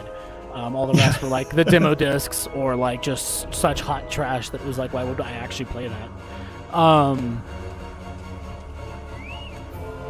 So like if it was like one of the like 3 games that were quote unquote good, I'd probably super have dug it. But like at the time, I had a pretty decent library of games. Finally, I think I had just gotten into computer gaming, and so I had that going on, and so it was just like and it's not that I hate this game or dislike it even. It's just like there's games that are calling to me more, and I'm gonna go play that instead.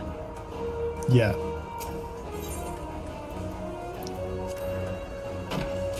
Yeah, there's like very specific games that have like rabid followings, and I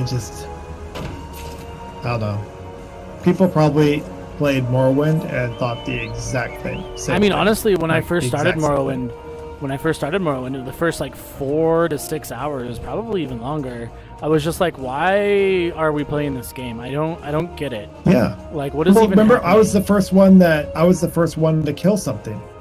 Yeah. I was like, oh, I killed the rat. And you were like, how did you kill the rat? And I was like, Yeah. oh, here's what I did. Then you watched me try to kill another rat and die, but you got the idea. And then you went and killed the rat because the game didn't tell you anything. And we had like borrowed it from someone. And so I didn't have the manual that told you everything.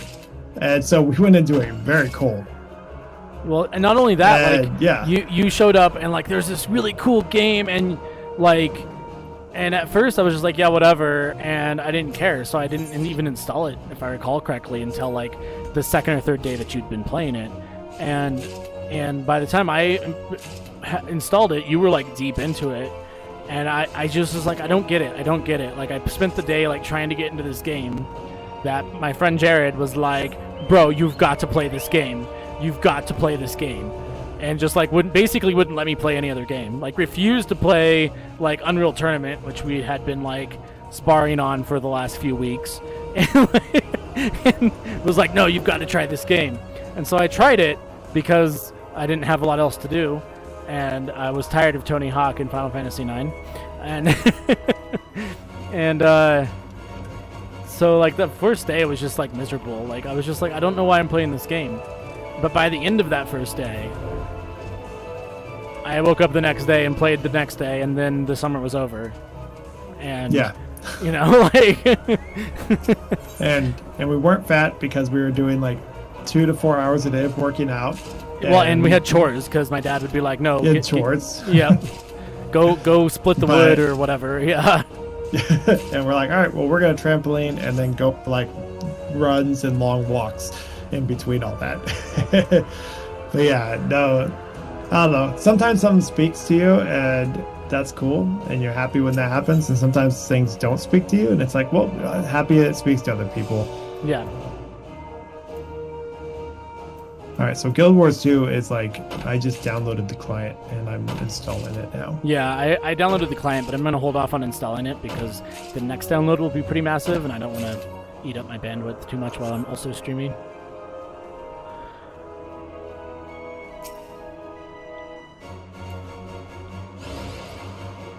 Laser beam! Pew!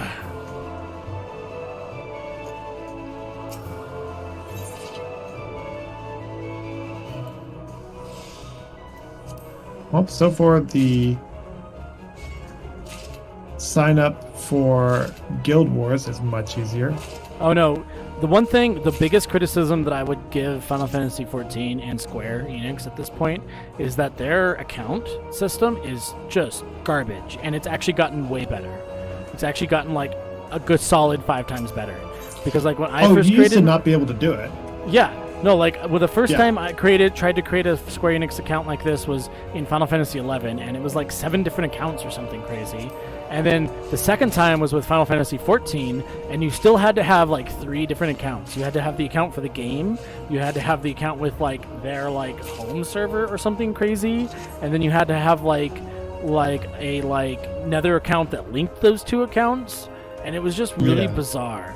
And so they moved to the MOG station, which is much so much better. Like, so much better. It's still kind of difficult to interact with sometimes, but it's still just like night and day compared to what it was when I first signed up for Final Fantasy XIV. Yeah. Because it was literally like 3 different account clients, and I was never sure which one. And it was also at least 2 different passwords, because I think 2 of them were linked. And I was just like, that's why on my account name is like, you know, I have the number 2 in my account name because I had to remake my account name, because the first account name I got locked out of because I couldn't remember the password and I couldn't reset it for some reason. Like, that's how bad it was.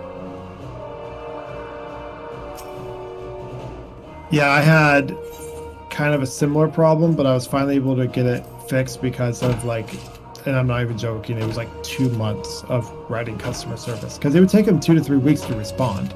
Yeah. And finally got them to I'm like, can you just send a reset to the email address on the account? Because the link in your stupid website does not do anything.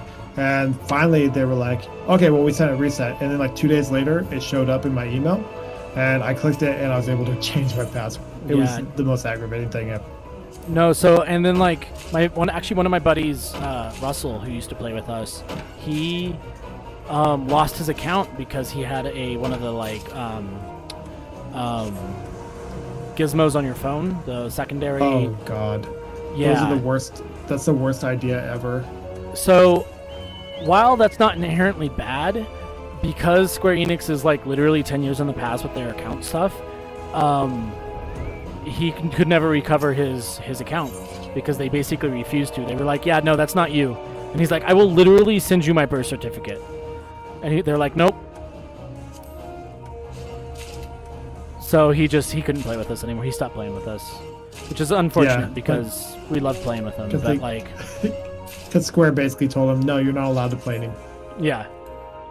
And which really, really, really lame. And I'm not gonna lie that it's not kind of a bitter spot in my heart, but I mean, it is what it is at this point.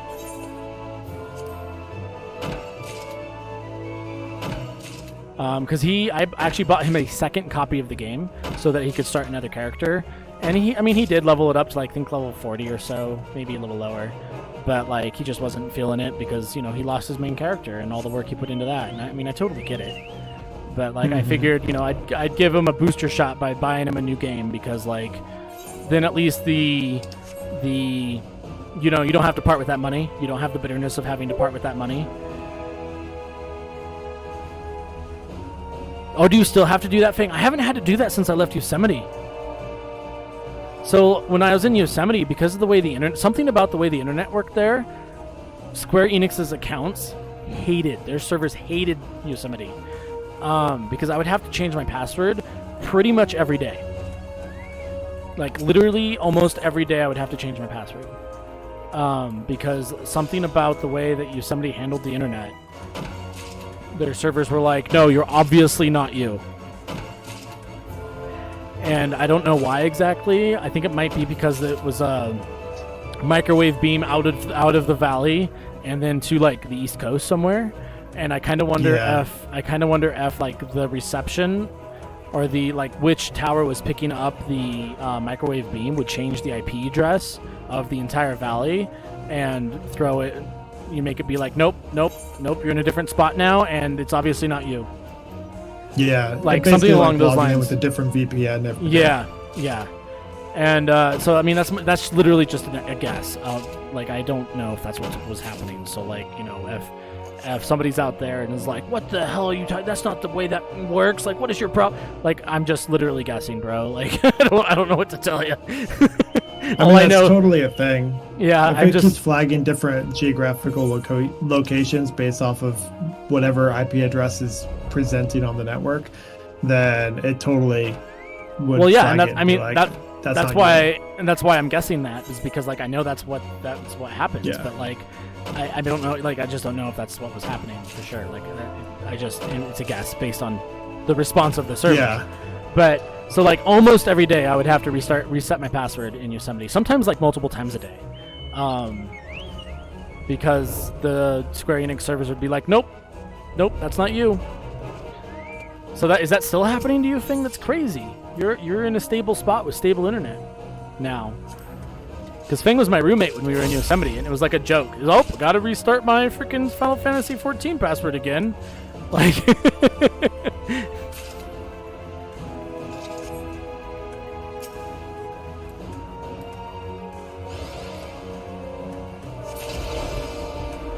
But I'm excited to try Guild Wars 2 out. We should try to find another game, because I don't want to necessarily do the same MMO every week, and I would like to try some new ones out for the viewers and also for us, because it's a good reason to try some new ones, Yeah. Well, so it'd be like every other Monday, right?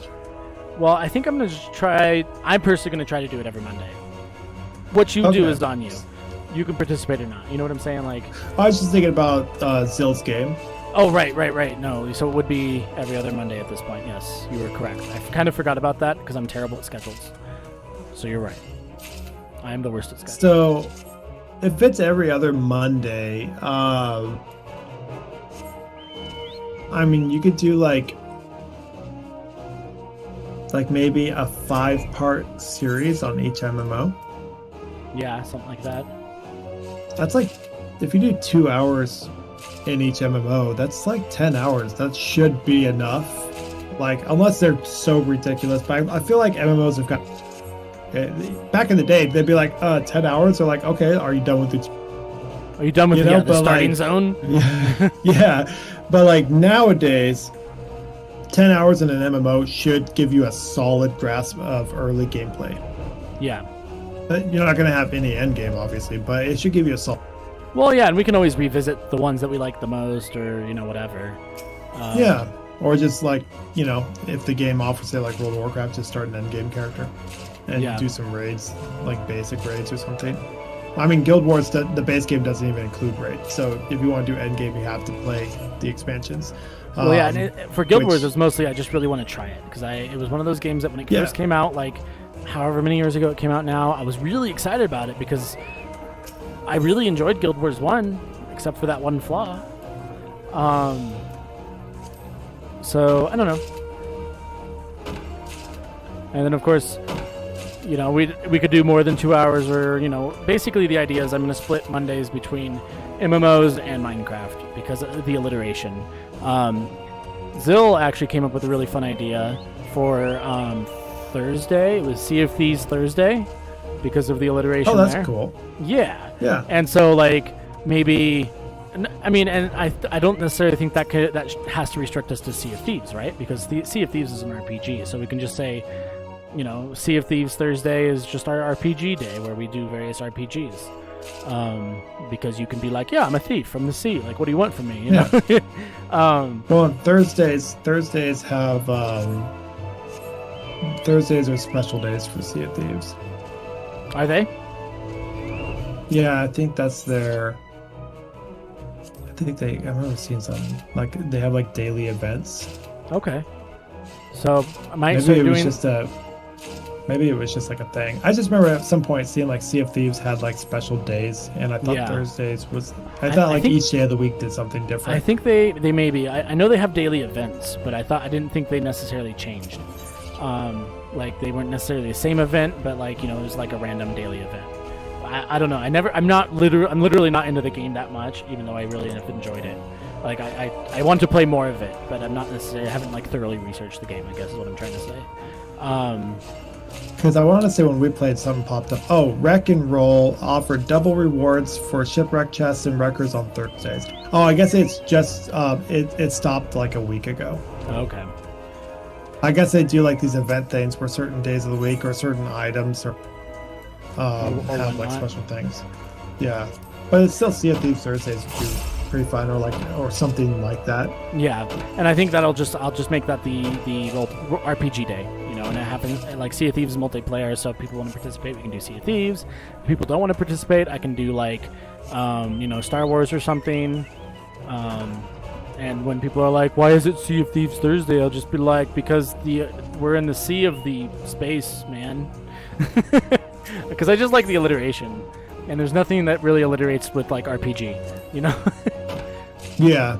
So you want to do like single or like co-op RPGs on Thursdays, and then massively multiplayer on Mondays? Yeah, and then Tuesday we have Party Game Tuesday, which leaves another day of the week for strategy games, and then we'll have a couple free days if we, any day that isn't one of the predetermined days is just a free day. Like what do we want? What are we feeling? That sounds cool. To me, anyway. So maybe moving forward, not this Thursday because we have RPG, like tabletop RPGs happening this Thursday, but like moving forward, maybe every other Thursday will be the Sea of Thieves Thursday. You could always record it and do a rerun. Yeah. On the days where we're playing our tabletop games. That's true. I'd definitely have to. I don't know. I haven't figured out a good way to do that.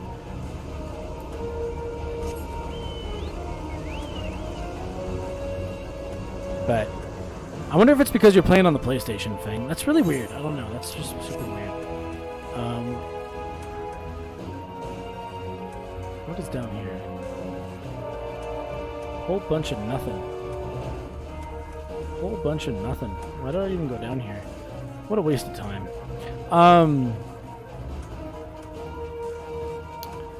But yeah, I don't know. These are just like kind of ideas that I'm throwing out there right now because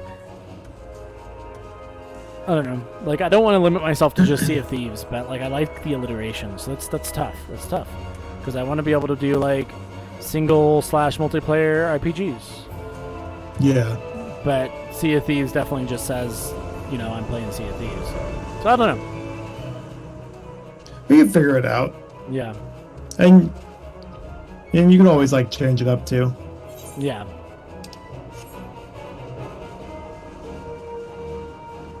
But like, I mean, not to say I didn't like Sea of Thieves, because I have really, really enjoyed Sea of Thieves so far. Like, it's been a lot of fun. It has been. It doesn't feel like a game I would play. Like, I don't know.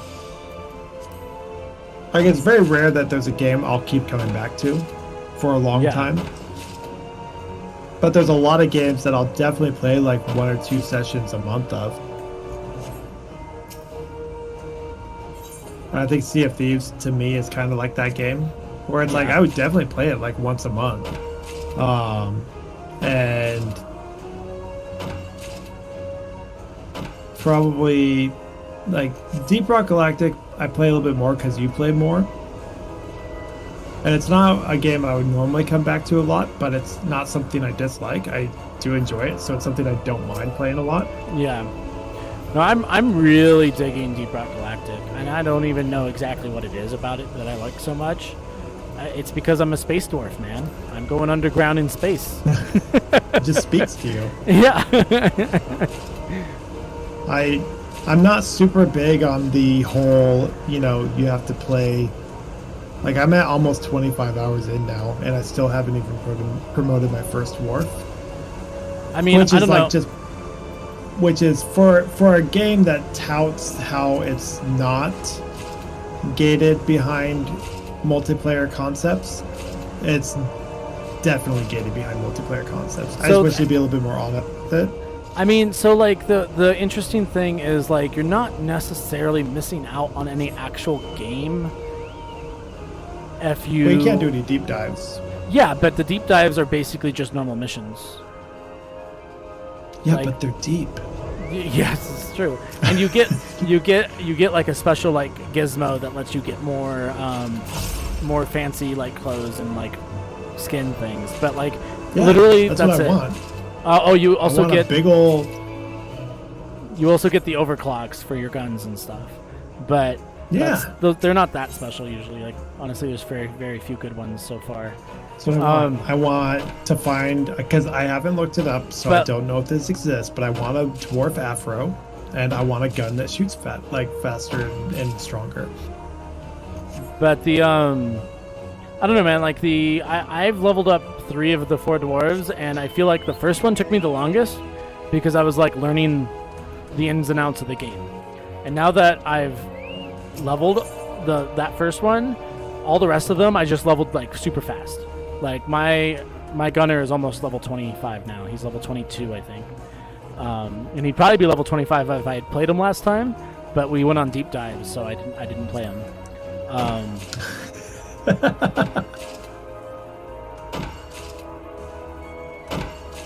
Because I was like, I'm not gonna deep dive with the gunner. I'm terrible with the gunner, so that's the I think you should have. I think you should have deep dived with the gunner, with the stock gun. I mean, honestly, I don't deep. I don't hate the stock gun on the gunner. I actually really enjoy it. Like once it gets wound up, it's like crazy accurate. It's great. You just got to get good at positioning. And that's probably the gunner. It's hard to position as the gunner. Like it is so hard to position as the gunner. Yeah, you have to do a lot of like pre-planning, and you have to do a lot of like,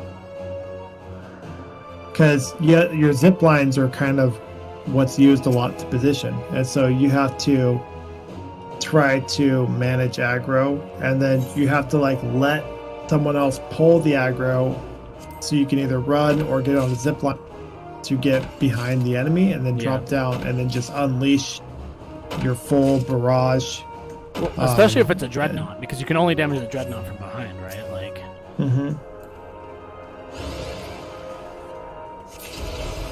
Yeah, it takes a lot of like pre-planning on the fly, and a lot of times you set everything up and you go for it, and then it just randomly turns around, and you're like, oh, okay, well, I guess I positioned it for the other person that's like dead now. Yeah, right.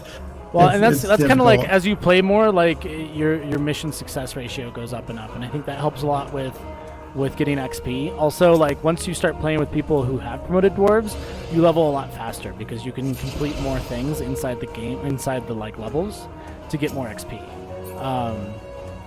So, I mean, next time we play, you'll probably be shocked at how fast your dwarf levels up. But well, I'm pretty close. So far, it's taken me about an hour a level. Yeah, that's about right.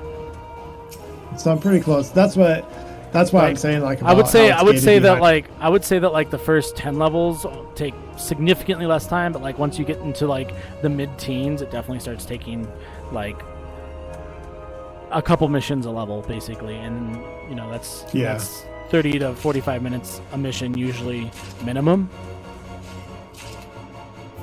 Now that kind of depends. Like I said, if you're with if you like get an XP mission and then you also complete all the special like quests and the secondaries in that special mission and like all that stuff, like I've literally leveled up twice, even at level 20 from like a mission like that.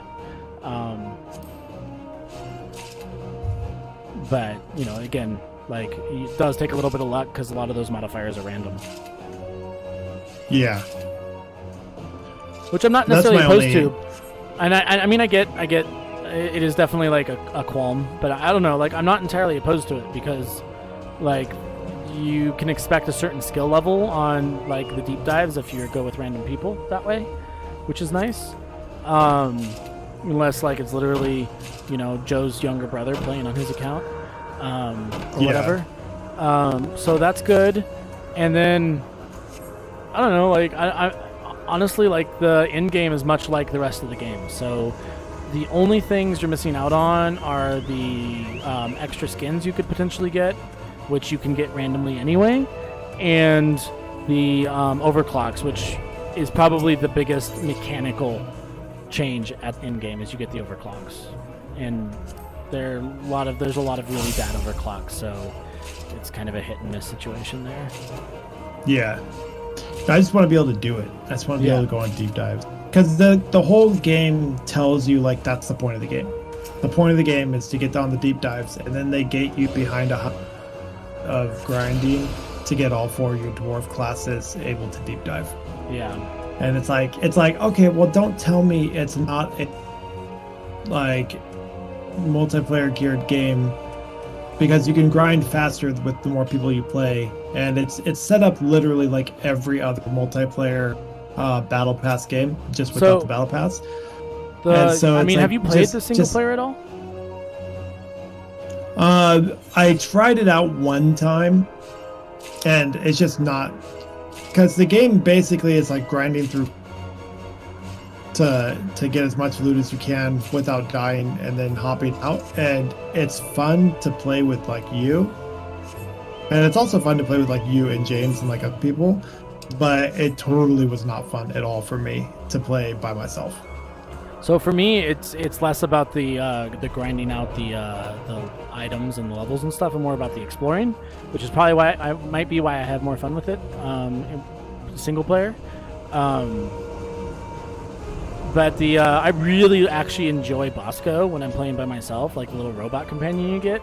Because once you get good with Bosco, you can like have him like mine minerals that are super far out of reach, so like nothing is out of reach basically.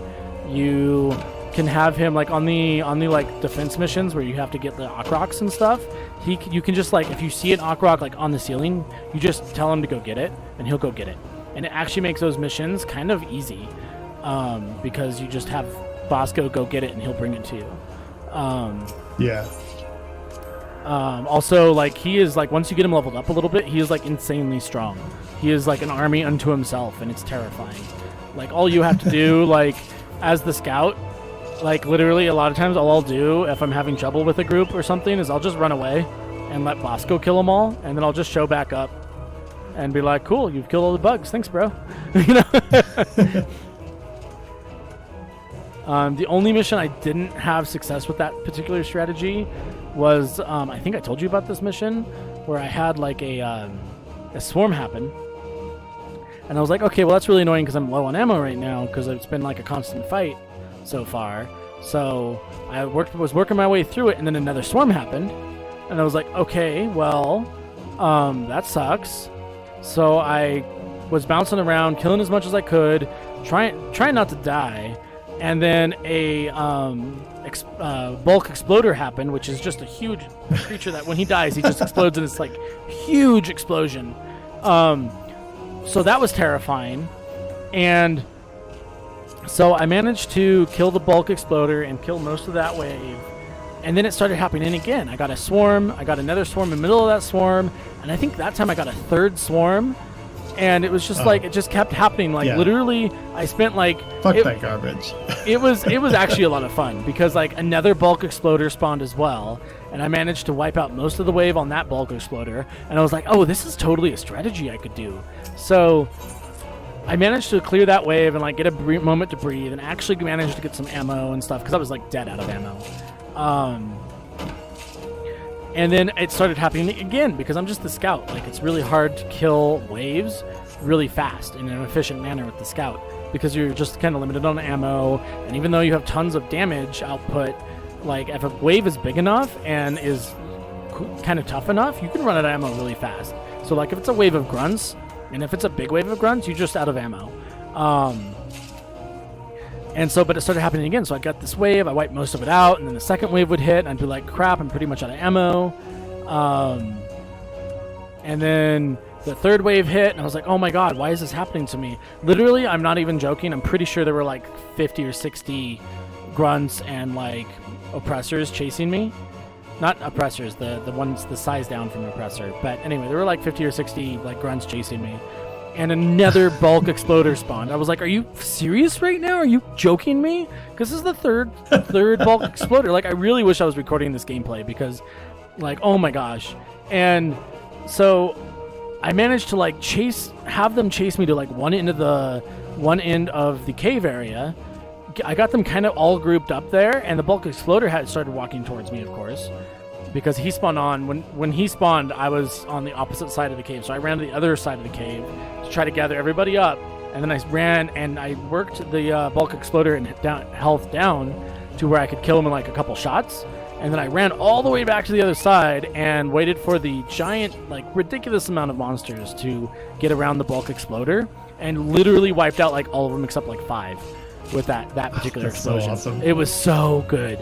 Like, it was so good. And yeah, no, that was probably like one of the best times I've ever had in that game. Like there's been a lot of satisfying moments, but I think that takes the cake. And so yeah, like it was just so good. And then I just finished up the mission real quick and got the heck out of there because I really didn't want to deal with it again. But like, because it got hairy a few times, like real hairy. And it was weird because like the swarms were just spawning so fast that Bosco couldn't kill them fast enough, along with me helping. And like even though somehow the guns on the defense platform had either run out of ammo or got destroyed. I'm not even sure that they can get destroyed, but they were just not there. So I think they ran out of ammo. Like it was a gnarly fight, and I don't know why there were so many spawns happening, but I honestly had a great time with it. It was really tough, but it was so much fun. Yeah, it kind of makes you want to just like record all your gameplay. No, absolutely. And I actually kind of started doing that recently where most of the time I'll start up OBS and just record it, even if I'm not. Yeah. Oh, don't even use OBS, dude. Just use your NVIDIA G. It uses 0 system resources. Yeah. It'll just record. It basically just copies what it sends to your the storage location. But yeah, no, it was such a good time. It was such a good time. Like, I am so disappointed that because like literally I had started the game up earlier in the day. I had recorded that session, but I didn't record that session for some reason. I just like forgot to turn on my recording software. And oh god, I'm so disappointed that I forgot. Because it honestly, like, that story sounds like, you know, kind of almost like impossible, you know? Because the game probably glitched a little bit and Yeah. spawned more than it was supposed to. But yeah, it was a really good time. Like it definitely sucked a few times here and there where I was just like, what the crap is happening right now? Are you serious? But like overall, because there were a few times where I like ran out of ammo and had time to like gather ammo, but I didn't have the nitra, so I had to like go find the nitra real quick. And I'm in the middle of gathering the nitra, and the commander at the station up in his cushy seats up in the freaking satellite base was like, "There's a swarm incoming," and I'm like, "Are you serious, bro? Like, why do you even talk?" So like it was a lot of fun, but it definitely got hairy, and it was pretty crazy.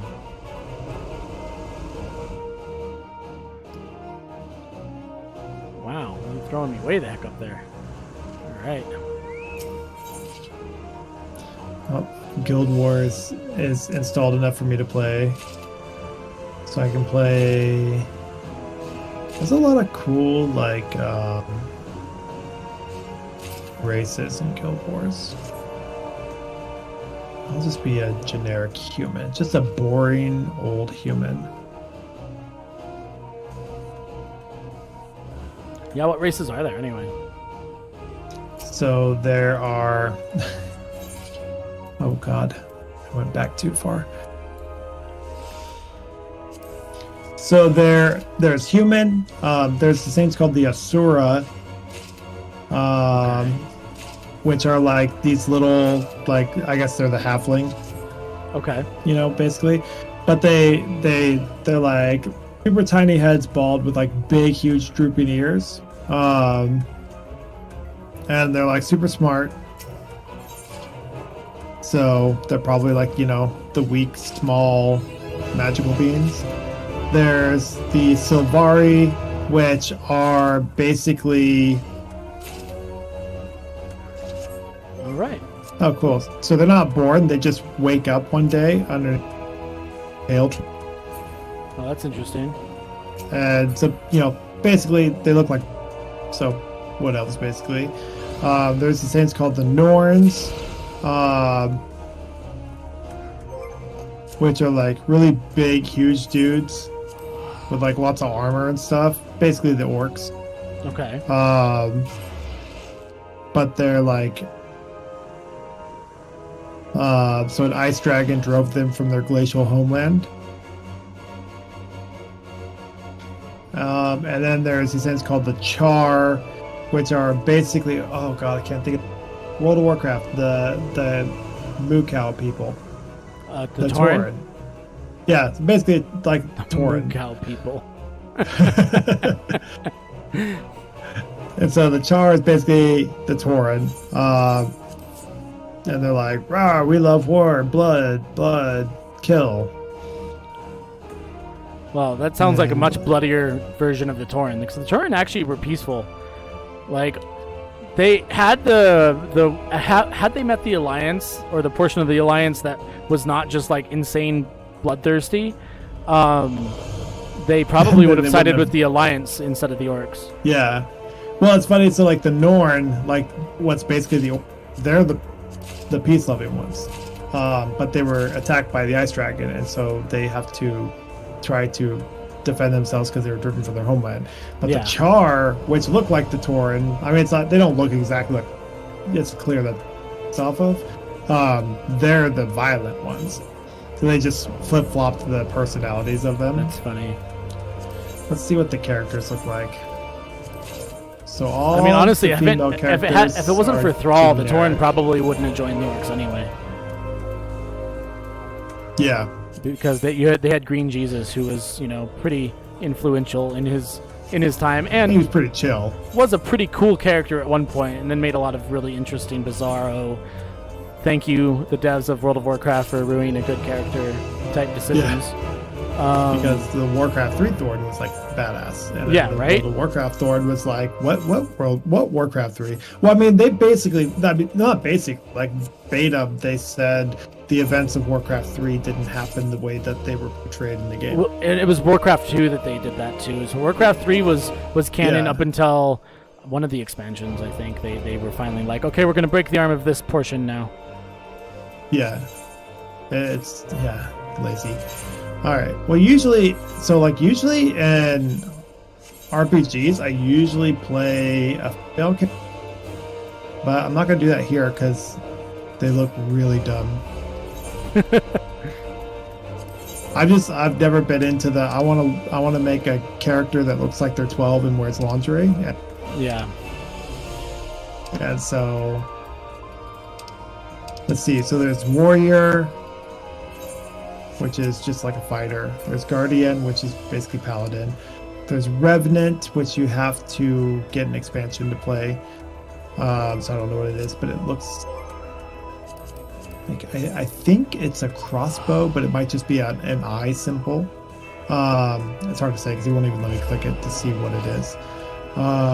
So engineers have like gadgets, turrets, and toolkits. Oh fuck yeah, that actually might be who I play.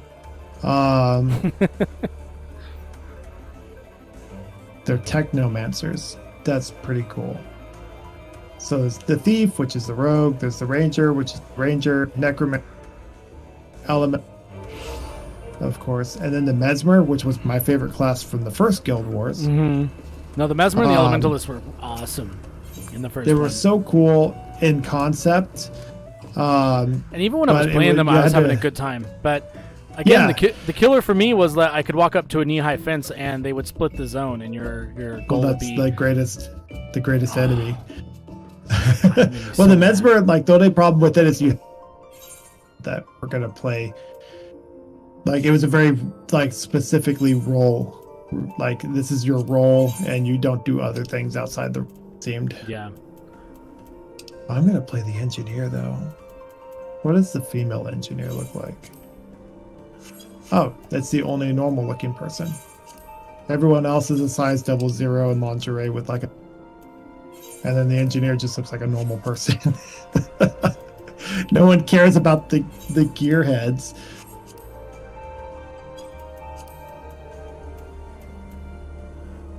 Oh, there's a lot of customization options, like a ton. What? I can have a freaking monocle? That's like a steampunk monocle? That's fun. I'm just going with the stock everything. So then you pick your most useful tool, which for other classes might be like most useful spell or like what type of element you want to focus on. Okay. So it seems like they have 3 primary paths.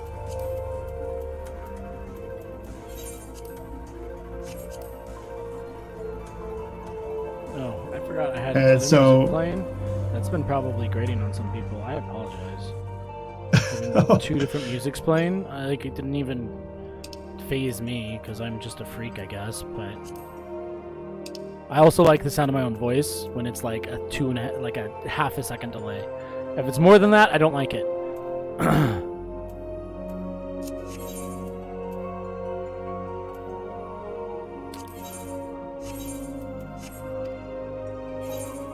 So I don't know what the 3 tools are. So one is a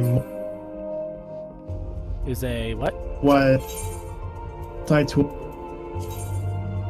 Got like spade, screwdriver, wrench. I don't know. It doesn't tell me any. So it's all flavor at this point. There's a monocle that lets me see super far away, and then there's that. Let's see. There's a monocle that lets me see fine details. I'm just gonna go with that because it looks cool.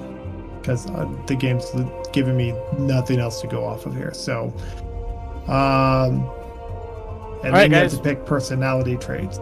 Well, I think that it is almost midnight, so I'm going to go ahead and wrap it up here. Thanks for watching. Thanks for hanging out. Skylar, if you're still out there, it sounds like we're going to be trying to try Guild Wars 2 next week. Hopefully you have your computer situation figured out, but we'll probably be playing it again, so don't worry about it too much. And Fang, if you would like to participate, you are, of course, welcome. I don't know if you have a working computer.